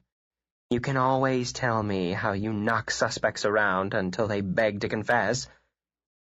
You've been watching too many old movies. Linking his fingers with hers, Slade drew her to her feet. They're one of my vices, she confessed. I can't tell you how many times I've seen The Big Sleep. That's about a private detective, not a cop, he pointed out as he walked her back to the library. What's the difference? He shot her a look. How much time do you have? Well, she considered, glad to forget the outside world for a few moments. It might be interesting to learn why one's called a flatfoot and the other a gumshoe. He stopped, turning to her with an expression between amusement and exasperation.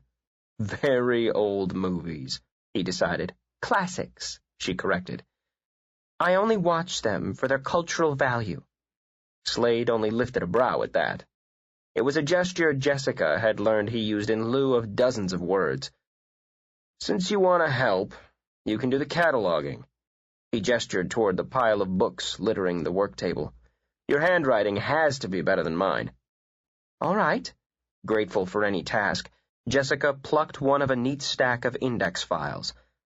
I suppose you'll want to reference and cross-reference and all that sort of thing. Something like that. Slade. She put the card back down before she turned to him. You'd rather be working on your book than doing this. Why don't you take a couple of hours for yourself? He thought of the novel, nearly finished, waiting for him on the desk upstairs. Then he thought of the way Jessica had looked when she had walked through the library doors an hour before. This kind of mess drives me crazy, he told her. While I'm here, I might as well point you in the right direction. How many books are in here? He asked, before she could voice another objection. Momentarily distracted, Jessica looked around. I don't have any idea. Most of these were my father's. He loved to read. A smile touched her lips, then her eyes. His taste was eclectic, to say the least, but I think he had a preference for hard-boiled whodunits. The thought occurred to her quite suddenly. What's your book about? Is it a detective novel? The one I'm working on now? He grinned. No. Well? She lowered a hip to the table. What then? He began to make a clear space for her to work. It's about a family, beginning in the post-war 40s and working through modern day. Changes, adjustments, disappointments, victories. Let me read it, she demanded impulsively. His words, she knew instinctively, would reveal much of the inner man. It's not finished. I'll read what is. Searching for a pencil, Slade stalled. He wanted his words read. It was a dream he'd lived with for too many years to count. But Jessica was different. She wasn't the nameless, faceless public. Her opinion, good or bad, held too much weight. Maybe, he muttered. If you're going to help, you'd better sit down. Slade. Wrapping her arms around his waist, Jessica rested her cheek on his back. I'll just bother you until you say yes. It's a talent of mine. Something about the casually intimate embrace stirred him beyond belief. Her breasts pressed lightly against his back, her hands linked loosely at his waist. In that moment, for that moment, he surrendered completely to the love he felt for her. It was deeper than need, sharper than longing. Didn't she see that there was nothing he could refuse her? Slade thought, as he brought his hands down to cover hers. Couldn't she see that she'd become woman and dream and vulnerability, all in the space of days? If they were to pretend, for her sake, that there was no threat beyond the walls, perhaps they could pretend for his that she belonged to him. Bother me, he invited, turning so that he could gather her into his arms, but I warn you, I'm no pushover. With a low laugh, Jessica rose on her toes until her lips brushed his. I can only hope my work's cut out for me. Deepening the kiss, she slid her hands under his shirt to run them up the firm planes of his back, along the ridge of muscle. That might get you a couple of pages, he murmured. Want to try for a chapter? She allowed her tongue to trace his lips lazily, giving them a quick teasing nip as she slid a finger up and down his spine. She sensed his response, just as she sensed his reluctance to show it to her. Bargaining is my forte, she told him quietly. She gave him a slow, lingering kiss, retreating just as she felt him increase the pressure. Just how many chapters are in this book? Slade closed his eyes, the better to enjoy the sensation of being seduced when no seduction was necessary. About 25. He felt her lips curve as they touched his again. This could take all day. Count on it. Unexpectedly, he drew her away, then framed her face with his hands. We can start negotiations right after we do some work in here. Oh! Catching her tongue between her teeth, Jessica looked around at the disordered books. After? After, Slade said firmly, nudging her down in a chair. Start writing. Jessica was hardly aware of the hours that passed. 1, then 2, then 3. He worked quietly, systematically, and with a patience she could never hope to emulate. Slade knew the books a great deal better than she. Jessica saved reading for the rare times when her physical energy lagged behind her mental energy. She enjoyed books. He loved them.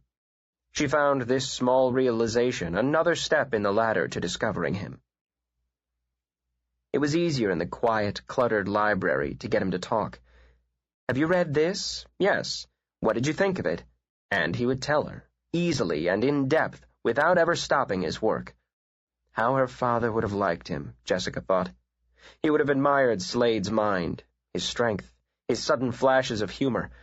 He would have seen the goodness Slade took such care to keep hidden. She doubted Slade realized that. By letting her work with him here, he was revealing his other side, the dreamer. Perhaps she'd always known it was there, even when she had recognized the streak of hard street sense. It was a complex man who could carry a gun and discuss Byron's Don Juan with equal ease. That afternoon, she needed the dreamer. Perhaps he knew it. The light began to fade to a soft gray. Shadows gathered in the corners of the room. Jessica had forgotten her tension and had become involved with the mindless task of copying titles and names onto the index cards. When the phone rang, she scattered 24 of them on the floor. Quickly, she began to retrieve them. He just startled me, she said when Slade remained silent. She cursed her trembling hands as she gathered the cards back into a pile. It's been so quiet, that's all. Furious with herself, she let the cards fall again. Damn it! Don't sit there looking at me like that. I'd rather you swore at me. He rose and went to her, then crouched in front of her. You made a hell of a mess, he murmured. If you can't do better, I'll have to get myself a new assistant. With a sound that was part sigh, part laugh, she leaned her forehead against his. Give me a break. It's my first day on the job. Betsy opened the door, then lifted her brows and pursed her lips. Well, she always figured where there was smoke, there was fire, and she'd smelled smoke the minute those two had set eyes on each other. She gave a quick harumph and watched Jessica jump as though she'd been scalded. Mr. Adams is on the phone, Betsy said regally, then closed the door again. Slade closed his hand over Jessica's. Call her back, he said quietly. Have her tell him you're resting. No. With a quick shake of the head, she rose. Don't keep asking me to run, Slade, because I might do it. Then I'd hate myself. Turning, she picked up the phone. Hello, Michael. Slowly, Slade straightened, tucked his hands in his pockets, and watched her. No, it's nothing, really. Just a little touch of the flu. Jessica spoke in quiet tones while she wrapped the phone cord around and around her fingers. David's just feeling guilty because he thinks I caught it from him. He shouldn't have worried you. I'm taking care of myself. She shut her eyes tightly a moment, but her voice remained light and steady. No, I won't be in tomorrow. The cord of the phone dug into her skin. Carefully, Jessica unwound it. That's not necessary, Michael. No, really, I promise. Don't worry. I'll be fine in a couple of days. Yes, I will. Goodbye. After replacing the receiver, Jessica stood for a moment, staring down at her empty hands. He was concerned, she murmured. I'm never ill. He wanted to come over and see me, but I put him off. Good. Sympathy wouldn't help her now, Slade decided. We've done enough in here for today. Why don't we go upstairs? He walked to the door as if taking her agreement for granted. He opened it, then paused and looked back. She still hadn't moved. Come on, Jess. She crossed to him, but stopped at the door. Michael would do nothing to hurt me, she said without looking at him. I just want you to understand that. As long as you understand that I have to look at everyone as a potential threat, he returned evenly. You're not to see either one of them, or anyone else, unless I'm with you. Spotting the light of defiance in her eyes, he continued. If he and David are innocent, the next couple of days won't do them any harm. If you really believe it, he went on, shrugging off the look of fury she sent him, you should be able to handle all this. He wasn't going to give her an inch, Jessica concluded, as she fought both tears and rage. Perhaps it was best if he didn't. She took a long, steadying breath. You're right, and I will handle it. Are you going to work on your book now? Slade gave no sign that the change of subject made any difference to him.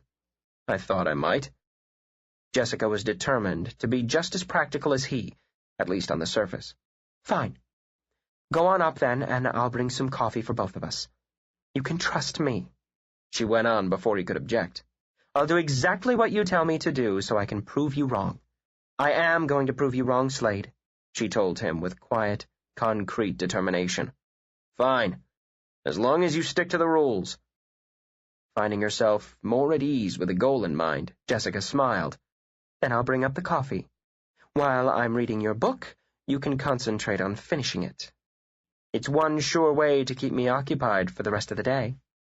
He pinched the lobe of her ear. Is that a bribe? If you don't know one when you hear one, she countered, you must be a pretty lousy cop. 8. Jessica's coffee grew cold again. She sat up against the headboard of Slade's bed with a pile of manuscript on either side of her. The stack of pages she had read was rapidly outgrowing the pile she had yet to read. Engrossed, she had been able to pass off Betsy's nagging when the housekeeper had brought up a tray of soup and sandwiches. Jessica had given her an absent promise to eat, which she had forgotten the moment the door was closed again. She'd forgotten, too, though he had scrawled notes and revisions in the margins, that she was reading Slade's work. The story, the people, had completely taken her over. She traveled with an ordinary family through the post-war 40s, through the simplicities and complexities of the 50s, into the 60s with their turbulence and fluctuating mores. Children grew up, values changed, there were deaths and births, the realization of some dreams and the destruction of others. Through it all, as a new generation coped with the pressures of the 70s, Jessica came to know them.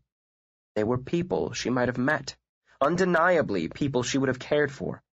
The words flowed, at times gently, at other times with a grittiness that made her stomach tighten. It wasn't an easy story. His characters were too genuine for that. He showed her things she didn't always want to be shown, but she never considered setting the pages aside. At the end of a chapter, Jessica reached automatically for the next page. Confused, she glanced down to see that there were no more. Annoyed with the interruption, she then realized she had read all he had given her. For the first time in almost 3 hours, the sound of Slade's typing penetrated her concentration. There was a full moon. That, too, came to her abruptly. The light flowed into the room to vie with the stream of the bedside lamp. The fire Slade had lit when they'd come upstairs had burned down to glowing embers. Jessica stretched her cramped muscles, wanting to give herself a moment before she went into Slade.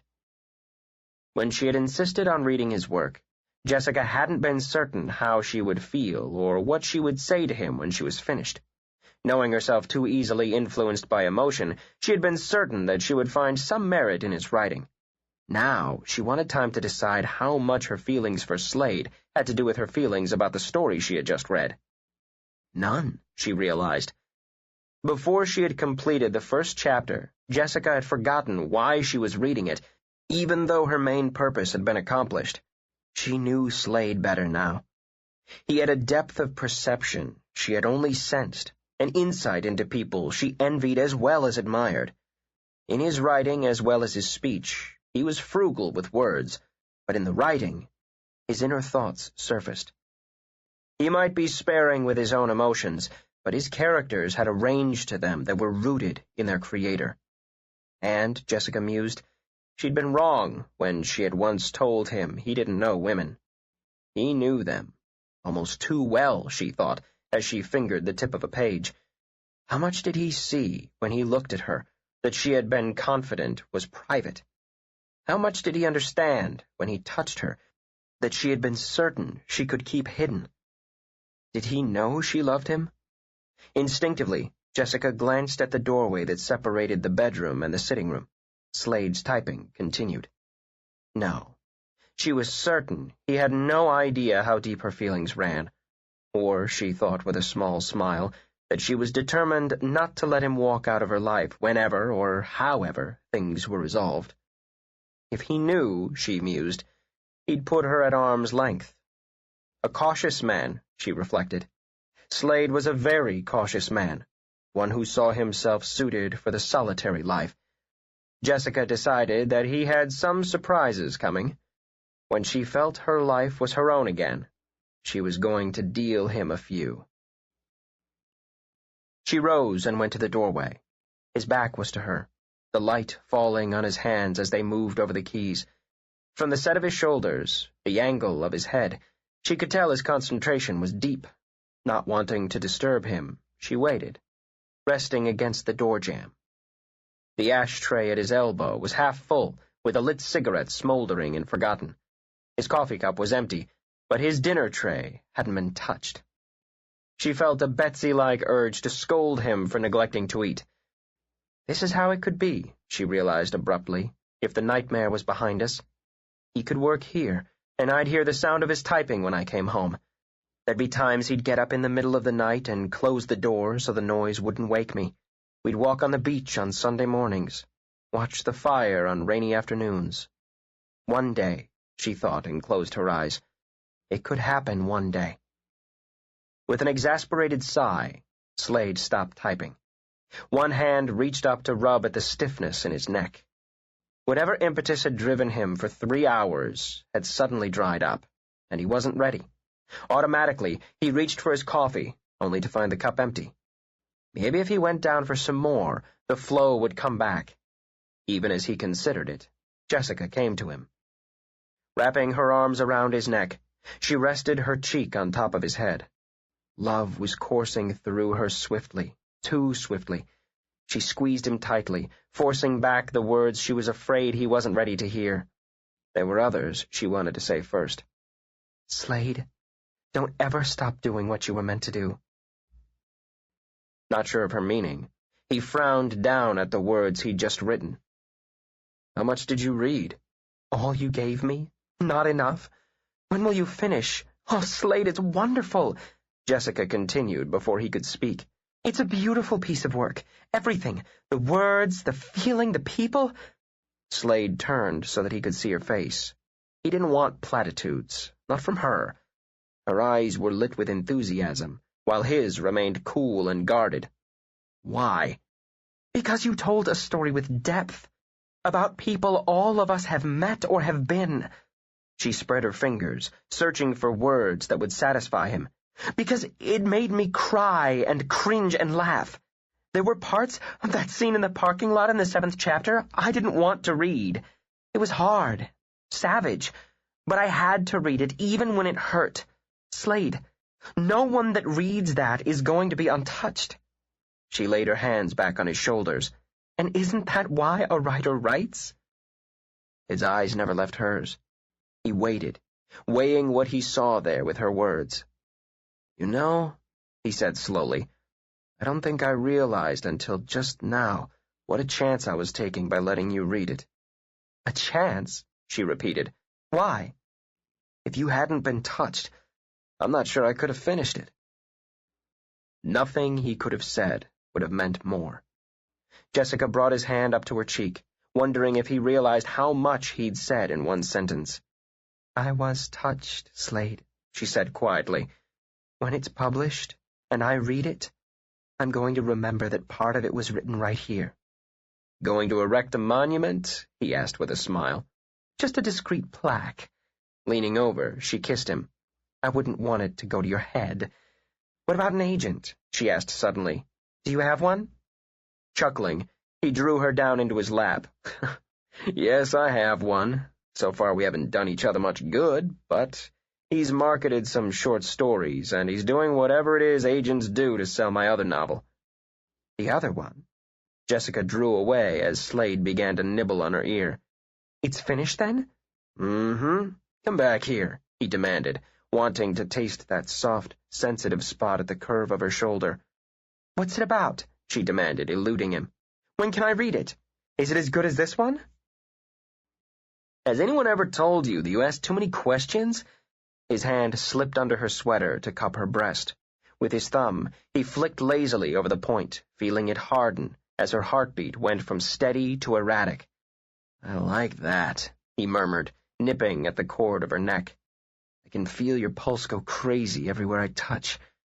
In one long stroke, he moved down her rib cage to her waist.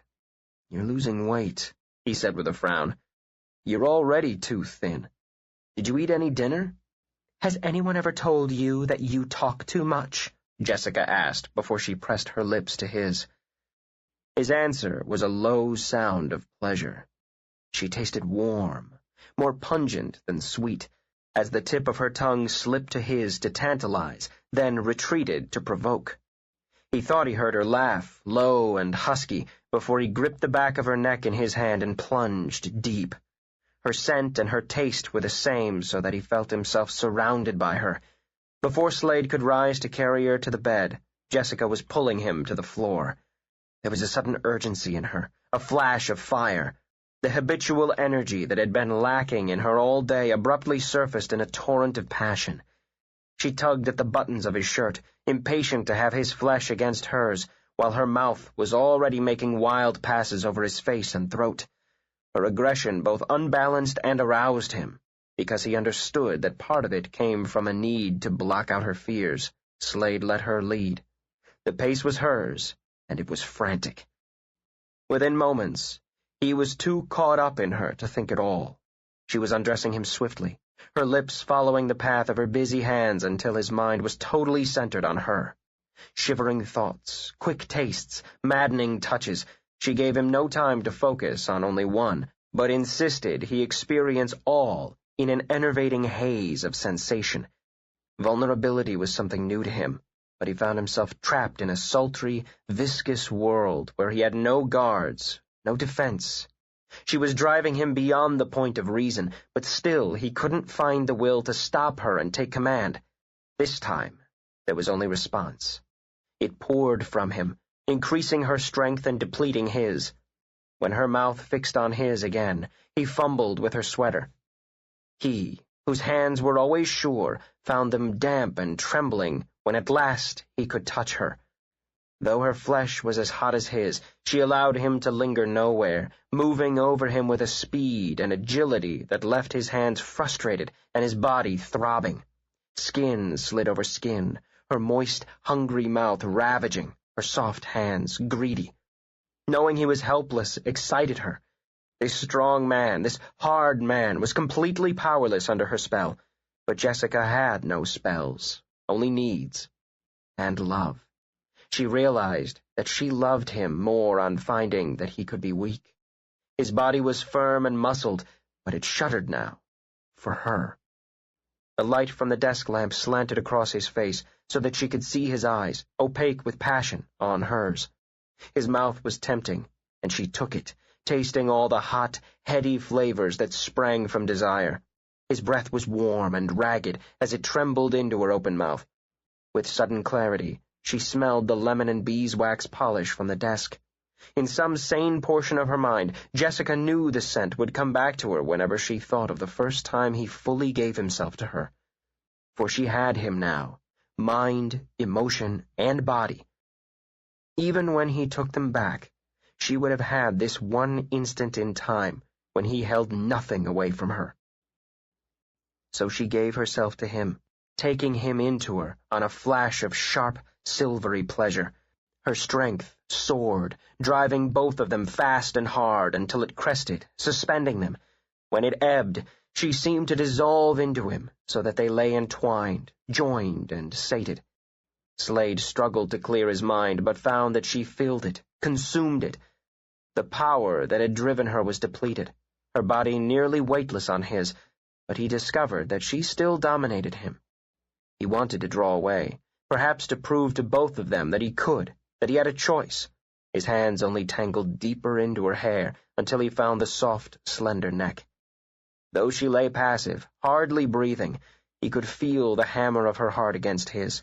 No force of will could make his pulses level, though his physical need was fully satisfied. He wanted her, but his wants were only to have her near. Jess. He lifted her face to his without any idea what thoughts would spill out into words.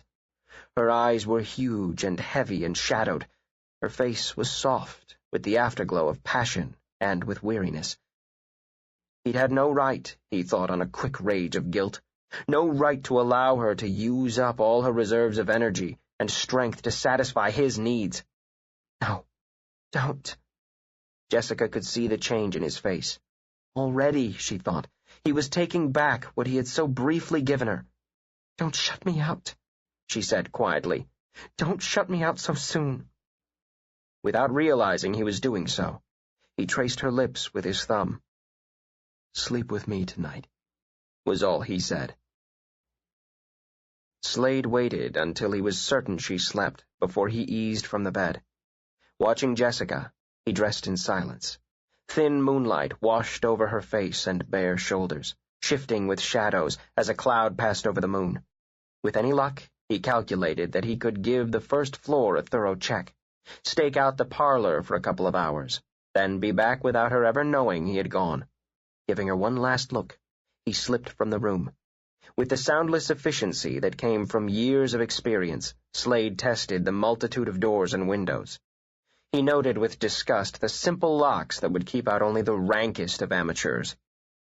The house is full of silver and small portable valuables, he reflected. A burglar's paradise, and she seals it off with dime store locks. A credit card and a hairpin, Slade decided, as he examined the rear kitchen door. He'd have to see that Jessica installed something less flimsy before he left. In a mound of white fur, Ulysses slept on the cool tile floor, snoring lightly. He never stirred as Slade stepped over him. Testing. Slade rattled the knob on the back door. Ulysses' rhythm never altered. "Wake up, you good-for-nothing mutt!" At the command, the dog opened one glazed eye, thumped his tail twice, then went back to sleep. Rubbing the back of his neck, Slade reminded himself that a run-of-the-mill burglar wasn't the immediate problem. He stepped over the dog again and left him snoring. Cautiously, he moved through the servants' wing. There was a pale light under one door and the muffled laughter of a late-night talk show. The rest were silent. Glancing at his watch, he saw that it was just past midnight. Slade went back to the parlor to wait. He sat in a wingback chair, lost in the shadows. Watch and wait. There was little more he could do, and he was itching to do something, anything to move the investigation along. Maybe the commissioner picked the wrong man after all, he mused. This time, Slade wanted to look for trouble, and he wanted to find it.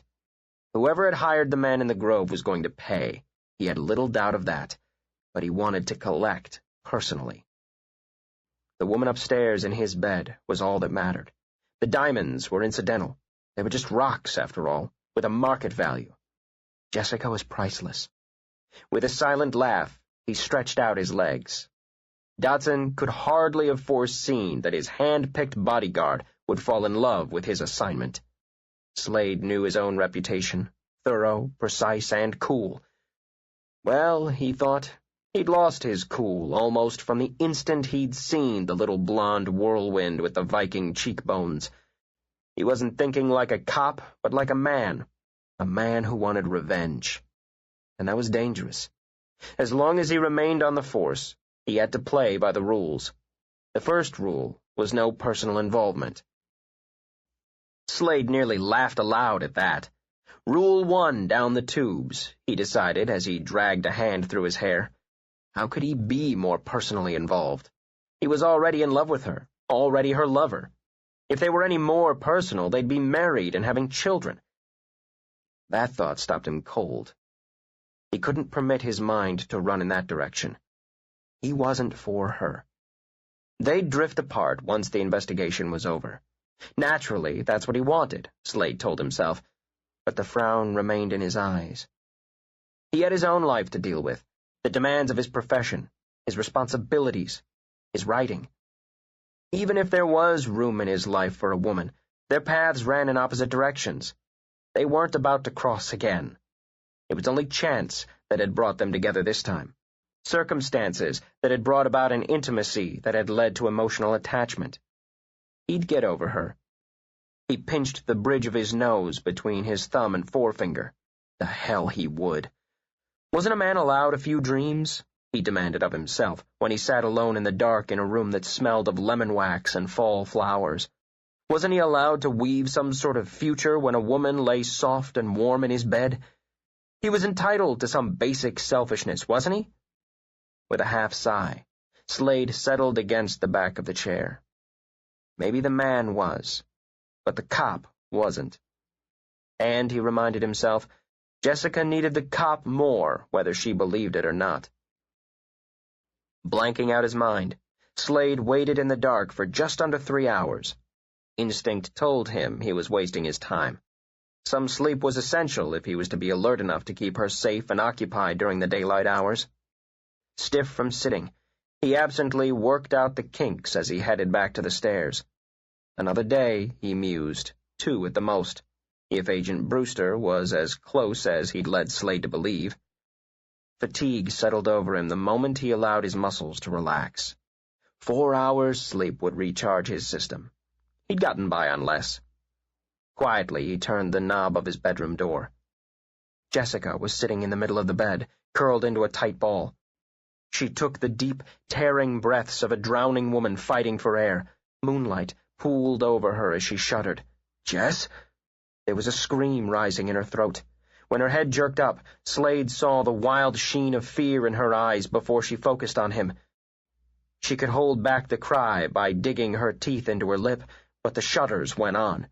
Slade went to her swiftly. Her skin was clammy as he took her shoulders, her face damp with a mixture of tears and perspiration. It ran through his mind that someone had slipped past him and gotten to her. Then the idea was as quickly dismissed. "What is it?" he demanded. "What's the matter?" "It's nothing." Desperately, she fought to control the tremors. The nightmare had come back, horridly vivid, to attack all of her senses. Cold wind, the smell of salt spray, the roar of the surf, and someone's heavy footsteps as they ran after her, the shifting shadows as clouds blocked out the sun, the iron taste of her own terror, and worse, much worse. She had been afraid to turn, afraid she would see the face of someone she loved on the man who pursued her. "I woke up," she managed. "I guess I panicked when you weren't here." It was partially true and difficult enough to confess. She couldn't bring herself to admit she could be terrorized by a dream. "I was just downstairs." He brushed sweat-dampened hair from her cheeks. "I wanted to make sure everything was locked up." "Professional habit?" She nearly managed to smile before she dropped her head to his shoulder. "Yeah." Even as he gathered her close, she trembled. It wasn't the moment, he decided, to lecture her on flimsy locks and thin chains. "I'll go down and get you a brandy." "No." She bit her lip again as the refusal came out too forcefully. "No, please. I already feel like an idiot." "You're entitled to be jumpy, Jess." Softly, he brushed a kiss over her hair. She wanted to cling, to beg him not to leave her alone for an instant. She wanted to pour out every fear and fantasy and dread, but she couldn't, and the denial was as much for her own sake as his. "With a policeman in the house?" she countered. Tilting back her head, she looked up at him. A strong face, she mused, strong arms and serious eyes. "Just come to bed. You must be tired." Making the effort, she forced away the nerves and gave him a smile. "How does one man cope with 2 careers, Sergeant?" He shrugged as he kneaded her tense shoulders. "I manage. How can a woman look so beautiful at 3 o'clock in the morning?" "My mother claims it's bone structure." Her smile warmed a bit as she willed herself to relax under his hands. "I prefer to think it's something less scientific, like being born during a lunar eclipse." Nuzzling her neck, he chuckled. "Were you?" "Yes. My father said that's why I had cat's eyes, to help me see in the dark." Slade kissed her lightly before he set her away from him and rose. "If you don't get some sleep, they're going to be bloodshot." "What a gallant thing to say." Jessica frowned at him as he undressed. "What about you?" "I can get by on 3 or 4 hours when I have to." She gave a quick snort. "You're machismo surfacing, Slade." When he turned his head, the moonlight streamed over his face, illuminating the lightning-fast grin. Jessica felt her heart flutter up to her throat. Shouldn't she be used to him by now, she wondered. The mercurial moods, the streaks of boyish good humor in the sometimes overly serious man. His body was sleek and limber, streamlined like a channel swimmer's, muscled like a lightweight boxer's. His face mirrored both of his professions, the intellect and the action. "He'll take care of you," her mind comforted. "Just trust." But there were lines of fatigue and strain that the moonlight accented as well. "And you take care of him," her thoughts added. Smiling, she held out her arms to him. "Come to bed," she ordered. Lying down beside her, Slade drew her close. There was no driving physical need to possess her. Instead, he felt a simple serenity, all the more precious for its rarity. For the next few hours, they would be any man and woman sharing the intimacy of sleep. She curled warmly into him, as much to soothe as be soothed. There were no more words. Jessica lay still, schooling her breathing so that it was deep and even until she felt him drift off. With her eyes open and fear threatening on the verges of her mind, she watched the moonlight play on his shoulder as it rose and fell. The light was misty with pre-dawn before she slept. When the phone rang, he jolted out of a restless sleep. Sweat purled on his forehead. Afraid to answer, more afraid not to, He lifted the receiver. Yes? Hello? Your time's up. I need more, he said quickly, knowing that weakness would never be tolerated. He swallowed the tremor in his voice. Just a few days. It isn't easy to get to them with the house full of people. Must I remind you that you aren't paid to do only what's easy? I tried to get to them last night. I was nearly caught. Then you were careless. I've no use for carelessness. Less for carelessness than weakness, he thought rapidly and moistened his lips. Jessica. Jessica's not feeling well. He reached for a cigarette to steady his nerves. He had to think quickly and calmly if he wanted to stay alive. She isn't planning on coming into the shop. In a couple of days, I should be able to convince her to take a long weekend. She'll listen to me. He took a greedy drag of his cigarette, praying that he spoke the truth. With her out of the house, I can get to the diamonds without taking any chances. Moisture beaded on his top lip, and he wiped the back of his hand across it. You'll have them this weekend. A couple of days won't matter. A sigh breathed through the phone, chilling him. You're mistaken again. Too many mistakes, my young friend. Remember my associate in Paris? He made mistakes. The phone slid wetly in his hand. He remembered the man found floating in the Seine. Tonight, he said desperately. I'll have them for you tonight. 10 o'clock at the shop. He paused to make certain the weapon of fear had done its work. The soft, jerky breathing pleased him. If you fail this time, I won't be so understanding. You've done very well since you started to work for me. I'd hate to lose you. I'll bring them. Then I want out. We'll discuss it. 10 o'clock. With a gentle click, the connection was broken. 9. Slade's mind and body awoke at the same instant. The luxury of drifting slowly awake was something he had forfeited years before. He had had to perfect the ability to sleep quickly and lightly, and to awake just as quickly, ready to function. It was a habit he looked forward to breaking without really believing he ever would. He saw from the slant of the sun that it was still early, but he shifted his gaze to check the mantel clock nonetheless. Just past 7. The 4 hours' rest had done all it needed to do. Turning his head, he looked down at Jessica. The pale blue smudges under her eyes made him frown. Though by his calculations she had slept nearly 8 hours, the smudges were deeper than they had been the day before. Today he'd make certain she rested more. If he had to slip a sleeping pill into her coffee, and ate something, if he had to force-feed her. He could all but feel the pounds slipping off her. Though he barely shifted the mattress as he moved away from her, her hand tightened on his arm. Her eyes flew open.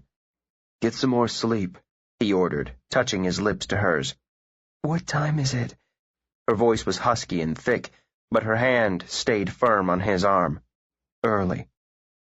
Jessica relaxed, muscle by muscle, but didn't release him. "How early?" Too early.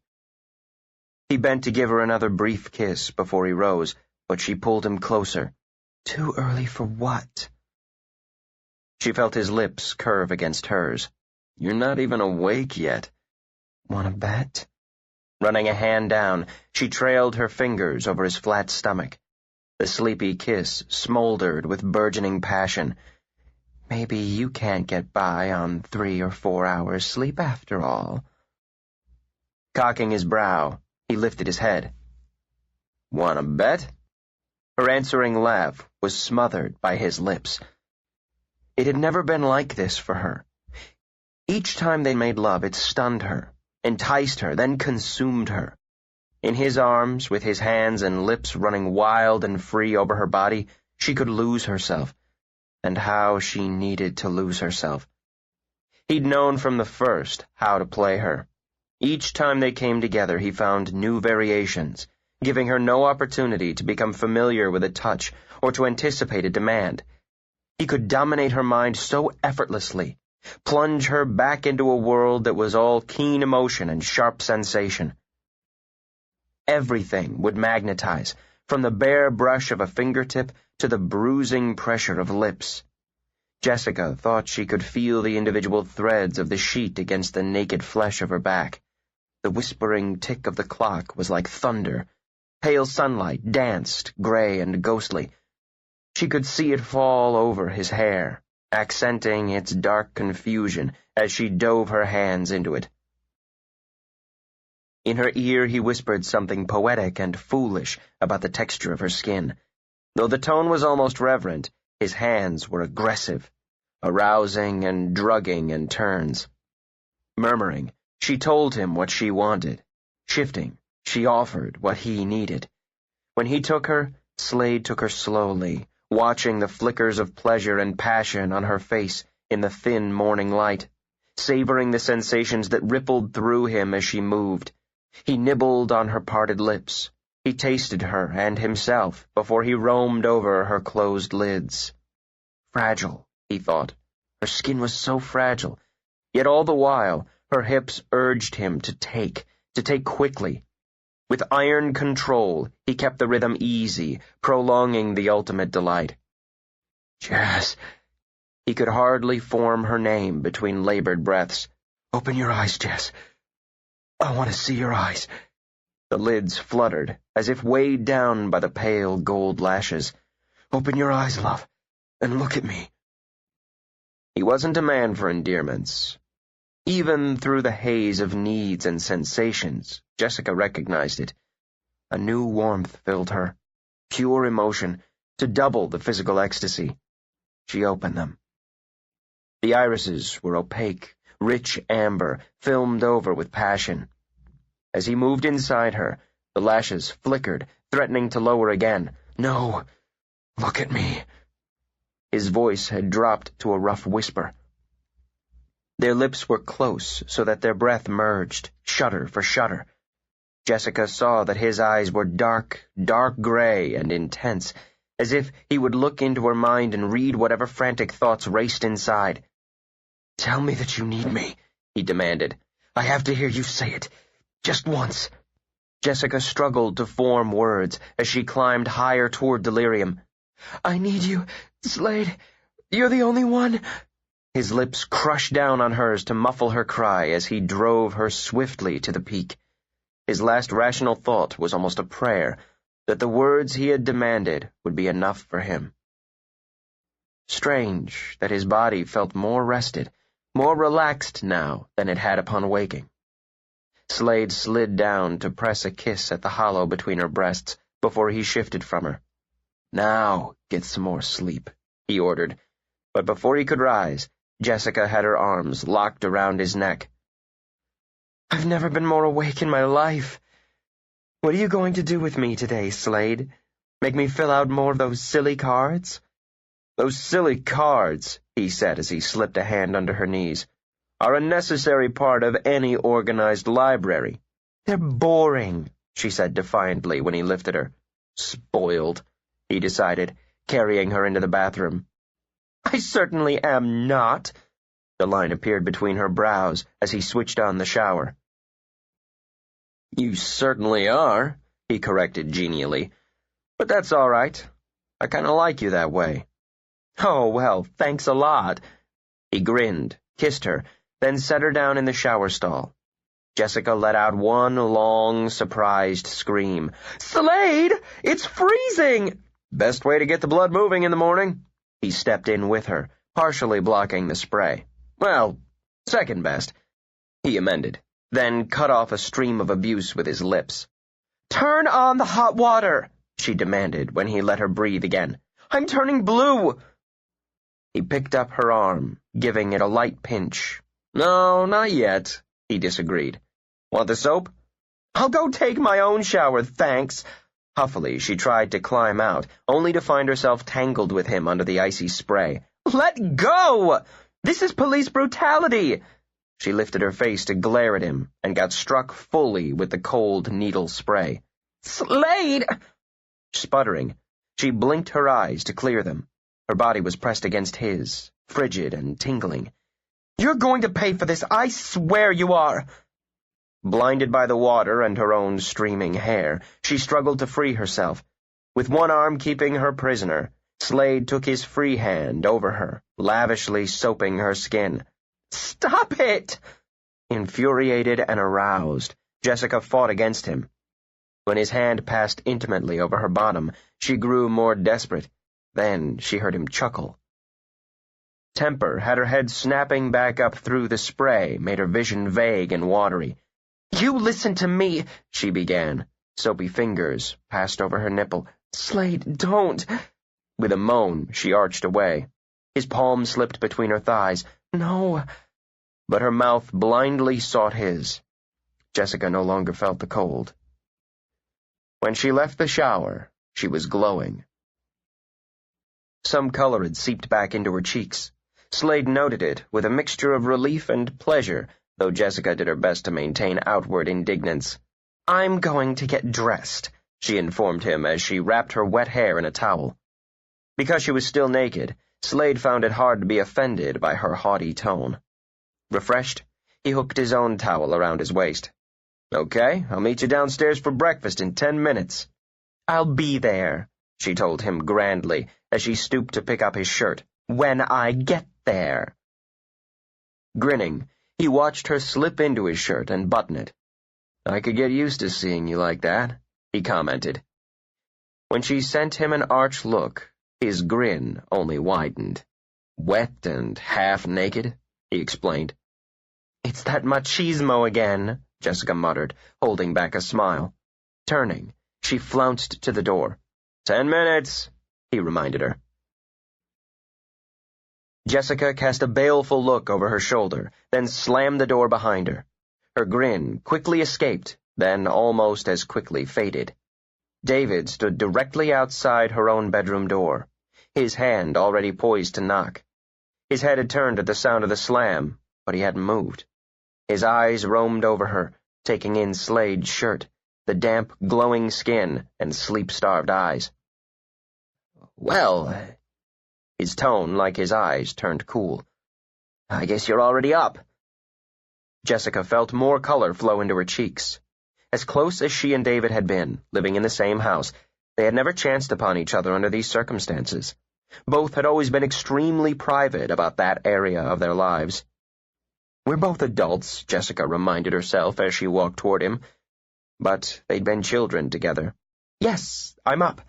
Did you want me? Part of her wanted to run to him as she had the day before.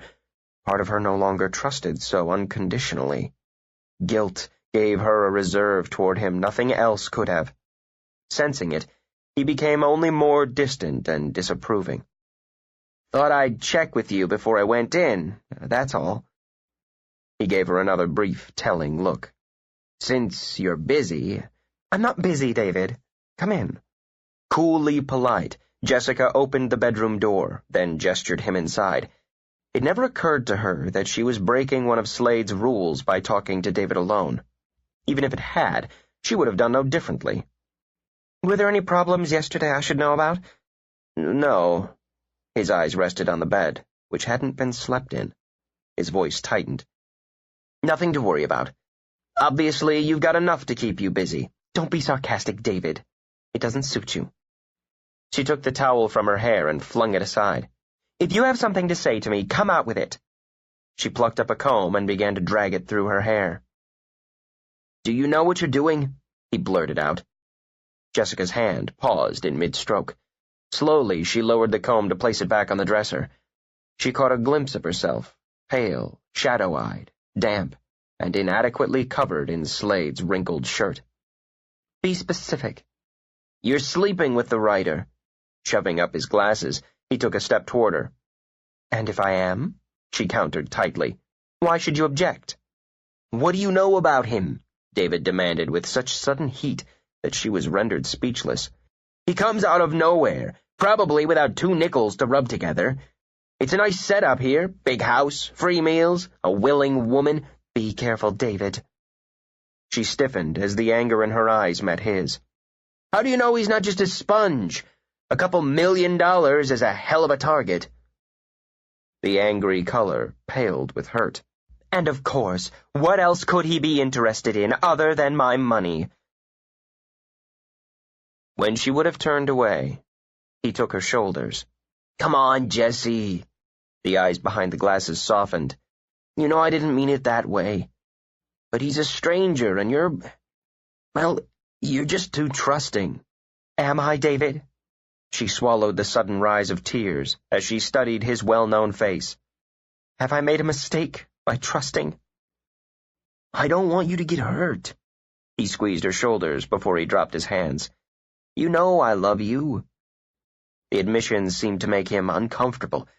With a shrug, he stuck his hands in his pockets. And damn it, Jessica, you must know how crazy Michael is about you. He's been in love with you for years. But I'm not in love with him, she said quietly. I'm in love with Slade. In love with him? Jeez, Jessie, you hardly know the guy. The use of the silly exclamation brought a quick laugh from her as she dragged a hand through her hair. Oh, David, I know him better than you think. Look, let me check into him a little bit. Maybe find out— No! Swiftly, Jessica cut him off. No, David. I won't permit that.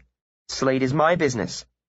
So was that creep from Madison Avenue who soaked you for $10,000, he muttered. Turning away, she covered her face with her hands. It was funny, she thought. She should be able to laugh. Two of the most important people in her life were warning her about each other. Hey, Jessica, I'm sorry. Awkwardly, David patted her wet hair. That was a dumb thing to say. I'll butt out. Just be careful, okay? He shifted from one foot to the other, wondering why she was suddenly so emotional. You're not going to cry or anything, are you? No. That did nudge a small laugh from her. He sounded suspiciously as he had when he'd been 12 and she'd come home after fighting with her current boyfriend. Loyalty came full circle, overlapping everything else. David. Turning, Jessica laid her hands on his shoulders, looking beyond the lenses and deep into his eyes. If you were in trouble, if you'd gotten in over your head and made a mistake, a serious one, would you tell me? His eyes narrowed slightly, but she couldn't tell if it was from curiosity or guilt. I don't know. I guess it would depend. It wouldn't matter what you'd done, David. I'd always be on your side. The tone was too serious. Uncomfortable, he shrugged his thin shoulders and tried to lighten it. I'm going to remind you of that the next time you jump me for making a mistake in the books. Jessie, you really don't look good. You ought to think about getting away for a few days.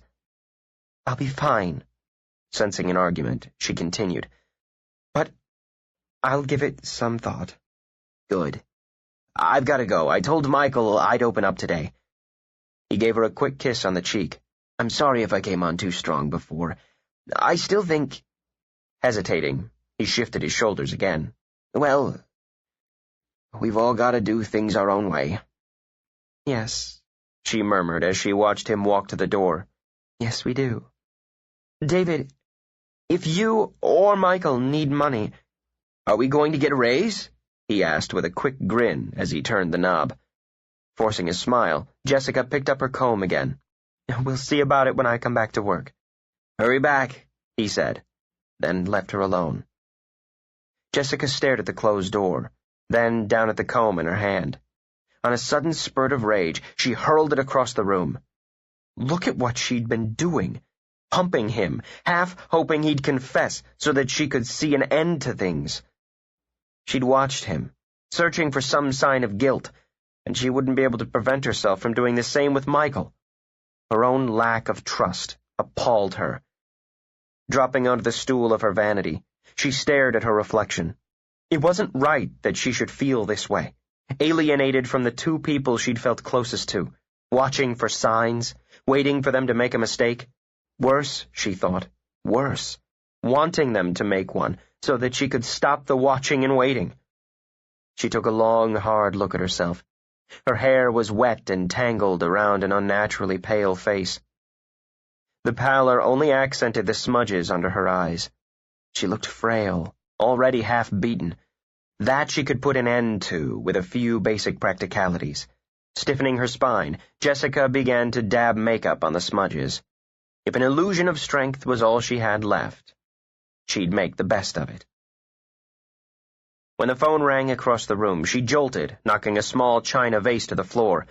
Helplessly, she stared at the shattered pieces that could never be put back together. Betsy answered the phone as Slade reached the bottom of the stairs. "Yes, he's here. May I say who's calling?" She stopped Slade with an arch look as she held out the receiver.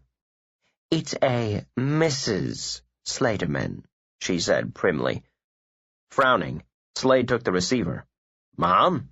Betsy sniffed at that and walked away. "Why are you calling me here? You know I'm working. Is anything wrong?" he demanded as annoyance turned to concern. "Is Janice all right?" "Nothing's wrong, and Janice is fine," his mother put in the moment he let her speak. "And how are you?" Annoyance returned swiftly. "Mom, you know you're not supposed to call when I'm working unless it's important. If the plumbing's gone again, just call the super." "I could probably have figured that one out all by myself," Mrs. Slaterman considered.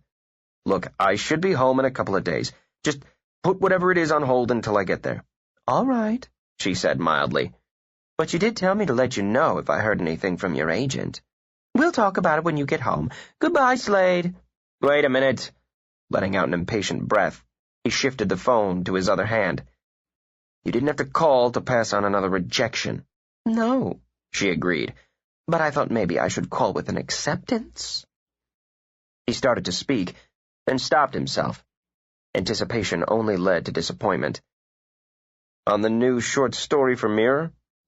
"Now, he did mention something about that, too." She let the sentence trail off until Slade was ready to shout at her. "But he was so excited about selling the novel that I didn't take it all in." Slade felt the blood pounding in his ears. "What novel?" "Your novel, idiot," she said with a laugh. "Second Chance, by James Slaterman, soon to be published by Fulbright and Company." Emotion raced through him too swiftly. Resting his forehead against the receiver, he closed his eyes. He'd waited all his life for this one moment. Now nothing seemed ready to function. He tried to speak, found his throat closed, then cleared it. "Are you sure?" "Am I sure?" she muttered. "Slade, do you think I can't understand English, even if it's fancy agent talk? He said they're working up a contract and he'll be in touch with the details. Business about film rights and serial rights and clauses with numbers. Of course," she added when her son remained silent, "it's up to you. If you don't want the $50,000 advance." She waited, then gave a maternal sigh. "You always were a quiet one, Slade, but this is ridiculous. Doesn't a man say something when he finally has what he's always wanted?" Always wanted, he thought numbly. Of course she'd known. How could he have ever deceived himself into thinking he'd concealed it from her? The money hadn't sunk in. He was still hearing the magic word, published. "I can't think," he said finally. "Well, when you can, get the one you're working on now together. They want to see it. Seems they think they've got a tiger by the tail. Slade, I wonder if I've told you often enough that I'm proud of you." "Yeah." He let out a long breath. "You have. Thanks." Her chuckle was warm in his ear. "That's right, darling. Save your words for your stories. I have a few hundred phone calls to make now. I love to brag. Congratulations." "Thanks," he said again, inadequately. "Mom?" "Yes?" "Buy a new piano." She laughed. "Goodbye, Slade." He listened to the dial tone for nearly a full minute. "Excuse me, Mr. Slaterman. Would you like your breakfast now?" Confused, Slade turned to stare at Betsy. She stood behind him, little black eyes, wrinkled skin, and graying hair on short, sturdy legs. She smelled faintly of silver polish and lavender sachet. The smile Slade gave her had her taking a cautious step back. It looked a bit crazed. You're beautiful. She backed up another step. Sir, absolutely beautiful. Swooping her up, he spun her in a fast circle, then kissed her full on the mouth. Betsy managed one muffled shriek. Her lips tingled for the first time in 10 years. "Put me down and behave yourself," she ordered, clinging to her dignity. "Betsy, I'm crazy about you." "Crazy, period," she corrected, refusing to be charmed by the gleam in his eye. "Just like a writer to be nipping at the brandy before breakfast. Put me down and I'll fix you some nice black coffee." "I'm a writer," he told her with something like wonder in his voice. "Yes, indeed," she said soothingly. "Put me down like a good boy." Jessica stopped halfway down the steps to stare. Was that Slade grinning like a madman and holding her housekeeper 2 feet off the ground? Her mouth dropped open as he planted another kiss on Betsy's staunch, unpainted lips. "Slade!" Taking Betsy with him, he turned. It flashed through Jessica's mind that it was the first time she had seen him fully, completely happy. "You're next," he announced as he set Betsy back on her feet. "Pixelated," Betsy told Jessica with a knowing nod. "Before breakfast." "Published," Slade corrected as he swung Jessica from the stairs. "Before breakfast." His mouth crushed hers before she had a chance to speak. She felt the emotion coming from him in sparks. Hard, clean emotion without eddies or undercurrents. The joy transferred into her so that she was laughing even as her mouth was freed. "Published? Your novel? When? How?" "Yes, yes." He kissed her again before continuing to answer her questions in turn. "I just got a call. Fulbright and Company accepted my manuscript and want to see the one I'm working on." Something changed in his eyes as he drew her back against him. She saw it only briefly. It wasn't a loss of happiness, but a full dawning of realization. "My life's my own," he murmured. "It's finally mine." "Oh, Slade," Jessica clung to him, needing to share the moment. "I'm so happy for you." Lifting her face, she framed his in her hands. "It's just the beginning. Nothing will stop you now. I can feel it. Betsy, we need champagne," she said as she wrapped her arms around Slade's neck again. "At 9 o'clock in the morning." The sentence trembled with righteous shock. "We need champagne at 9 o'clock on this morning," Jessica told her. "Right away in the parlor. We're celebrating." With her tongue clucking rapidly, Betsy moved down the hall. Writers, she reminded herself, were hardly better than artists, and everyone knew the sort of lives they led. Still, he was a charming devil. She allowed herself one undignified chuckle before she went into the kitchen to report the goings-on to the cook. "Come inside," Jessica ordered. "Tell me everything." "That's everything," Slade told her as she pulled him into the parlor. "They want the book. That's the important thing. I'll have to get the details from my agent." The figure of 50,000 finally registered fully. "I'll get an advance," he added with a half-laugh. "Enough to keep me going until I sell the second one." "That won't be long. I read it, remember?" On a sudden burst of energy, she grabbed his hand. "What a movie it would make! Think of it, Slade. You could do the screenplay. You'll have to be careful with the film rights. Make sure you don't sign away something you shouldn't. Or a miniseries," she decided. "Yes, that's better. Well, then you could—" "Ever thought about giving up antiques and opening an agency?" he asked mildly.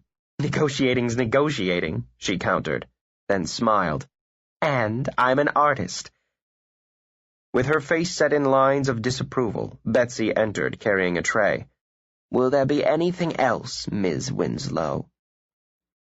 When Betsy used such formal address, Jessica knew she had sunk beyond reproach. "No, nothing, thank you, Betsy."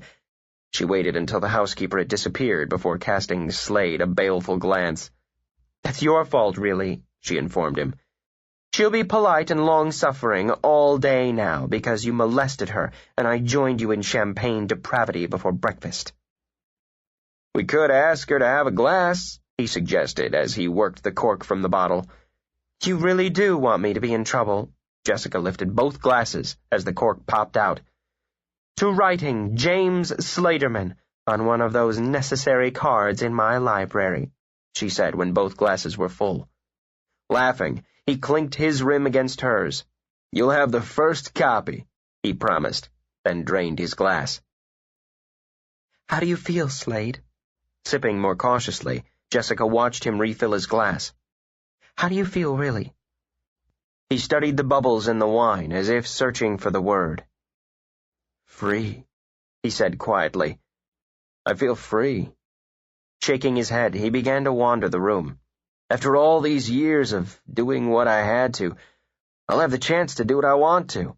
The money just means that I won't starve doing it, even after this last year's tuition is paid. But now the door's open. It's open, he repeated, and I can walk through it. Jessica moistened her lips and swallowed. "You'll quit the force now?" "I intended to next year." He toyed with the wick of a candle on the piano. A restlessness crept into the other feelings. A restlessness he hadn't permitted himself to acknowledge before.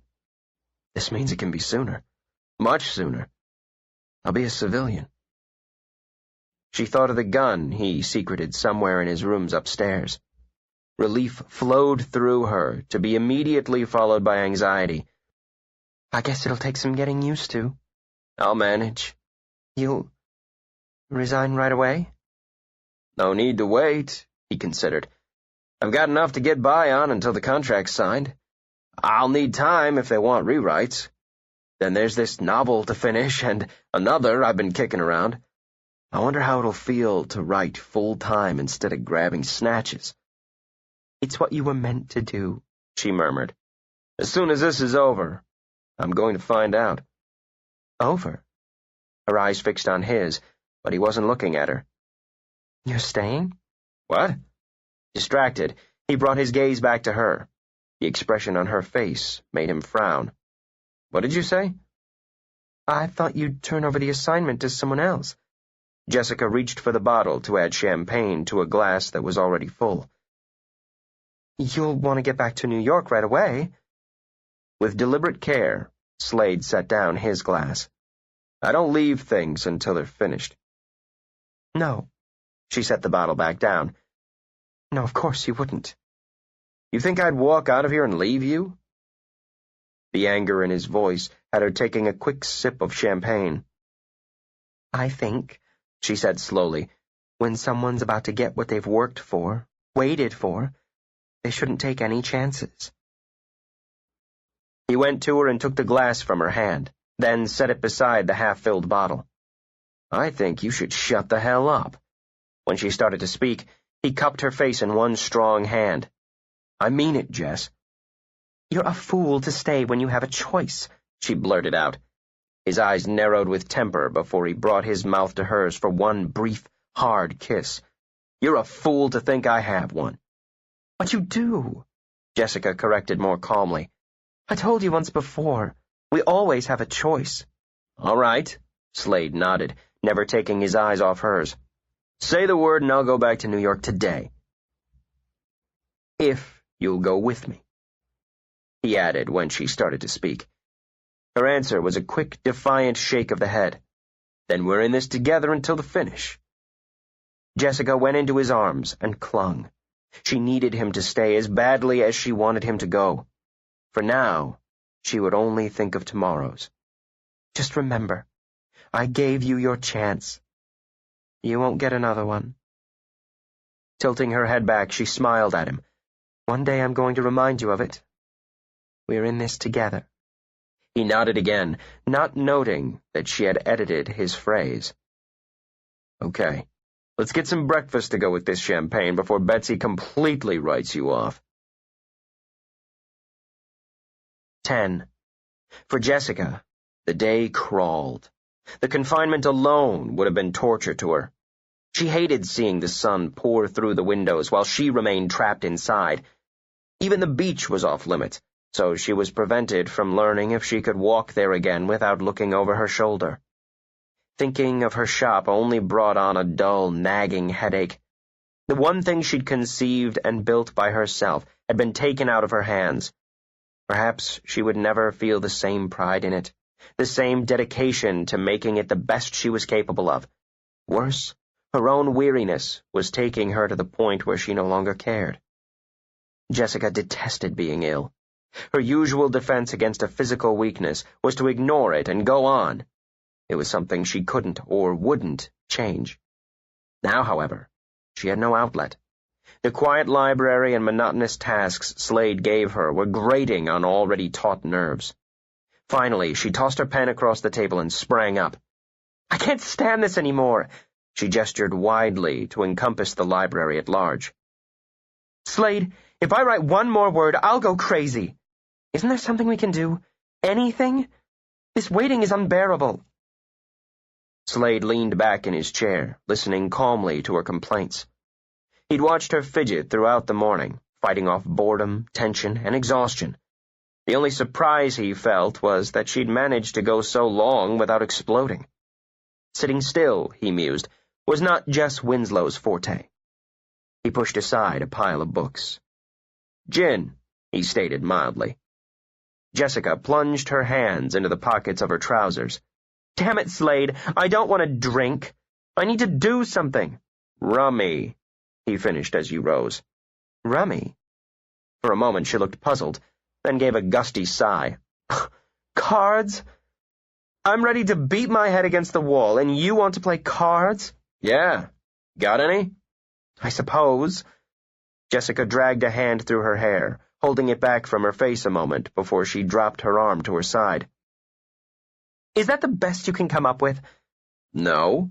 Slade came to her to run his thumb along the shadows under her eyes.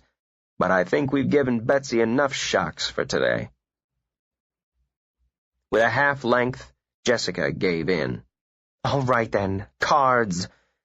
She went to a table and pulled open a drawer. "What stakes?" she asked as she rummaged around in the drawer. "Your capital's a bit bigger than mine," Slade said dryly. "Half a penny a point?" "Okay, big spender." Jessica located a pack of cards, then flourished them. "Prepare to lose." And he did, resoundingly. At Slade's suggestion, they had settled in the parlor. His thoughts had been that the sofa and a quiet fire would relax her, and a steady, boring game might put her to sleep. He'd already concluded that asleep was the only way Jessica could handle the waiting without losing her mind.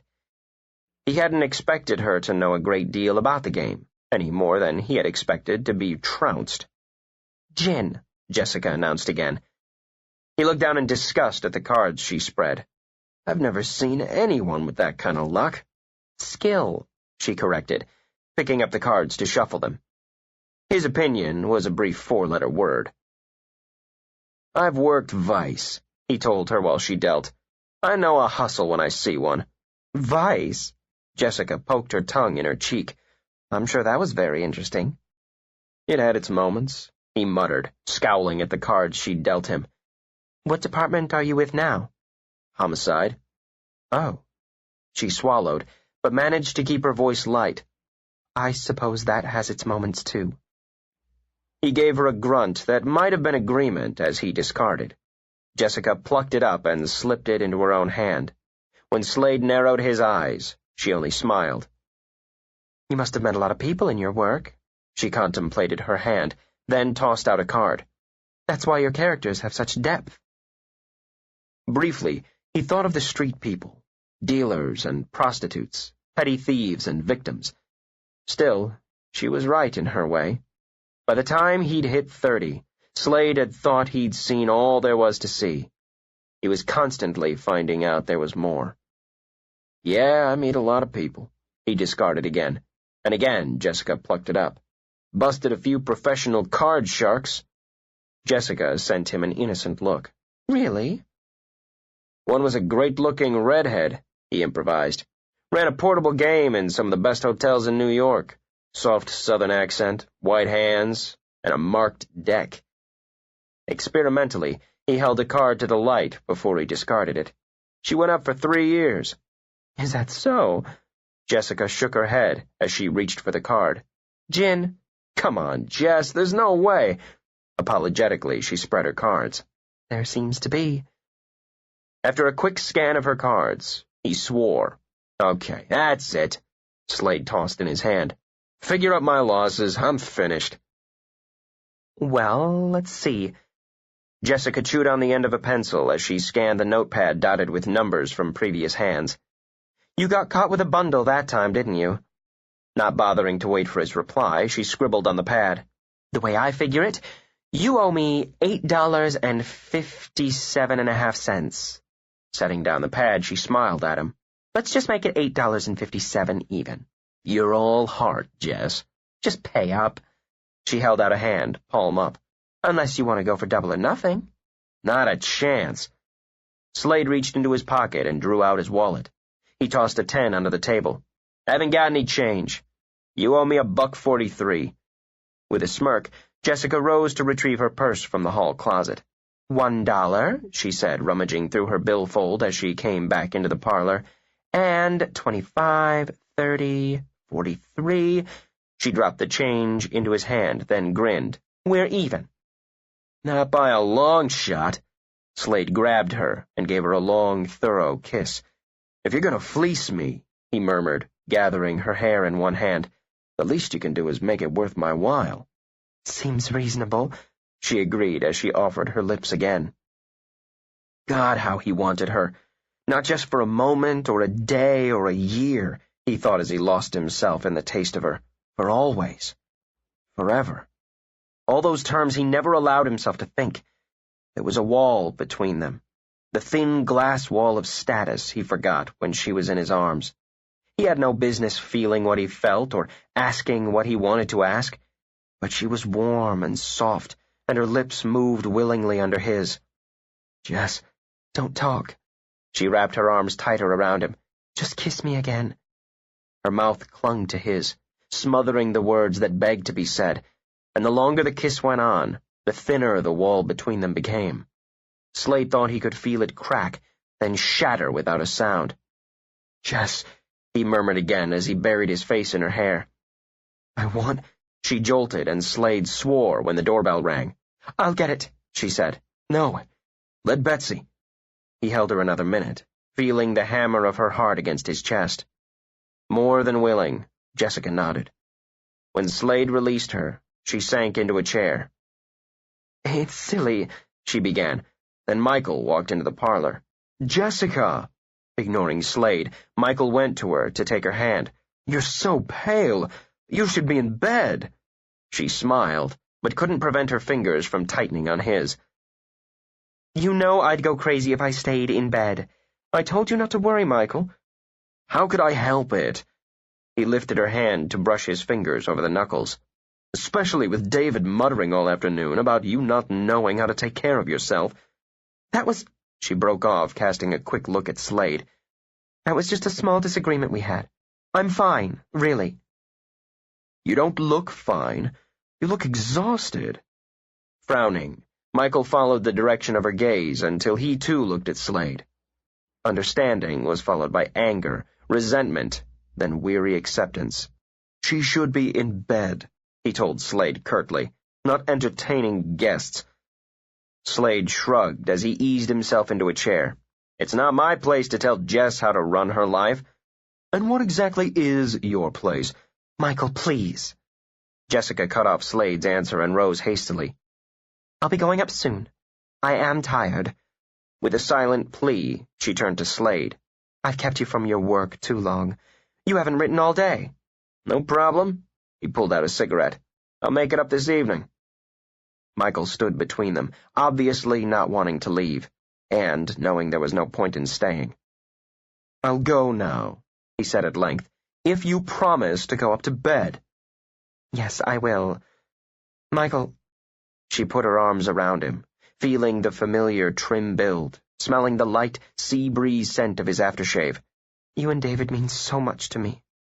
I wish I could tell you. David and I, he said quietly, and brushed a hand down her hair. Yes, I know. He cast Slade a last look before he drew her away. Good night, Jessica. Good night, Michael. Slade waited until he heard the front door close. What kind of disagreement did you have with David? It was nothing to do with this. It was personal. Nothing's personal right now. This was.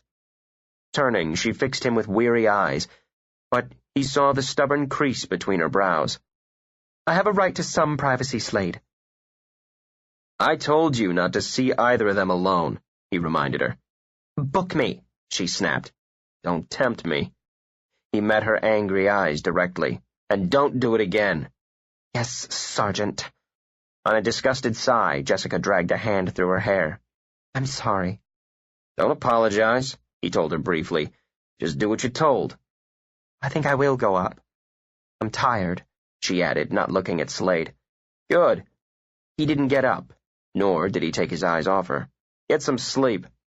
Yes, I will. Good night, Slade. He listened to her go up the steps, then tossed his cigarette into the fire and swore. Upstairs, Jessica filled the tub. That was what she needed, she told herself.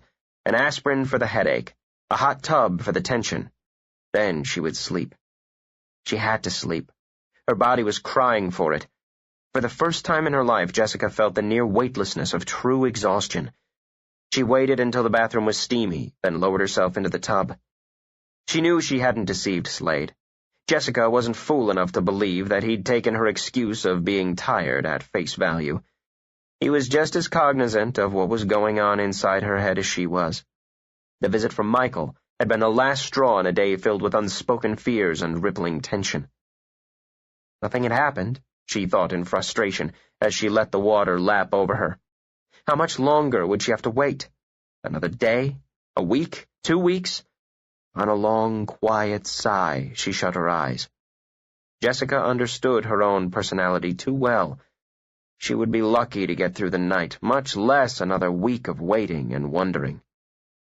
Take an hour at a time, she advised herself. It was 7 o'clock. She'd concentrate on getting through until 8.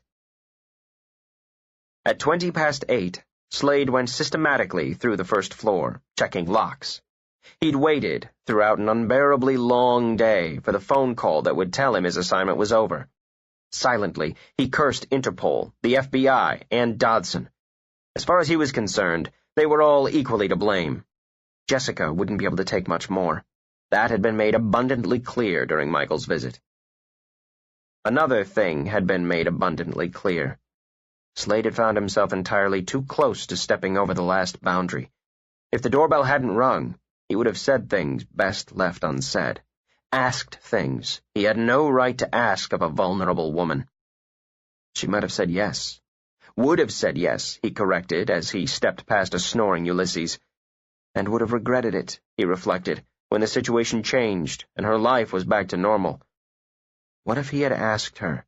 Then they'd been married before she'd had time to readjust.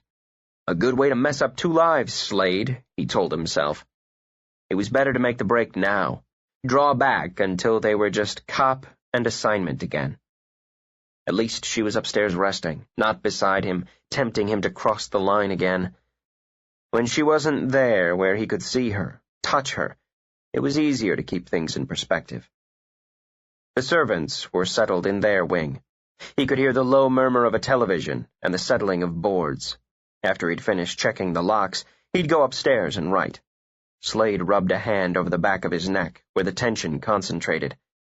Then he'd sleep in his own bed, alone. As he walked toward the kitchen door, Slade saw the knob slowly turn. Muscles tensed. He stepped back into the shadows and waited. 8:30. Jessica glanced at the clock again as she roamed her bedroom. Neither the bath nor the aspirin had relaxed her enough to bring sleep any closer. If Slade would come up, she thought, then shook her head. She was becoming too dependent, and that wasn't like her. Still, she felt that her nerves would calm somewhat if she could just hear the sound of his typewriter. An hour at a time, she reminded herself, glancing at the clock yet again. Well, she'd made it from 7 to 8, but she wasn't going to make it until 9. Giving up, Jessica started back downstairs. If he's annoyed, she mused, she'd just have to make the best of it. Being confined in the house was bad enough without restricting herself to her rooms. She'd almost be willing to fill out some more of those silly cards, anything to keep her hands busy until... Her thoughts broke off as she came to the foot of the stairs. For the second time, the parlor doors were closed. A tremor ran up her back, urging her to turn around, to go to her room and pretend she'd never left it. She'd taken the first step in retreat before she stopped herself. Hadn't she told Slade not to tell her to run? This was her home, Jessica reminded herself as she stepped forward. Whatever happened in it was hers to deal with. Taking a deep breath, she opened the parlor doors and flicked on the light switch. Slade waited as the rear door opened quietly. At first there was only a shadow, but the build was familiar. Relaxing, he stepped forward into the moonlight. Startled, David whirled around and swore. "Oh, you scared the hell out of me," David complained as he let the door swing shut behind him. "What are you doing standing around in the dark?" "Just checking the locks," Slade said easily. "Moving right in," David muttered. After turning on the lights, he went over to the stove. "Want some coffee?" he asked grudgingly. "Thanks." Slade straddled a chair and waited for David to come out with whatever was on his mind. The last report Slade had received from Brewster had put David in the clear. His name and face and fingerprints had been run through the most sophisticated computers. His every movement had been under surveillance for over a month. David Rice was exactly what he seemed, a young, faintly defiant man who had a knack for figures and an affection for antiques. He was also having what he thought was a discreet affair with a pre-med student. Slade recalled Brewster's almost paternal amusement with David's infatuation. Though he'd felt an initial twinge of guilt at keeping the knowledge of David's clean slate from Jessica, Slade had decided she had enough trouble keeping herself under control. Better that she suspected both men than for her to be certain that Michael Adams was up to his neck in the smuggling operation. "Michael," Jessica stared, facing the truth and not wanting to believe it. "Jessica!" He stood with pieces of the desk in his hand, frantically searching for some viable excuse for his presence and his actions. "I didn't want to disturb you. I'd hoped you'd be asleep." "Yes, I'm sure you did." With a quiet, resigned sigh, she shut the parlor doors at her back. "There was a problem with this piece," Michael began. "I wanted to—" "Please don't." Jessica crossed the room, poured 2 fingers of brandy and drank it down. "I know about the smuggling, Michael," she told him in a flat voice. "I know you've been using the shop." "Smuggling? Really, Jessica, I said don't—" She whirled sharply, pushed by anger and despair. "I know, Michael. And so did the police." Oh, God. As his color drained, he looked around wildly. Was there any place left to run? "I want to know why." Her voice was low and steady. "You owe me that."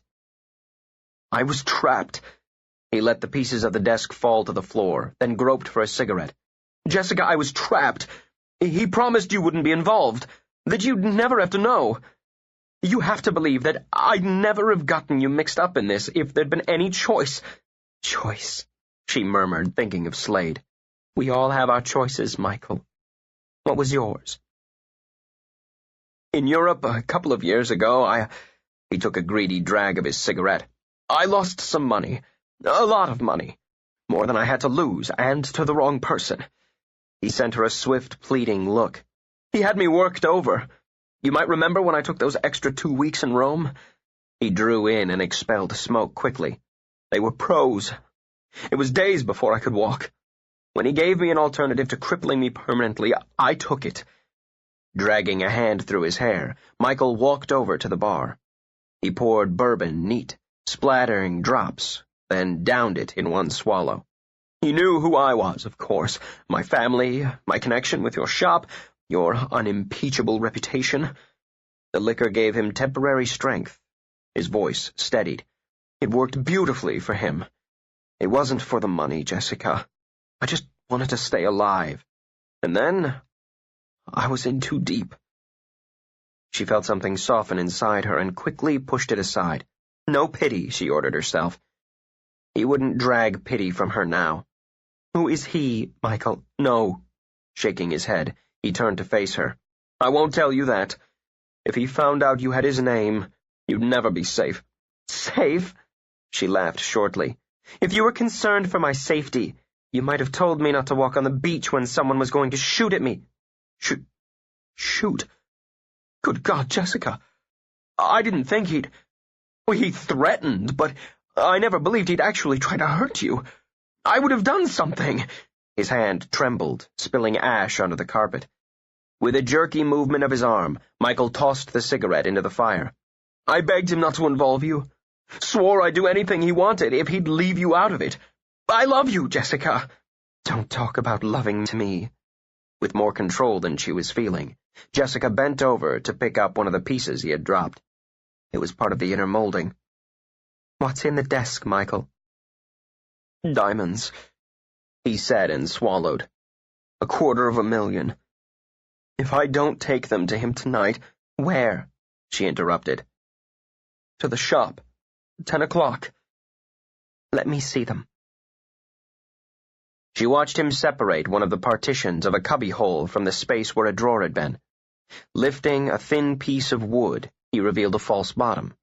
He drew out a small, padded bag. It's the last time, he began, clutching the bag in his palm. I've already told him I'm through. As soon as I deliver these, I'm going to leave the country. It is the last time, Jessica agreed, then held out her hand. But you're not delivering anything. I'm taking the diamonds, Michael. They're going back where they came from, and you're going to the police. You might as well hold a gun to my head. He swiped an unsteady hand over his mouth. He'll kill me, Jessica. If he finds out I went to the police, I wouldn't even be safe in a cell. He'll kill me, and if he knows what you've done, he'll kill you too. Don't be a fool. Eyes glittering, she grabbed the bag from his hand. He'll kill you anyway. And me. Is he stupid enough not to know the police are closing in? She demanded. Is he stupid enough to leave you alive as a liability? Think, she ordered impatiently. Your only chance is with the police, Michael. Her words touched off a fear he'd buried. Deep inside his mind, Michael had always known his involvement in the operation could only end one way. That fear, much more than money, had kept him loyal. Not the police. Again, his eyes darted around the room. I have to get away. Don't you see, Jessica? Someplace where he won't find me. Let me have the diamonds. I can use them. No. Her hand tightened on the bag. You used me. No more. For God's sake, Jessica, do you want to see me dead? His breathing was raw and jerky as the words tumbled out. I don't have time to raise the money I'll need. If I leave now, I'll have a start. She stared at him. A thin film of sweat covered his face, beading over lips that trembled. His eyes were glazed with terror. He'd used her, she thought, but that didn't kill the feelings she had for him. If he was determined to run, she'd give him what he wanted. Jessica crossed to a painting of a French landscape and swung it out on hidden hinges, revealing a wall safe. Quickly, she twirled the tumblers and opened it. Take this, she offered Michael a stack of bills. It's not worth what the diamonds are, but cash should be safer in any case. It won't take you far enough, Michael, she said quietly as he reached for the money. But you have to make your own decision. There's only one I can make. He slipped the bills inside his jacket, then finally met her eyes. I'm sorry, Jessica. Nodding, she turned away. She heard his footsteps as he crossed to the doors. Michael, was David involved in this? No. David did nothing but take what he thought were routine orders. He saw everything he'd ever wanted, everything he'd ever cared about, slipping through his hands. Jessica, just go, Michael. When you run, you have to run fast. She listened for the click of the doors before she opened the padded bag. A cold, sparkling stream of diamonds fell into her palm. So this is what my life's worth, she murmured. Carefully she replaced them, then stared at the remains of the Queen Anne desk. All for a whim, she whispered. If she hadn't had that impulse to bring the desk home, then... With a fierce shake of her head, Jessica broke off the thought. There were no ifs. She needed to see Slade, but she needed a moment to herself first. On a sigh, she sank into a chair, letting the bag of diamonds fall into her lap. I guess Jessica told you about this morning? As the coffee heated on the stove, David reached for cups. Slade lifted a brow. What was this, he wondered. Shouldn't she have? He countered. Look, I don't have anything against you. I don't even know you. David turned, tossing back the hair that fell over his brow. But Jessie's important to me. When I saw her come out of your room this morning, I didn't like it. He measured the man across the room and knew he was outmatched. I still don't like it. Slade watched the eyes behind the lenses. So this was her private disagreement. Jessica had the loyalty she expected here, he mused. I'd say you don't have to like it, Slade said slowly. But Jess wouldn't feel that way. Uncomfortable under the direct stare, David shifted a bit. I don't want her to get hurt. Neither do I. David frowned. Something about the way Slade said it made him believe it. She's a soft touch. Temper leaped into the gray eyes so quickly, David nearly backed away. When Slade spoke, the words were soft and deadly controlled. I'm not interested in her money. Okay, sorry. Relaxing a bit, David shrugged. It's just that she's gotten stung before. She trusts everybody. She's really smart, for a scatterbrain who forgets what she's doing because she's doing 20 things at once. But with people, Jessica wears blinders. The coffee began to boil over behind him. David spun around and turned off the burner. Look, forget I said anything. She told me this morning it was none of my business, and it isn't. Except that, well, I love her, he mumbled. How's she feeling? She'll be better soon. Boy, I hope so, he said fervently as he brought the coffee to the table. I wouldn't want her to hear me say it, but I could use her at the shop. Between getting the new stock checked in and Michael's moodiness. David grimaced and dumped milk into his coffee. Michael? Slade prompted casually. Yeah, well, I guess everybody's entitled to a few temper tantrums. Michael just never seems to have a temper at all. He flashed Slade a grin. Jessica would call it breeding. Maybe he has something on his mind. David moved his shoulders absently before he drank. Still, I haven't seen him this unraveled since the mix-up on the Chippendale cabinet last year. Oh? Some wells, Slade mused, took no priming at all. It was my fault, David went on, but I didn't know he'd bought it for a specific customer. We do that sometimes, but he always lets Jessie or me know. It was a beauty, David remembered. Dark kingwood, great marquetry decoration. Mrs. Lehman bought it the minute it was uncarded. She was standing in the shop when the shipment came in, took one look and wrote out a check. Michael got back from Europe the day we were packing it for delivery and had a fit. He said it had already been sold, that he'd had a cash advance. David took a quick sip of his coffee, discovered it was bitter, and drank again resignedly. The paperwork had been mislaid, I guess, he went on. That was odd because Jessie's a fiend for keeping the invoices in order.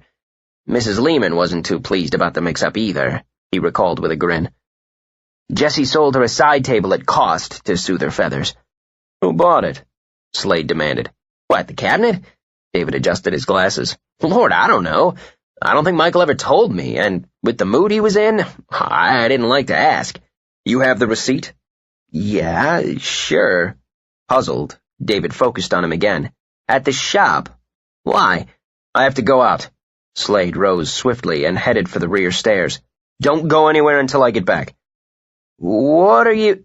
David broke off as Slade disappeared upstairs. Maybe he was a nut after all, David mused as he frowned at Slade's empty chair. You're having a casual conversation with a guy, and all of a sudden he's... Make sure Jess stays put, Slade ordered as he came down again. His jacket was already zipped over his revolver. Stays put? Don't let anyone in the house. Slade paused long enough to aim hard, direct eyes at David. No one comes in. Got it? Something in the eyes had David nodding without question. Slade grabbed a napkin and scrawled a number on it. If I'm not back in an hour, call this number. Tell the man who answers the story about the cabinet. He'll understand. The cabinet? David stared dumbly at the napkin Slade thrust into his hand. I don't understand. You don't have to. Just do it. The back door slammed behind him. Yeah, sure, David grumbled. Why should I understand anything? A Looney Tune, he decided as he stuffed the napkin into his pocket. Maybe writers were supposed to be Looney Tunes. Jessica sure knew how to pick them. With a glance at his watch, he decided to check on her. Maybe the writer was a little loose upstairs, maybe not, but he'd managed to unsettle him. When David was halfway down the hall, the parlor doors opened. David! Jessica closed the distance between them at a run, then launched herself into his arms. Hey, what gives? He managed to struggle out of her hold and take her by the shoulders. Is there a different strain of flu running around that affects the brain? I love you, David. Close to tears, Jessica framed his face with her hands. He flushed and shifted his weight. Yeah, I love you too. Look, I'm sorry about this morning. We'll talk about that later. There's a lot I have to tell you, but I need to see Slade first. He went out. Out? Her fingers dug into David's thin arms. Where? I don't know. Intently, he studied her face. Jessie, you're really sick. Let me take you upstairs. No, David, it's important.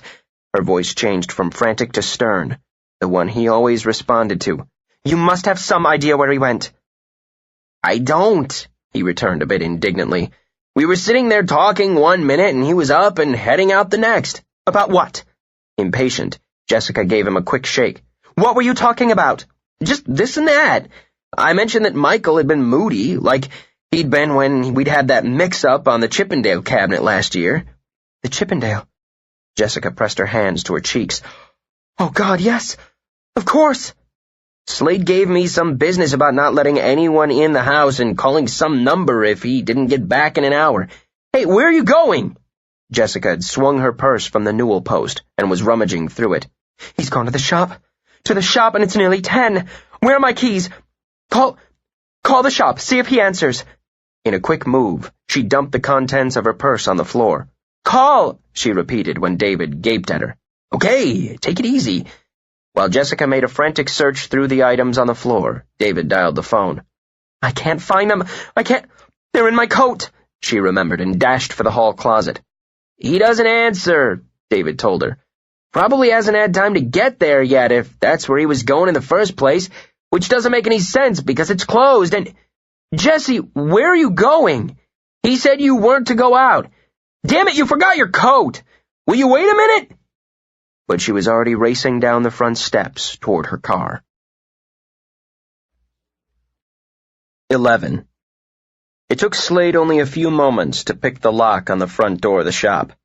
If there was one thing he was going to see to before he left, he decided, it would be to get Jessica to a decent locksmith. A miracle she hasn't been cleaned out, he mused, as he moved through the main shop into the back room. Blind luck, Slade concluded, then tossed his jacket over a chair. Moving in the dark, he passed through the kitchen into what served as an office. There was a large mahogany desk with neat stacks of papers, a blotter with names and numbers scribbled on it, and a Tiffany lamp. Slade switched it on. He caught the boldly printed Ulysses Needs Food on the blotter right beneath the scrawled New Mop Handle, Betsy Annoyed. With a half grin, Slade shook his head. Jessica's idea of organization was beyond him. Turning away, he walked to the file cabinet set in the rear corner. The top drawer seemed to be her personal items. He found a receipt for a blouse she had bought 2 years before in a file marked Insurance Policies, Shop. Between 2 file folders was a wrinkled grocery list. On a sound of annoyance, he pulled out the second drawer. It was the other side of the coin. The files were neat, legible, and in perfect order. A quick flip through them showed Slade they were receipts for the current year, arranged chronologically, delivery bills, also current and chronological, and business correspondence. Each section was a study in organized filing. He thought of the top drawer and shook his head. In the third drawer he found what he was looking for, receipts from the previous year. Slade drew out the first file folder and took it to the desk. Methodically, he scanned each one beginning in January. He learned nothing else when he had completed the first quarter's receipts, other than the fact that Jessica did a thriving business. Slade replaced the first folder and drew out the second. Time ticked away as he examined each paper. He drew out a cigarette and worked patiently from month to month. He found it in June. One Chippendale cabinet, kingwood, with marquetry decoration. His brow rose slightly at the price. "Not a bad deal, I imagine," he murmured. Noting the name of the purchaser, he smiled. "Everyone makes a tidy little profit." After pocketing the receipt, Slade reached for the phone. Brewster might find David's little story very interesting. Before he had punched 2 numbers, Slade heard the sound of a car pulling up outside. Swiftly, he turned out the light. As he moved from the desk, he drew out his gun. Jessica sped along the winding back road that led to her shop. If she'd had an ounce of sense, she berated herself, she would have told David to call the number Slade had given him. Why hadn't she at least told him to keep calling the shop until he reached Slade? Nervously, she glanced at her watch. 10 o'clock. Oh, God. If only the man coming to meet Michael were late. Slade would be in the back room, she concluded, searching through the old receipts. What would the man do when he got to the shop and found Slade there instead of Michael? Jessica pressed down harder on the gas and flew around a turn. The beams of approaching headlights blinded her. Overreacting, she swerved, skidding the left rear wheel on the shoulder of the road. Heart in her throat, she fishtailed, spun on gravel, then righted the car. That's right, she thought with her heart pumping. Wreck the car. That'll do everybody a lot of good. Cursing herself, Jessica wiped a damp palm on her slacks. Don't think, she ordered herself. Just drive. It's less than a mile now. Even as she said it, the car sputtered, then bucked. Frustrated, Jessica pressed down hard on the accelerator, only to have the Audi stall, then die. No! Infuriated, she slammed both hands against the steering wheel. The needle on the gas gauge stayed stubbornly on empty. How many times, she demanded. How many times had she told herself to stop and fill up? Knowing it wasn't the time for self-lectures, she slammed out of the car, leaving it in the middle of the road, lights beaming. She started to run. Slade stood pressed behind the doorway that led to the back room. He heard the quiet click of the doorknob, then the cheery jingle of bells. He waited, listening to the soft footsteps and gentle breathing. Then there was a coldly patient sigh. Don't be childish, Michael. It hardly pays to hide when you leave a car out front in plain view. And you should know, he added softly, there's no place you can hide from me. Slade hit the overhead lights as he turned into the room. Chambers, isn't it? He said mildly, with the fetish for snuff boxes. He leveled the gun. We're closed. With no change of expression, Chambers removed his hat. You're the stock boy, aren't you? He gave a wheezy chuckle. How foolish of Michael to send you. But then he hasn't the stomach for violence. I don't have that problem. Ripian's in the morgue. When Chambers gave him a pleasantly blank look, Slade continued, Why don't you catch the names of the pros you hire? Death is an occupational hazard, Chambers said with an elegant shrug. He never bothered to glance at the gun leveled at his chest. He knew a man was the real weapon, so he watched Slade's eyes. What has Michael promised you, Mr. Sergeant, Slade corrected. Slaterman, NYPD, temporarily attached to the FBI. Slade caught the faint flicker in Chambers' eyes. The only deal I have with Adams is a quiet talk in the near future involving Jessica Winslow. The thought gave Slade a moment's grim pleasure. Game's up, Chambers. We've had Adams under surveillance for some time, along with a few other members of your team. You were all that was missing. A slight miscalculation on my part, Chambers murmured as he glanced around the shop. Normally I don't involve myself directly with any of the transports, but then Miss Winslow has such a charming shop. I couldn't resist. A pity. He looked back at Slade again.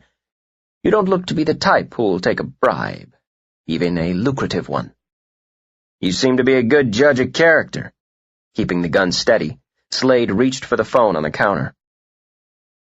With the breath tearing in her lungs, Jessica dashed the last yards toward the shop. She could see the lights glowing behind the drawn shades. Her thoughts centered solely on Slade. She hit the door at a full run. At a speed unexpected in a man of his bulk, Chambers grabbed her the moment she stumbled inside. His arms slid around her throat. Before fear could register, Jessica felt cold steel against her temple. Slade's forward motion stopped with a jerk. "Put down your gun, Sergeant. It seems the game isn't quite over after all." When Slade hesitated, Chambers merely smiled. "I assure you, though the gun is small, it works very well. And at this range—" He trailed off delicately. Casting a furious look into Jessica's stunned eyes, Slade let the gun drop. "Okay." He held up empty hands. "Let her go." Chambers gave him a mild smile. "Oh, I don't think so. It seems I need an insurance policy." Momentarily. "Mr. Chambers?" Jessica put a hand to the arm that was constricting her air. "The sergeant doesn't appreciate your timing, Miss Winslow," he said pleasantly. "However, I do very much. This, shall we say, puts a different aspect on things." Slade shot a quick glance at the clock on his right. By his calculations, David should be calling his contact within moments. The name of the game now was stall. "You won't have to put a bullet in her," he commented, "if you keep choking her." "Oh, I beg your pardon." Chambers loosened his hold, fractionally. The gun stayed lodged at her temple. Greedy for air, Jessica gasped it in. "A beautiful creature, isn't she?" he asked Slade. "I often wished I were 20 years younger. Such a woman looks her best on a man's arm, don't you agree?" "Mr. Chambers, what are you doing here this time of night?" It was a weak ploy, but the best Jessica could think of. "Let me go and put that thing away." "Oh, my dear, we all know I can't do that. I would like to for your sake," he continued as Jessica, too, shifted her eyes to the clock. "How much time do we have?" she wondered frantically. "She could be useful to you," Slade commented. "You'll need a shield to get out of this." "I have my escape routes plotted, Sergeant," he smiled. "I always leave a back door open." "You can't expect to get away, Mr. Chambers." Jessica's eyes met Slade's, then shifted meaningfully to the clock. "Slade must have told you that the police know everything." "He mentioned it." Keeping his arm firm, he patted her shoulder. "You became a small weakness of mine. I enjoyed those pleasant chats we had, those pleasant cups of tea. I felt badly that this was to be my last shipment before moving on." "Oh, yes," he said to Slade. "I was aware the authorities were getting close, though I confess I miscalculated just how close. And though it would seem the diamonds are temporarily lost, I'll find Michael eventually."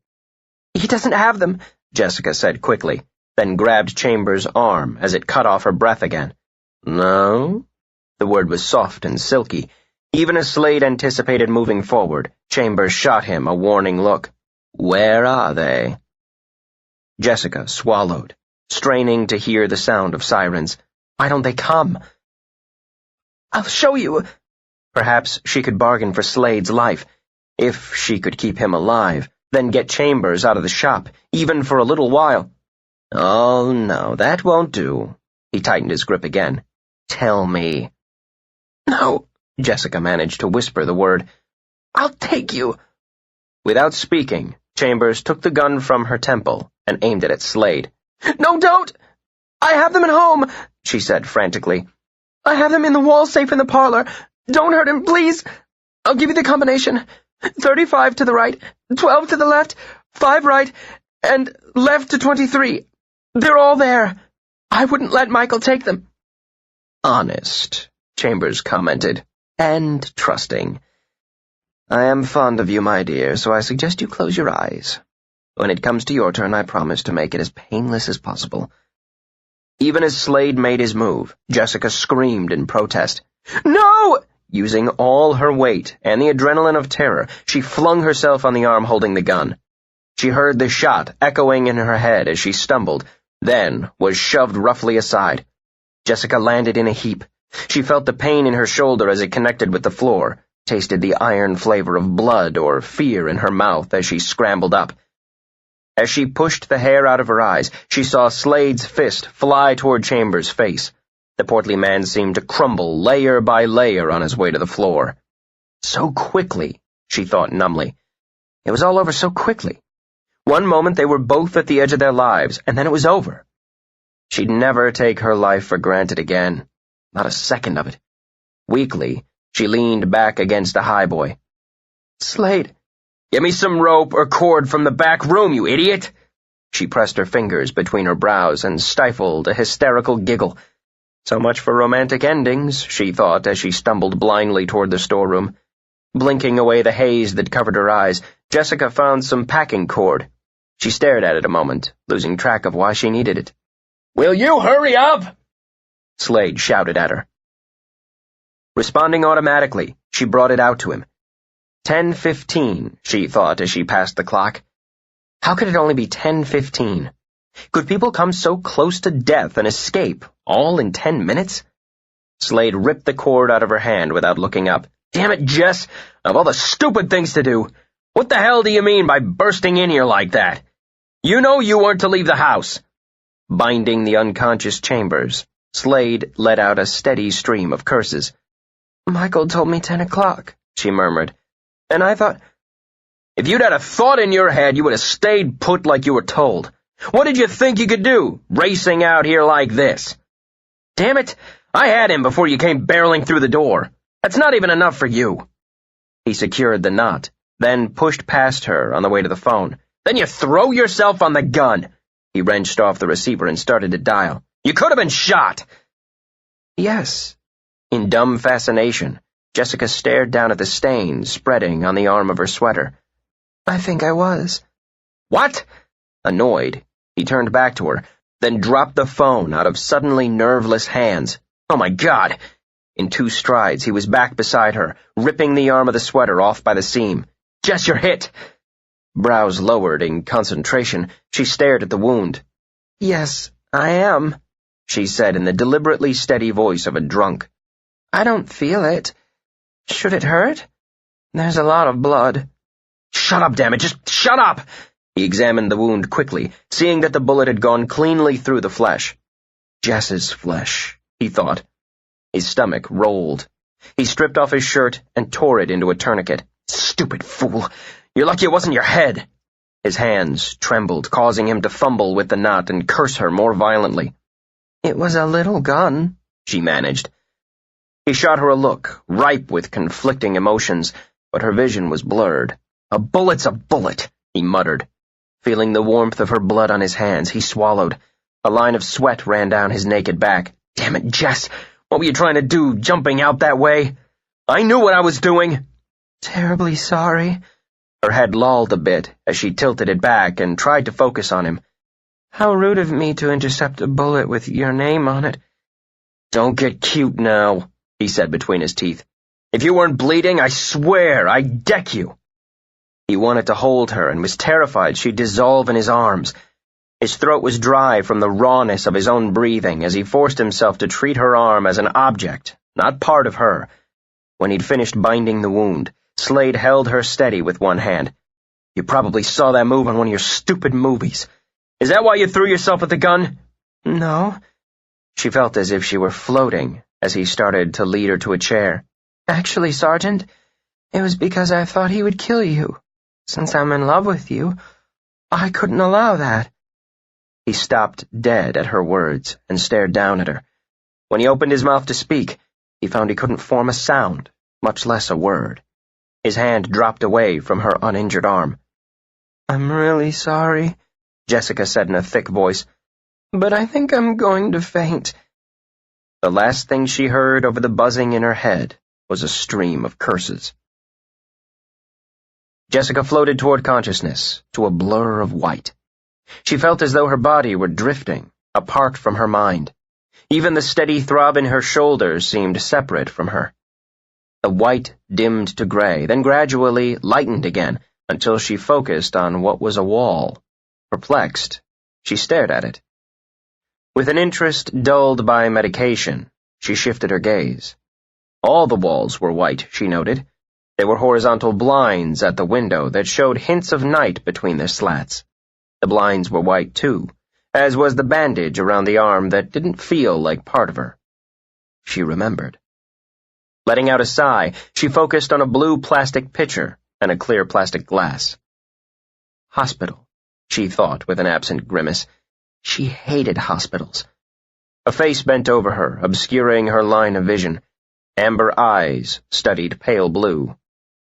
They were nice enough eyes, she decided, in a round, smooth face with a hint of jowl. She spotted the white coat and stethoscope. "Doctor?"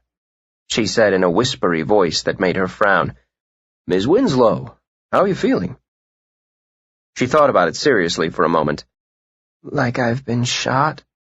He gave a pleasant chuckle as he took her pulse.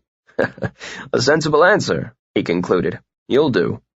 "How long—" She moistened dry lips and tried again.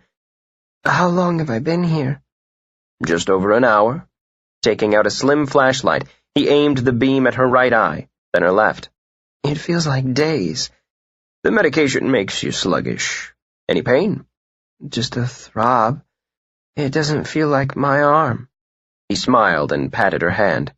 "It's yours." "Slade. Where's Slade?" His brow creased, then cleared. "The sergeant? He spent most of his time pacing the corridors like a madman. He wouldn't wait in the lounge when I ordered him to." "He's better at giving orders." Jessica lifted her head off the pillow, letting it fall back again when the room whirled around. "Lie still," he told her firmly. "You'll be spending a little time with us." The line appeared between her brows. "I don't like hospitals." He only patted her hand again. "A pity." "Let me see Slade," she demanded in the best authoritative voice she could muster. Her eyelids threatened to droop, and she forced them open. "Please," she added. "I don't think you take orders any better than he does." "No," she managed to smile. "I don't." "I'll let him come in, a few minutes only." Then he thought as he studied her eyes, "You'll sleep for the next 24 hours. "Thanks." With an absent nod, he murmured something to the nurse who entered. Slade paced up and down the hospital corridor. Dozens of thoughts, dozens of fears raced through his mind. A headache pulsed behind his right temple. She'd been so pale. No, it was just shock. She'd be fine. She'd been unconscious through the ambulance ride. It was better that way. She might have been in pain. God, where was the doctor? If anything happened to her— His stomach convulsed again. Swallowing, Slade forced the muscles to relax, turned fear to anger. The headache spread to the back of his neck. If they didn't let him see her soon, he was going to— "Sergeant?" Whirling, Slade caught the doctor by the lapel of his coat. "Jess, how is she? I want to see her now. Can I take her home?" Well-versed in dealing with frantic spouses, parents, and lovers, the doctor spoke calmly without bothering to struggle out of the hold. "She's awake," he said simply. "Why don't we sit down?" Slade's fingers tightened. "Why?" "Because I've been on my feet since 8 o'clock this morning." With a sigh, he decided it was best to treat this one standing up. "Miss Winslow is as well as can be expected." "What the hell does that mean?" "Exactly what it says," the doctor returned evenly. "You did a good job of emergency first aid. As to your second question, you can see her in a moment, and no, you can't take her home. Does she have any family?" Slade felt the color drain from his face. "Family? What do you mean, family? The wound wasn't that bad. The bullet went clean through. I had her here inside a half hour." "You did very well," the doctor told him. "I simply want to keep her here for a few days under observation. I need to know who to notify." Observation? Terrifying visions ran through his mind. "What's wrong with her?" "To put it simply, exhaustion and shock. Would you like more complicated medical terms?" Shaking his head, Slade released him and turned away. "No." He rubbed his hands over his face.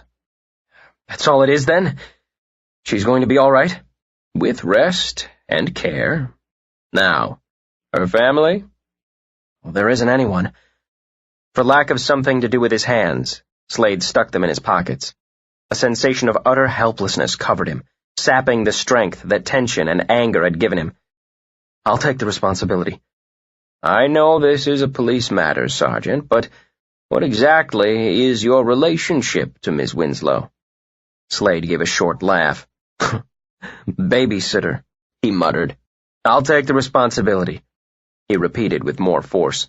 Call Commissioner Dodson, NYPD, he'll verify it. Turning back, he fixed the doctor with a steady look. I want to see her. Now. Jessica was watching the door when Slade opened it. Her lips curved. I knew you'd find a way to get past the guards. Can you bust me out of this place? Keeping his hands in his pockets, he crossed to her. She was as white as the sheets she lay on. Only her eyes gave a hint of color.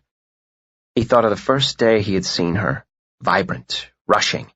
A feeling of total inadequacy swept over him, so that the hands in his pockets balled into fists. How do you feel? I told the doctor I felt like I'd been shot. Gingerly, she touched the bandaged arm. Actually, I feel like I've drunk a half-dozen martinis and fallen off a cliff. She sighed, closing her eyes briefly. You're not going to get me out of here, are you? No. I didn't think so. Resigned, she opened her eyes again to stare at the blue plastic pitcher. Slade, I lied about the diamonds. I tossed them under the seat in my car. It's in the middle of the road on the way to the shop. I forgot to get gas. She looked at him then. It's not even locked. And Jessica moistened her lips when he remained silent. I gave Michael money to get away. That's accessory after the fact or something, isn't it? I suppose I'm in trouble. I'll take care of it. Even through her drugged haze, she felt surprise. Aren't you going to shout at me? No. Fighting to keep her eyes open, Jessica laughed. I'll have to get shot more often. She held out a hand, not noticing his hesitation to take it. David wasn't involved. Michael told me everything. David had no idea what was going on. I know. It seems I was half right, she murmured. Jess. Her hand felt so fragile. I'm sorry. What for? Jessica found that it took much too much effort to keep her eyes open. The world was soft and gray when she closed them. She thought she felt his fingers lace with hers, but couldn't be sure. You didn't do anything. No. Slade looked down at her hand. It was limp now. He had only to release it for it to fall back on the bed. That's what I'm sorry for. It's all over now, isn't it, Slade? Her breathing was deep and even before he answered. It's all over now, Jess. Bending, he pressed his lips to hers, then walked away. 12. Slade banked down the uncomfortable sensation of déjà vu as he waited in the commissioner's outer office. His scowl was a bit more pronounced than it had been the first time he had sat there. 3 weeks had passed since he had left Jessica's bedside. He'd gone directly back to her home on leaving the hospital. There he'd had to deal with a puzzled, then furious, then frantic David. Shot? What do you mean, shot? Slade could still visualize the pale, strained look on David's face, still hear the trembling, angry words. If you're a cop, why didn't you protect her? He'd had no answer for that. Slade had gone up to pack even as David had dialed the number of the hospital. Then he'd driven home, taking the miles to New York in a numbed weariness. Slade had told himself to cross Jessica off, as he crossed off what he considered the final assignment in his police career. She'd get the care and the rest she needed. When she was ready to go home, the nightmare would be behind her. And so, he told himself, would he. Then fatigue, the bone-deep exhaustion that comes after a long, intense period of tension, did the rest for him. He collapsed into bed and slept around the clock, but she had been the first thing in his mind when he woke. He'd called the hospital daily, telling himself he was just tying up loose ends. The reports were always the same, resting comfortably. There were days when Slade had to fight the urge to get into his car and go back to her. Then she was released. He told himself that was the end of it. Slade had plunged into an orgy of work. The novel was finished in a marathon 16-hour stint while he kept his door locked and his phone off the hook. With his resignation turned in, there were only a few necessary visits to the station house. More loose ends. He signed his contract and mailed his agent a copy of his second novel. The reports and debriefings on the smuggling case brought Jessica back too vividly. Slade filled out his papers and answered questions with a brevity that bordered on curtness. He took the professional praise for his work in stony silence. He wanted it over. Completed. He reminded himself that his life was his own for the first time in 33 years, but she wouldn't leave him alone. She was there at night when he lay awake and restless. She was there in the afternoon when he poured his concentration into the outline of his next novel. She was there, always there, whether he walked the streets alone or surrounded himself with people. He could see her on the beach, laughing, the wind grabbing at her hair as she tossed driftwood for the dog to chase. He could see her in the kitchen of the shop, slicing sandwiches, while the sun dappled over her skin. Though he tried to block it out, he could hear the way she murmured his name when she lay in his arms, soft and warm and eager. Then he would see her white and unconscious, and her blood was on his hands. The guilt would overwhelm him until he threw himself into work again, using the characters he developed to dilute her memory. But they all seemed to have pieces of her, a gesture, a phrase, an expression. How could he escape someone who seemed to know where he would run, how fast and how far? Now sitting again in Dodson's outer office, Slade told himself this would be the end of it. He'd known all along that Dodson would want a personal meeting. Once it was done, all ties would be severed. "Sergeant?" He glanced up at the secretary, oblivious this time to the slow, inviting smile she sent him. Without a word, he rose to follow her into Dodson's office. "Slade!" Dodson leaned back in his chair as Slade entered, then gave his secretary a brief nod. "No calls," he ordered. "Have a seat." Silently, Slade obeyed while the commissioner sucked pleasurably on a cigar until the tip glowed. Smoke wafted to the ceiling in a spiraling column, which Dodson watched with apparent fascination. "So, congratulations are in order." When Slade gave him nothing but the same silent stare, Dodson continued. "On your book," he said. Absently, he fingered his small scrolled tie pin. "We're sorry to lose you." Saying nothing, Slade waited for the pleasantries to be over. "In any event," Dodson leaned forward to tap his cigar ash, "your last case is wrapped up, by all accounts, tightly. I don't doubt we'll get a conviction. You're aware that Michael Adams had made a full confession?" He sent Slade an arch look and got no reply. "The domino theory seems to be working very well in this case. One name leads to another. As far as Chambers himself goes, we've got enough on him to put him away. Conspiracy to commit murder, accessory to murder, attempted murder, perhaps murder one on that business in Paris, not to mention the robberies and smuggling. No," Dodson regarded the tip of his cigar with interest, "I don't think we need worry about him for quite some time." He waited for a full 30 seconds, then went on, as if he were engaged in a two-way conversation. "You'll give your evidence, naturally, when the time comes, but it shouldn't interfere too much with your new career." Stubborn young fool, he thought as he puffed on his cigar. He decided to test the younger man's iron control by saying a name. "Jessica told me she gave Michael several $1,000s to aid in his escape." Watching for a reaction, he caught the faintest flicker in Slade's eyes, here and gone. It was all he needed to confirm the notion that had seeded in his mind when he had seen his goddaughter. She felt that made her an accessory.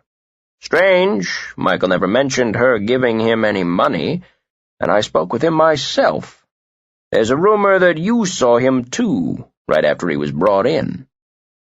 Dodson let the sentence trail off suggestively.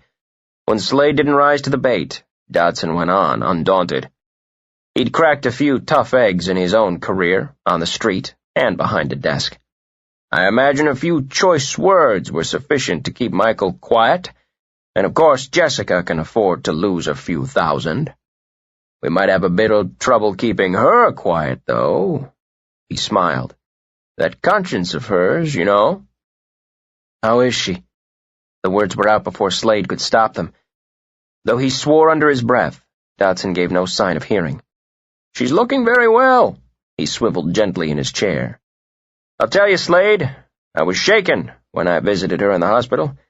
I've never known Jessica to be ill in her life, and, well, it was quite a shock." Slade pulled out a cigarette, lighting a match with sharp, controlled violence. "She's bounced back," the commissioner continued, pleased with the reaction. "Drove the doctor crazy until he'd let her out. Then she went right back to work. That shop of hers." He gave Slade a quick grin. "I don't suppose a notoriety will do her business any harm."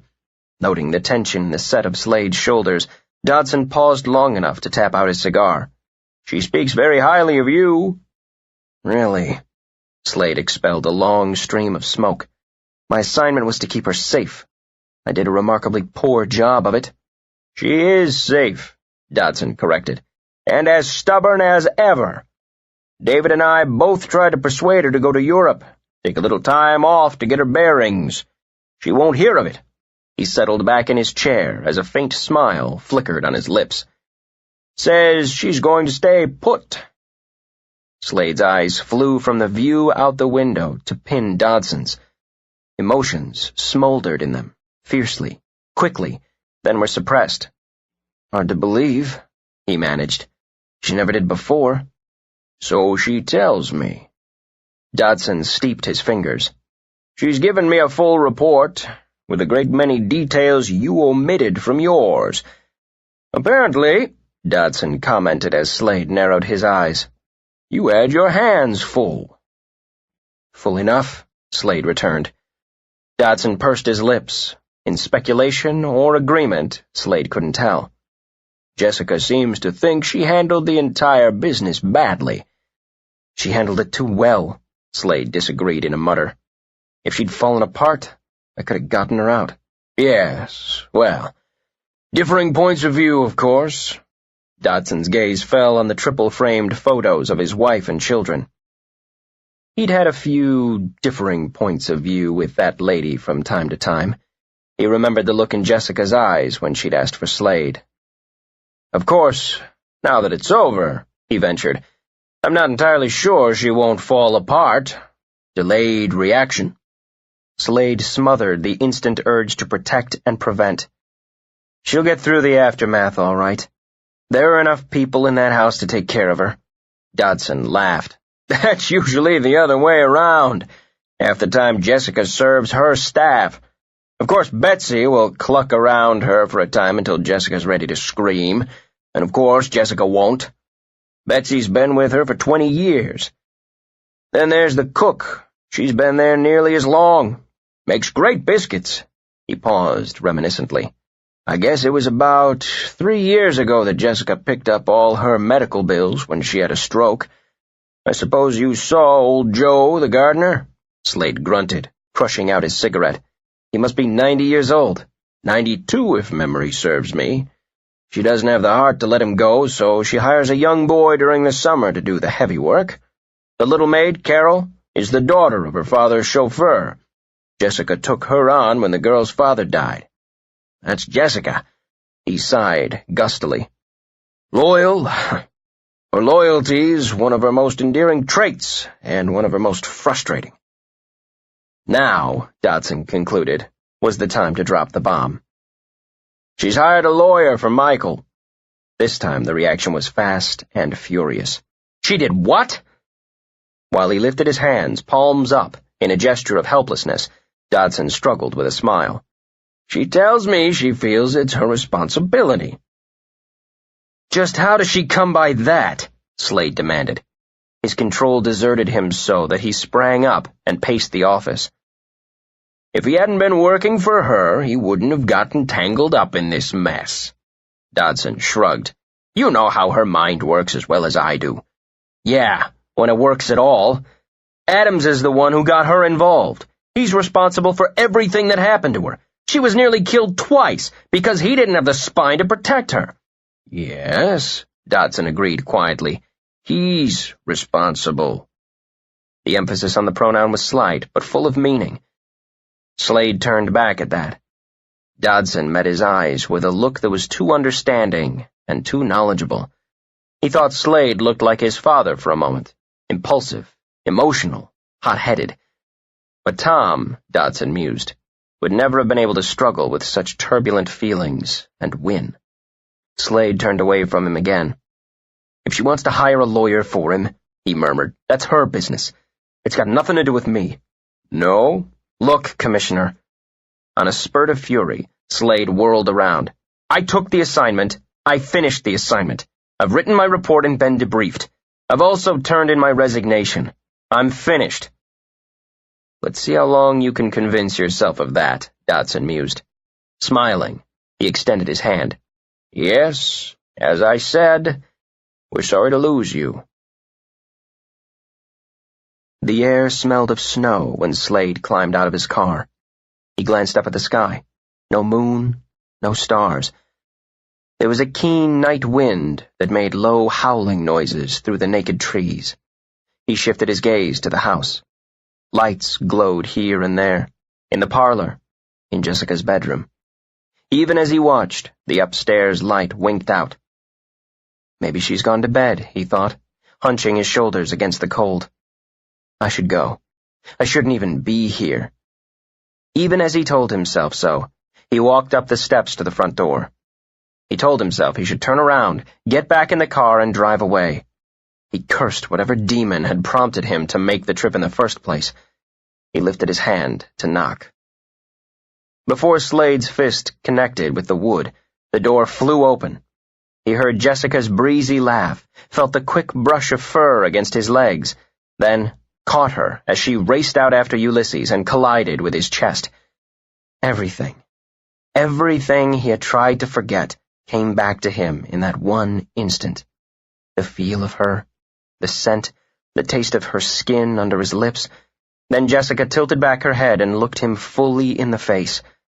Her eyes were bright and alive, her skin flushed with laughter.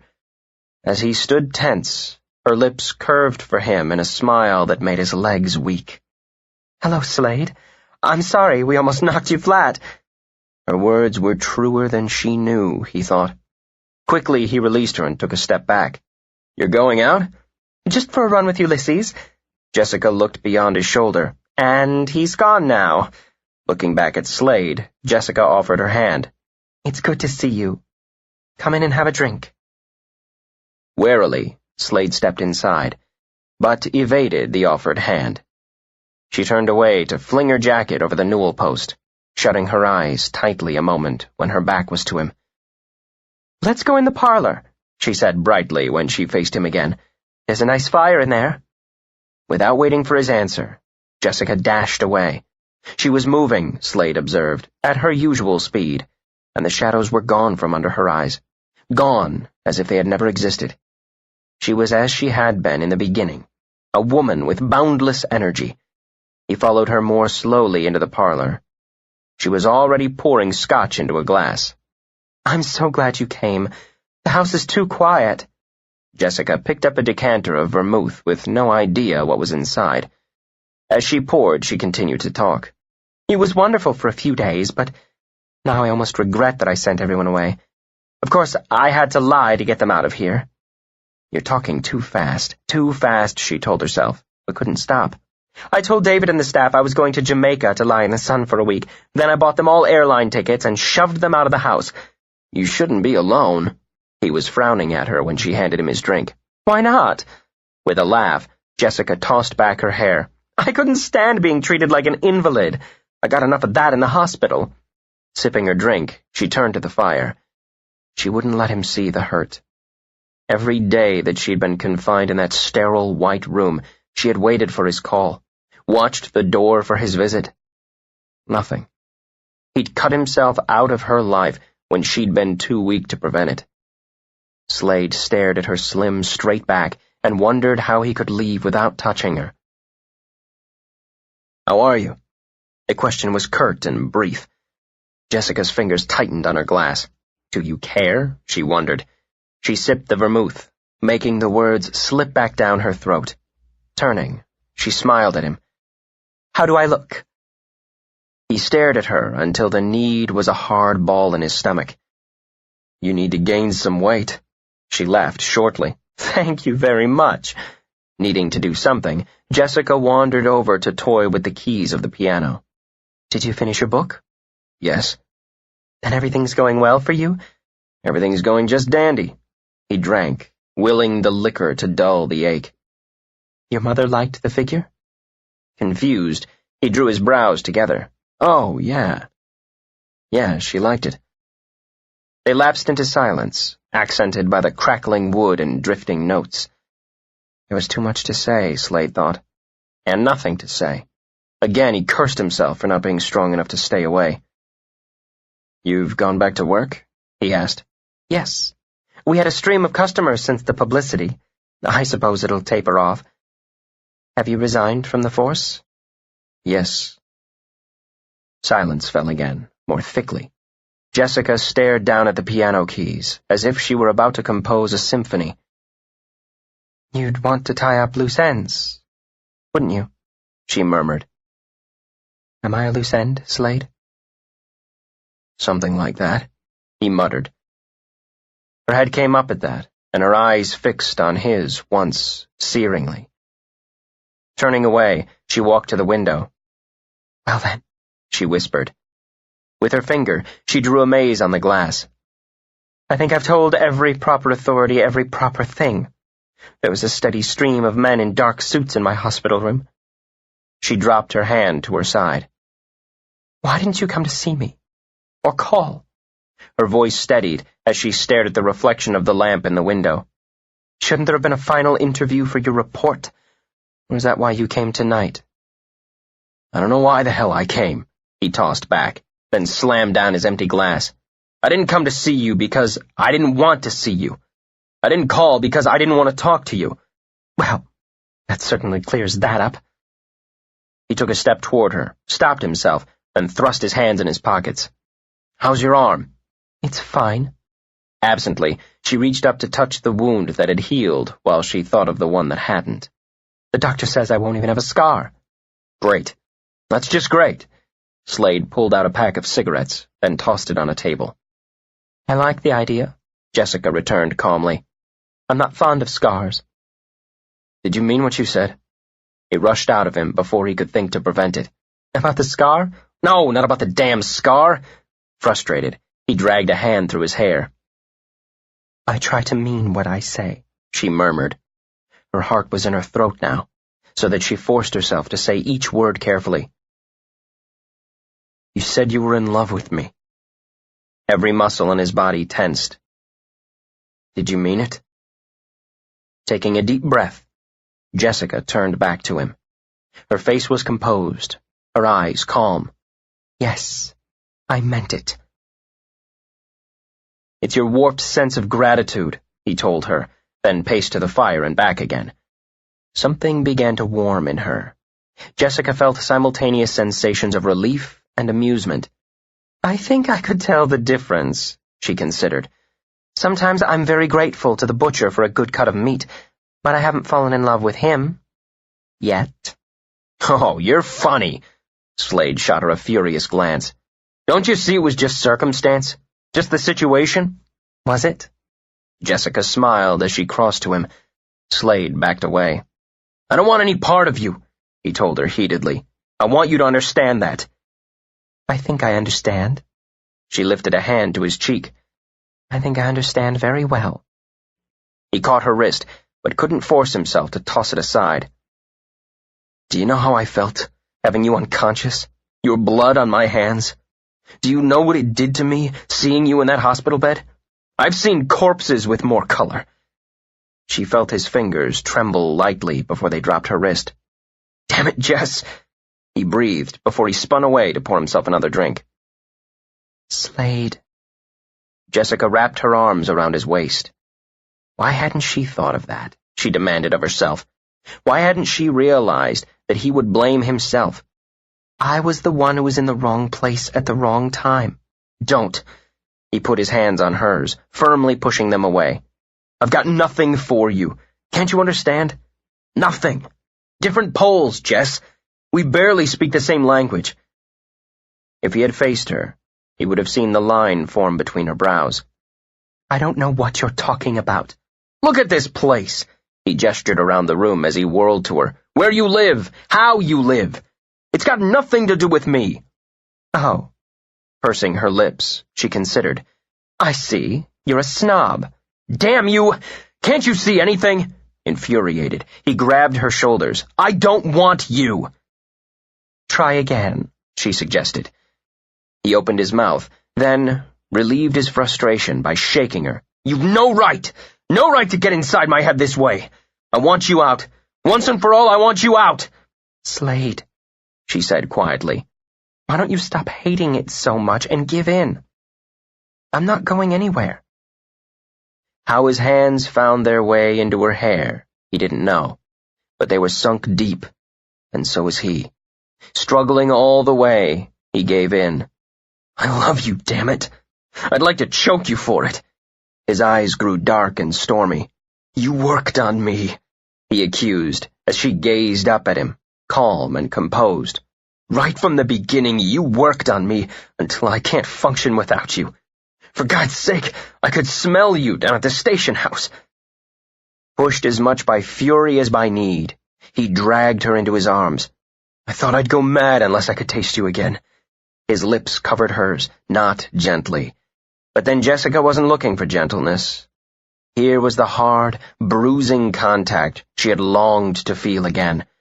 Her response came in an explosion of heart, body, and mind, so that her demand met his and fulminated. They clung for one long, shimmering instant. Then they were tangled together on the hearth rug. "I need you." The words shuddered from him as two pairs of hands struggled with clothes. "Now." He found her naked breast and groaned. "It's been so long. Too long." Words were no longer possible. Beside them, the fire sizzled. New flames licking at wood. Wind rattled at the windows. They heard nothing, felt nothing but each other. Lips sought, then devoured. Hands explored, then possessed. There was no time for a slow reacquaintance. Hungry, they came together swiftly, letting sharp pleasure cleanse all doubts. They remained close, body to body and mouth to mouth, until need drifted to contentment. Jessica held him against her when he would have shifted to her side. "No, don't move," she murmured. "I'm crushing you." "Only a little." Slade lifted his head to grin at her and found himself lost in the cloudy amber of her eyes. Slowly, he traced the slanted line of her cheekbone. "I love you, Jess." "Still angry about it?" she asked. Before he buried his face at her throat, she caught the grin. "Resigned." On a small gasp, she punched his shoulder. "Resigned, huh? That's very flattering. Well, let me tell you, I didn't picture myself falling in love with a bad-tempered ex-cop who tries to order me around." That musky, woodsy fragrance of her skin distracted him. He began to nuzzle at her neck, wallowing in it. "Who did you picture yourself falling in love with?" "A cross between Albert Schweitzer and Clark Gable," she told him. Slade gave a snort before raising his head again. "Yeah? Well, you came close. Are you going to marry me?" Jessica lifted a brow. "Do I have a choice?" Bending, he nibbled on her lips. "Aren't you the one who says a person always has a choice?" So I am." She pulled him closer for one long, satisfying kiss. "I suppose we both have one to make, don't we?" Their eyes met. Then they spoke together. "You."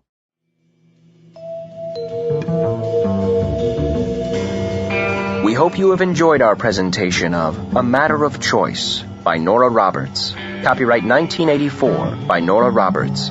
Performed by Nick Podell. Directed by Troy Odie. Performance copyright 2014 by Brilliance Audio. All rights reserved.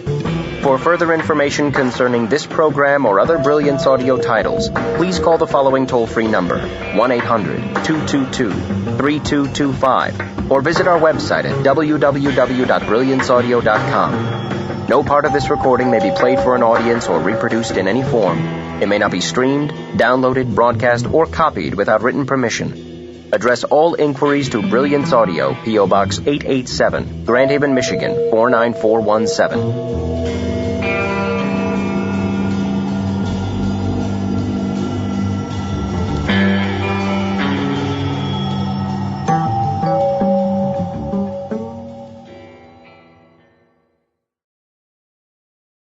Audible hopes you have enjoyed this program.